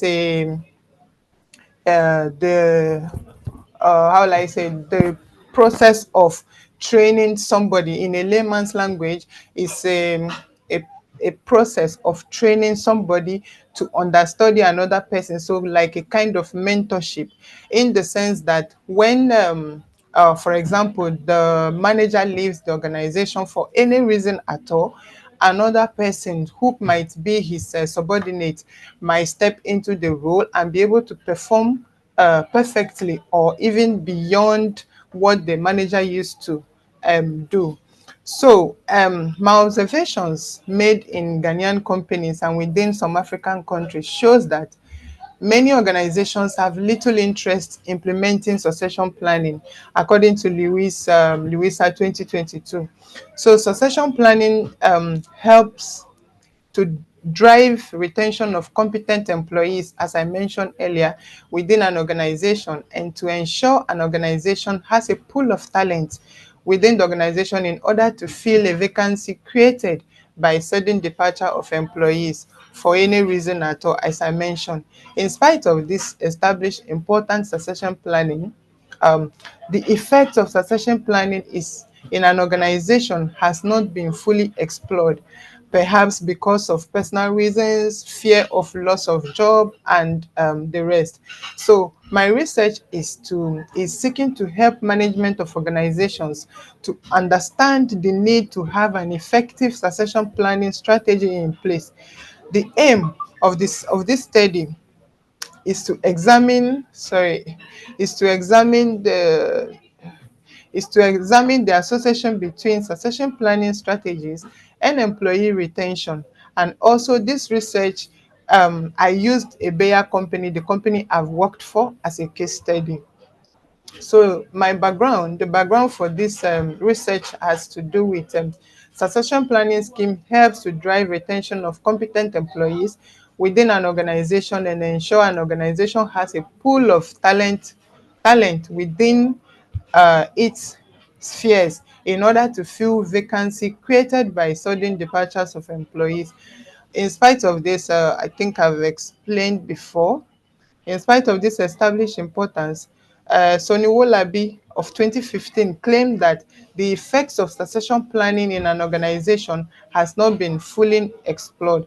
Therefore, my research seeks to explore all these strategies to ensure that managements are able to tap from it and to see the importance of succession planning. My primary aim of this study is to examine the association between the two strategies and employee retention. Then my specific objectives are to assess the effectiveness of succession planning strategy in reducing employee turnover, to analyze how succession planning influences employee retention, to identify best practices in implementing succession planning strategy initiatives, to address key challenges in implementing succession planning strategies, and to provide recommendations for HR professionals on improving succession planning strategies in their organization. My research methodology uses secondary, that's literature reviews, to draw conclusions. That is, I pick up or drew my sources from already existing literature, works that has been done by others, to be able to draw an informed decision. So I use literature research, involve gathering data from existing studies, as I mentioned, and it also involves searching for articles in newspapers, magazines, and other credible sources. My approach was to use quantitative explanatory research design. The study also employs literature research as its primary method. An explanatory research design is suitable when existing information is limited, and the goal is to understand how and why certain phenomena occur, according to Career Guide in 2025. This, my approach enables me to analyze patterns, explore relationships between variables, and predict future outcomes. It also helps my readers understand the complex issues and lays a foundation for future studies, according to Tegan 2023. However, the method has limitations as well. Findings are often non-conclusive and may suffer from research bias or limited external validity. In many cases, future qualitative research may be necessary to support the hypothesis developed through the explanatory approach. Additionally, distinguishing between correlation and causation can be problematic, according to Tegan. Overall, the chosen approach supports the study's aim of uncovering insights into succession planning and its impact on employee retention, while acknowledging the methodological constraints inherent in secondary explanatory research. So the summary of my findings: when it comes to effectiveness of succession planning strategy in reducing employee turnover, it was discovered that it reduced break in operations. Why? Because if there is an internal candidate that is to fill, for example, an HR position, when the HR manager resigns, the time for transition becomes shorter than compared to employing somebody externally, coming to train the person on the values of the company, the culture of the company, the way they do things, the SOPs and everything. It takes longer time than when you have an already trained candidate that is to fill into the operations immediately. It helps reduce to acquire knowledge. It helps employees to acquire knowledge. It boosts employee morale. Why? Because if I know that in an organization in Bayer, I would be able to grow in this organization, then I will take my time to stay in the organization. I will be loyal to this organization. Why? Because I know that in the near future, I am in line for promotion or I can get promoted, which also boosts the employees' morale. It also enhances long-term growth of both the organization and the employees as well. So how does succession planning influences employee retention? It provides a comprehensive career path for growth, as I mentioned earlier. It makes employees feel valued. Because yes, if I know I am going to grow in this organization, definitely I would want to give my best. I would want to stay. I would want to do better so that I can get promoted. It makes employees feel secured in the organization, as I mentioned. It helps to increase motivation and commitment of employees. So what are the best practices in implementing succession planning initiatives? One of them, this is not an exhaustive list, so a few of them are identifying of potential successors, organizing in-house leadership skills training for potential successors, mentorship, which also lead to succession planning. Strategy must be reviewed periodically. The process must be transparent. There shouldn't be any bias or unfair treatment. Let managers during the selection process not feel that because I like X, Y, Z people, or these are my cliques, so I would want to select them for succession planning if they don't merit it, if they are not performing their duties well enough to merit it. So there must be transparency. The leadership team must analyze in detail before making these decisions in order to be objective. Then the best practices in implementing succession planning, so continuation, develop important skills and potential roadmap for potential successors. Use of shadowing, mentorship programs, and assignments as effective strategy for succession planning. Then strategy must form part of the cultural norms in the organization. So all the strategies that need implementation, they must be part of the norm, of the culture of the organization. So the employees don't feel lost or don't feel that it's a new thing, because the truth is that change happens to a prepared mind, and a lot of people like to resist change. So if it is already a culture embedded in the organization, it is easy for people to learn, adapt, and assimilate to it. Another way is identification of next generation of leaders. Now we can finalize. Yes, please. Finalize in 1.5 minutes, yes. Okay. So what are the key challenges in implementing succession planning strategies? Difficulty in identifying future essential roles, using data from the performance review preview, which can be biased sometimes, difficulty in establishing what precisely to measure, identifying and surmounting biases during succession planning, unable to follow through development plans, because you might create a development plan for employees, but its implementation is also some of the challenges, unable to keep succession planning up to date, difficulty in managing the morale of employees. So what are the conclusion and recommendations found or brought up in my research? My study highlights the strategic importance of succession planning in enhancing employee retention and ensuring organizational continuity. The results confirm that career development opportunities positively influence employee motivation, loyalty, and retention.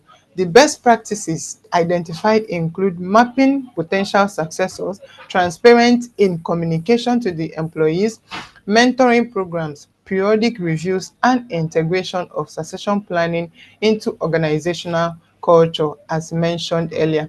Departmental health are to encourage not being biased and all of that. Then, however, challenges remain that these difficulties in identifying key roles, measuring succession readiness, addressing biases, maintaining morale, and ensuring development plans are followed through, according to Soniwolabi 2015. So to continue, the Ghanaian context also affects generalizability and variation in succession quality may impact consistency. Future research, of course, should include mixed method approach, sector-specific studies, regional comparisons, evaluations of mentorship, digital succession planning tools, and longitudinal studies to better establish causality. In summary, while succession planning is vital for long-term performance and employee retention, its success depends on strategic implementation, organizational commitment, and continual review. Thank you very much. Any questions, please? Yes, thank you. There are 3 questions. Thank you, So sir. the first one is to do with why is it difficult for organizations to value issues of succession planning as well as employee retention? Why is it difficult for organizations as well as companies to value issues of succession planning as well as employee retention. Okay. You can give some examples from Nigeria. Yes. Sorry, please. I can give some examples of. From Nigeria, yes. Okay, okay. So I will take Beya, Nigeria as an example. That's where I used to work before I left. Me as a manager, I see succession planning as the fact that you are taking away my job, or you are planning. That's the mentality. You are planning to take away my job. You are planning to sack me. That is why you want me to train somebody under me, and then when the person is able to do the job that I do, then so my job is feel threatened. That is number one thing. Number two, we don't see it as a necessity because we feel that, or management feels that, there are a lot of candidates in the job market always looking for job. So why should I train somebody, or why should I invest in succession planning when I can just at the click of my finger advertise and get people from the market? What management or HR professionals fail to understand is the time to hire, the cost to hire, and also the time wasted in training the new hire to be able to understand the organizational culture, to blend with the culture, and the person leaving might also take information. Sometimes it might be secret or confidential information, classified information that is not supposed to go out there. But if I leave on a bad note, some people even leave on a good note, but they still try to sell out company trade secrets to others. So for me, I feel that it's because they feel threatened by the job. Management feel threatened for job losses. And number two, management feels that there are a lot of applicants in the job market to take from, so they don't see or value succession planning. Did I answer your question, please? Yes, yes. And thank you. Ajoke, Asoro, you can start sharing your screen.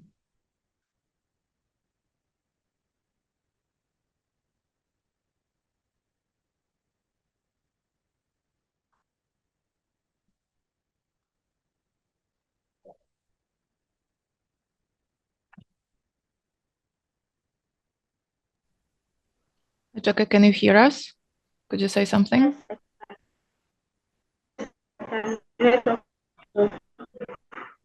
We cannot hear you clearly. The internet connection is breaking, I think.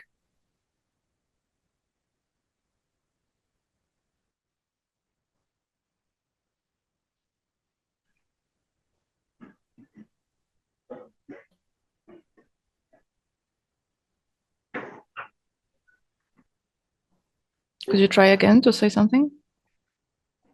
Okay. Good afternoon.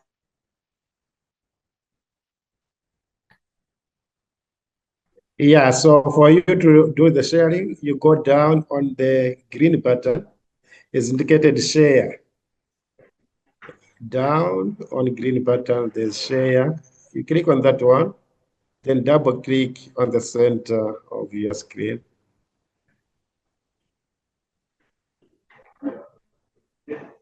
Yes.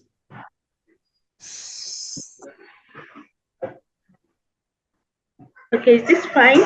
Yeah, I can see your screen, I can see you, but then on the presentation that you're sharing, to your right, down to your right, there's plus and minus, but then the third button is the presentation mode.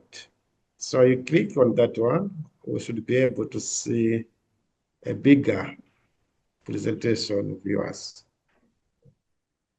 Okay, I should click on what? Down to your right. Do you see minus and plus? Okay. Then just next to the minus. Okay. You get me? Okay. On your presentation down, there's plus at the end, then there's minus, then Yeah. After minus, as you go to your left, click on that one. Okay.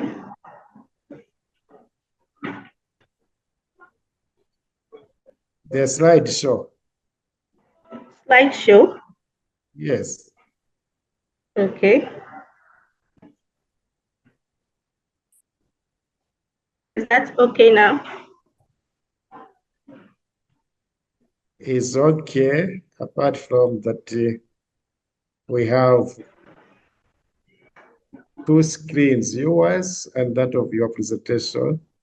I'm seeing you on two pictures, the one on top and then to the left of your presentation, but you can start.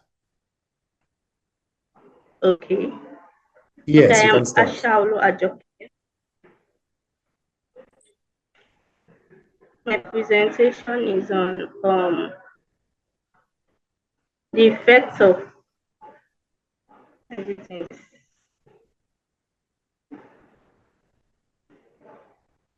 The effect of leadership and organizational performance in the Nigerian banking sector.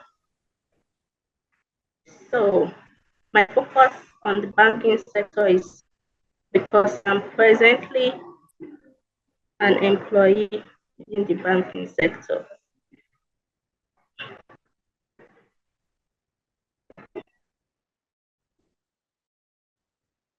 So Nigerian banking sector faces challenges including employee performance issues, customer satisfaction, and operational efficiencies. Banking there's focus short-term financial gains over transformational leadership.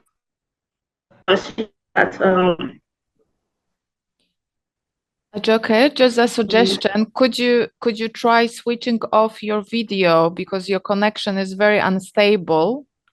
Maybe without the video, we would be able to hear you better. Because the sound is breaking.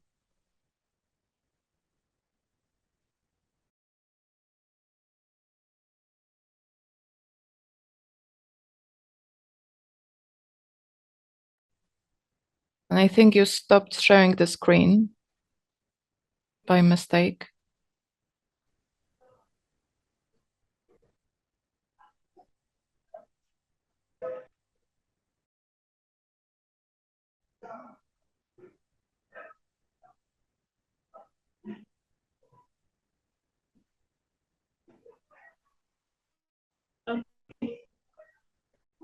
Is it better now? My video is up. Yeah, so double click in the center of your presentation to see it. So they were able to see it. Yeah, sharing, but we cannot see you. Yeah, now it's better. Much improved. Okay. Okay. All right. The study aims to investigate leadership style and organizational performance in selected Nigerian banks, providing evidence relevant for executives, policymakers, and researchers.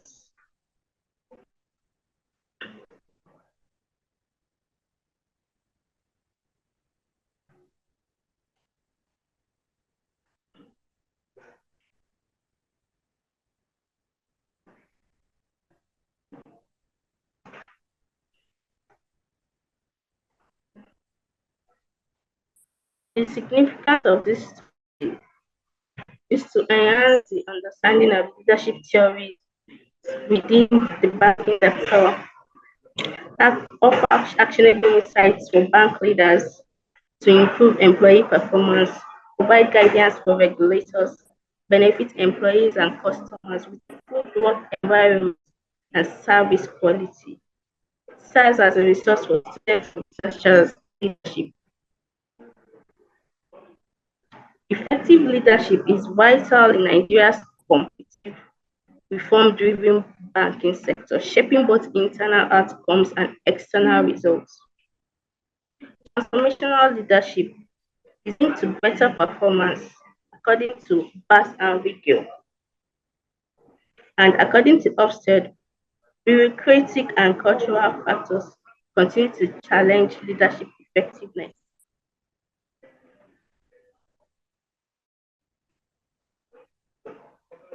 Specific objective is to investigate various leadership styles employed by managers in the Nigerian banking sector and their theoretical foundations to identify the dominant leadership styles used by bank managers in Nigeria, to determine the relationship between leadership style and organizational performance in Nigerian banks, to assess the impact of various leadership styles on employee performance and motivation in the banking sector, to evaluate how transformational leadership contributes to innovation and customer satisfaction.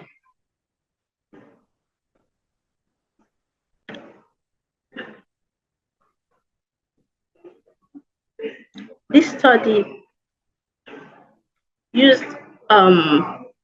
relied on open source secondary data from public available reports database and institutional publication.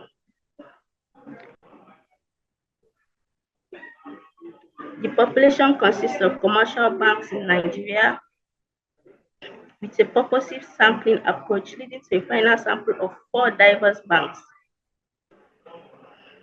Leadership was indicators such as board composition, CEO characteristics, governance structure, while organizational performance is measured by financial reports, non-financial metrics,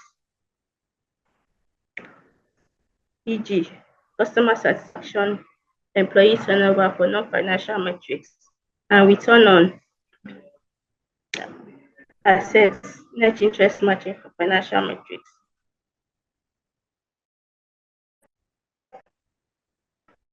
Data analysis involves descriptive statistics,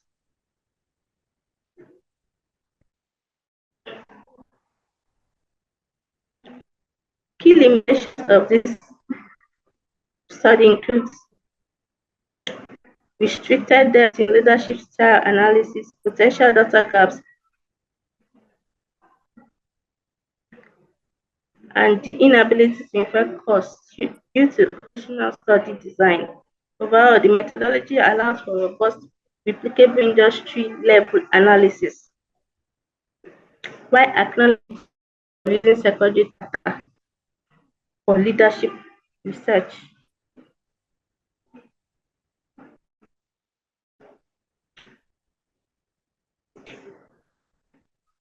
This study analyzed secondary data from First Bank, GT Bank, and SS Bank, focusing on the leadership. Transformational leadership and digital innovation were consistent themes among top CEOs. Notable results include First Bank, their performing loans dropped from 45% to 56%, and profit increased from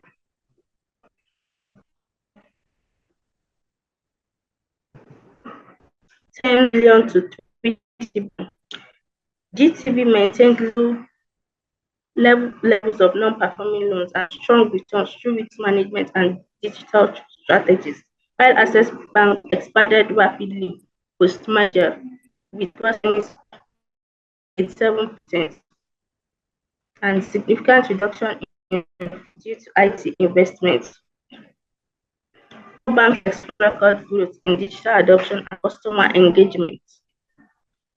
Research shows transformational leadership and servant leadership styles boost employee performance and satisfaction. Conclusion: effective transformation-oriented leadership strongly correlates with financial success, digital innovation, and improved employee outcomes across the Nigerian banking sector.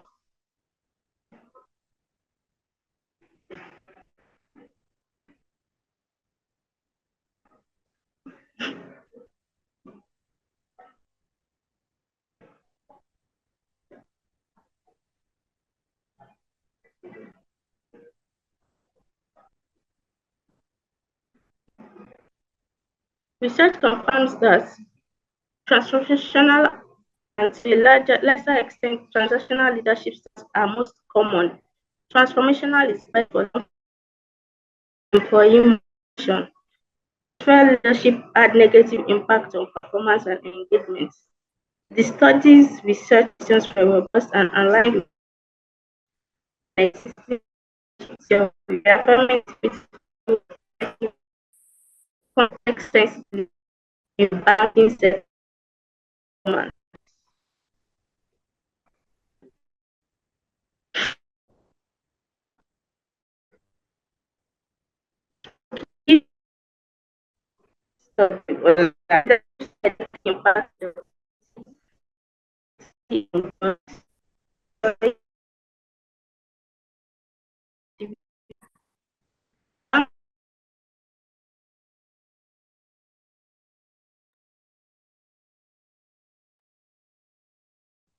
I think we have a problem with our presenter. Yes, I think we lost the connection. Yes, yes. Yeah, she has Maybe totally challenges. just wait for a minute to see if she can reconnect. She has only 5 more slides.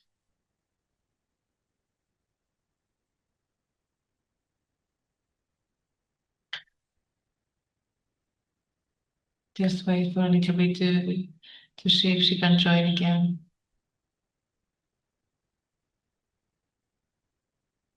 Of course, all the recordings will be uploaded in our website after the conference. So you could see the slides there for each presentation. But it's better to have the presenters here live since they, it's their presentation and they should be able to present it to us.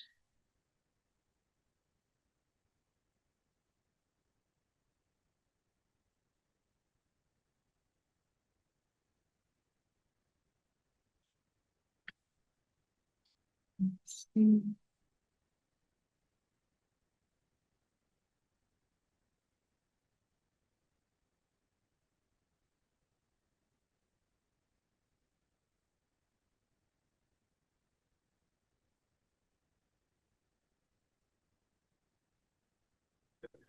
Yes, a minute has gone. It seems she's still having challenges. She cannot reconnect. Yes. So simply to say that in this particular presentation, the presenter is comparing leadership styles. And out of these leadership styles, she feels like the transformational one and seconded by the transactional one are better. They bring positive impacts in the banks in Nigeria. And the laissez-faire leadership style has negative impacts in the banks in Nigeria. Otherwise, I thank you. We stop here for this particular session. Thank you. Back to Luina. Thank you, Wilfred, and thank you for the summary. Yes, unfortunately, we were not able to hear the rest of the presentation, but yeah, we cannot do anything about the internet connection.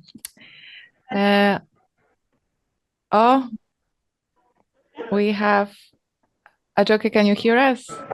Are you back with us? Yes. Yeah, my went off. So I'll just able to connect again. Okay, so we can try again from the slide that you stopped when you got disconnected. So we could hear the conclusion from you. If you could jump to the conclusion slide. Okay. Okay.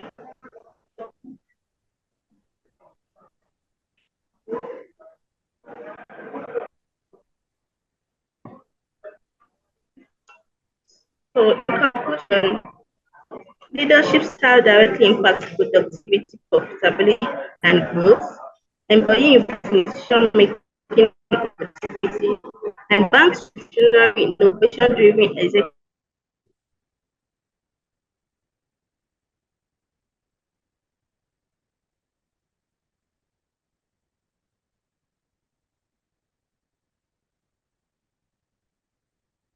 I think we lost you again.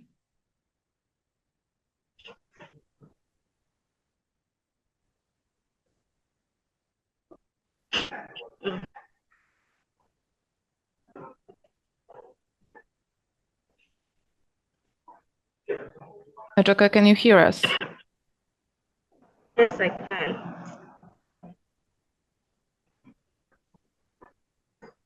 So, recommendation is to adopt transformational leadership practices,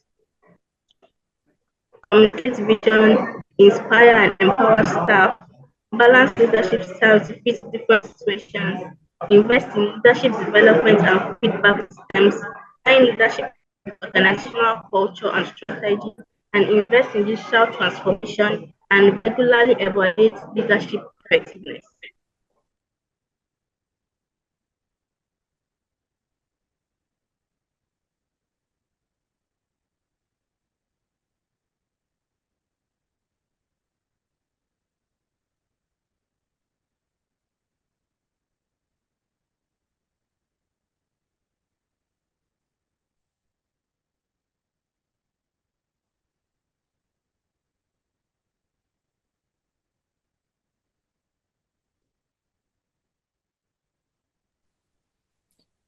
I think we lost her again. Yeah, we reached almost the end of the presentation, which is good. There is this last slide that everybody can see now, the limitations on the screen. Of course, if anybody would like to ask Ajoka something, you can reach out to us, to the business school, and we will provide you with the contact details to ask her some specific questions about her research. All right, so this is it for today's program. Thank you very much for joining all the panelists for the insightful presentations that you prepared. So we are very grateful that we could host you and that you could share your research with us. And thank you for all the attendees for your presence as well. We will welcome you back tomorrow at 9 with some more presentations from the business school, from our various partners. So we wish you a restful evening and see you tomorrow.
Unicaf University. It's an online university that brings you lots of opportunities, affordability, flexibility in learning. So if you're thinking of learning or continuing your education, this is the best university to consider. Consider Unicaf University, you'll never regret it.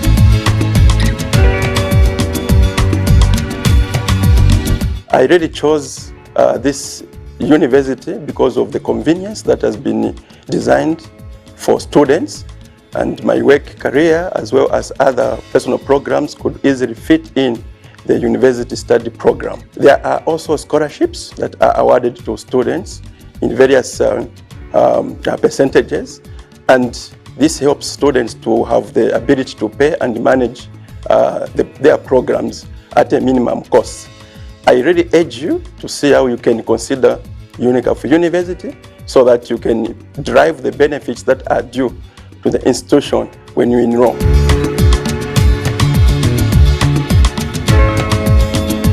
It is a program that I encourage everyone to be part and parcel of it. And I myself am going to be an ambassador of this program even in Cameroon because of the learnings I've learned in Unicaf. I came in, I thought that I mastered many things. But when I came to Unicaf, I discovered that I knew nothing. based on the way that I was being transformed. I'm sure that I'm a product of Unicaf, and I'm going to use this knowledge to see that I will transform many other souls. And I'm a partaker of an ambassador to take the good news of Unicaf to many other people. I encourage you out there, join Unicaf if you want to make it in life. It's great.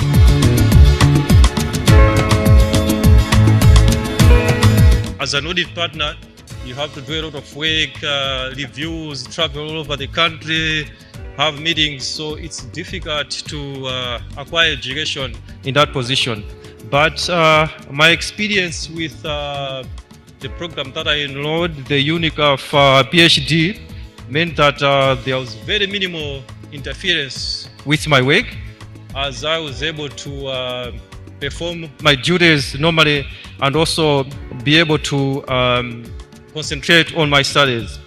I'm constantly under pressure to meet clients' deadlines and attend to staff needs and deal with family matters. So having a flexible schedule for studying came in very handy.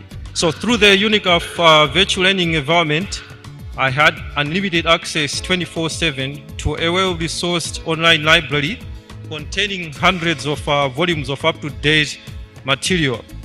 Furthermore, the lecturers, dissertation supervisors are usually very efficient and dedicated to providing timely direction and feedback to assignments.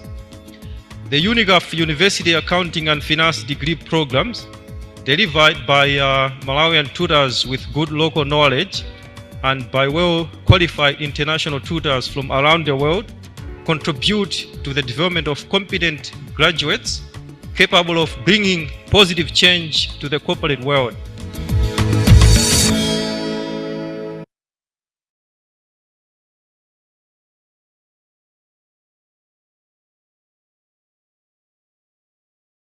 Yes, you I can am start. Ashaulu Ajoke.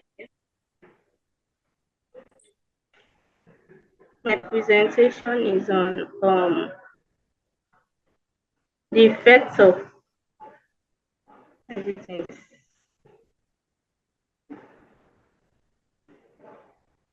The effect of leadership and organizational performance in the Nigerian banking sector. So my focus on the banking sector is because I'm presently an employee in the banking sector.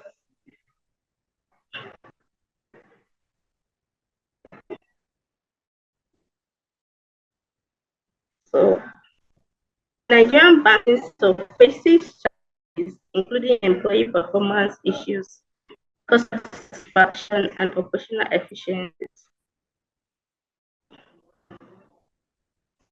Banking there's a focus on financial gains over transformational leadership. Consider that the study aims to investigate leadership style and organizational performance in selected Nigerian banks, providing evidence relevant for executives, policymakers, and researchers. The significance of this study is to enhance the understanding of leadership theories within the banking sector that offer actionable insights for bank leaders to improve employee performance, provide guidance for regulators, benefit employees and customers with improved work environment and service quality. It serves as a resource for students and researchers leadership. Effective leadership is vital in Nigeria's competitive, reform-driven banking sector, shaping both internal outcomes and external results. Transformational leadership is linked to better performance, according to Bass and Rigel. And according to Ofsted, bureaucratic and cultural factors continue to challenge leadership effectiveness.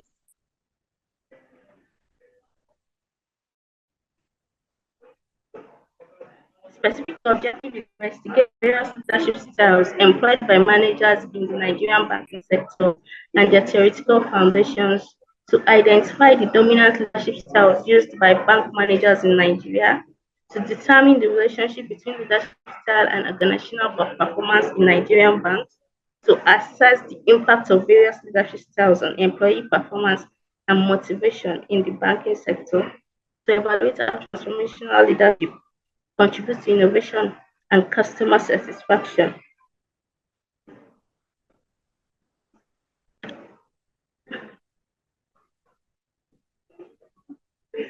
This study relied on open source secondary data from public available reports database and institutional publication.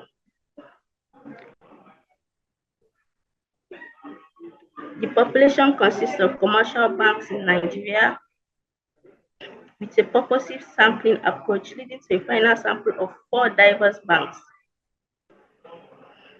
Leadership was indicators such as board composition, CEO characteristics, governance structure, while organizational performance is measured by financial reports, non-financial metrics, e.g., customer satisfaction, employee turnover for non-financial metrics, and return on assets, net interest margin for financial metrics.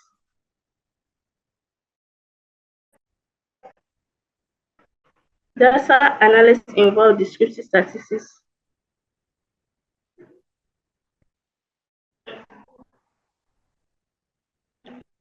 key limitations of this study includes restricted depth in leadership style analysis, potential data gaps, and inability to infer costs due to functional study design. Overall, the methodology allows for robust, replicable industry-level analysis, while acknowledging using secondary data for leadership research.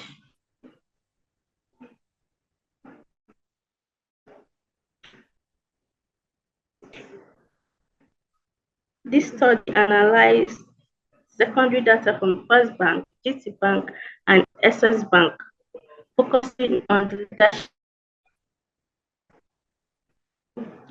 Transformational leadership and digital innovation were consistent themes among top CEOs.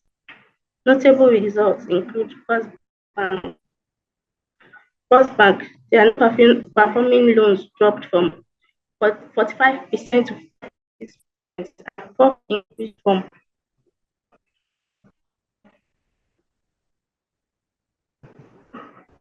10 million to 3 billion. GTB maintained low levels of non-performing loans and strong returns through risk management and digital strategies, while Access Bank expanded rapidly post-merger with gross 87% and significant reduction in due to IT investments. Banks expect record growth in digital adoption and customer engagement. Research shows transformational leadership and servant leadership styles boost employee performance and satisfaction. Conclusion: effective transformation-oriented leadership strongly correlates with financial success, digital innovation, and improved employee outcomes across the Nigerian banking sector.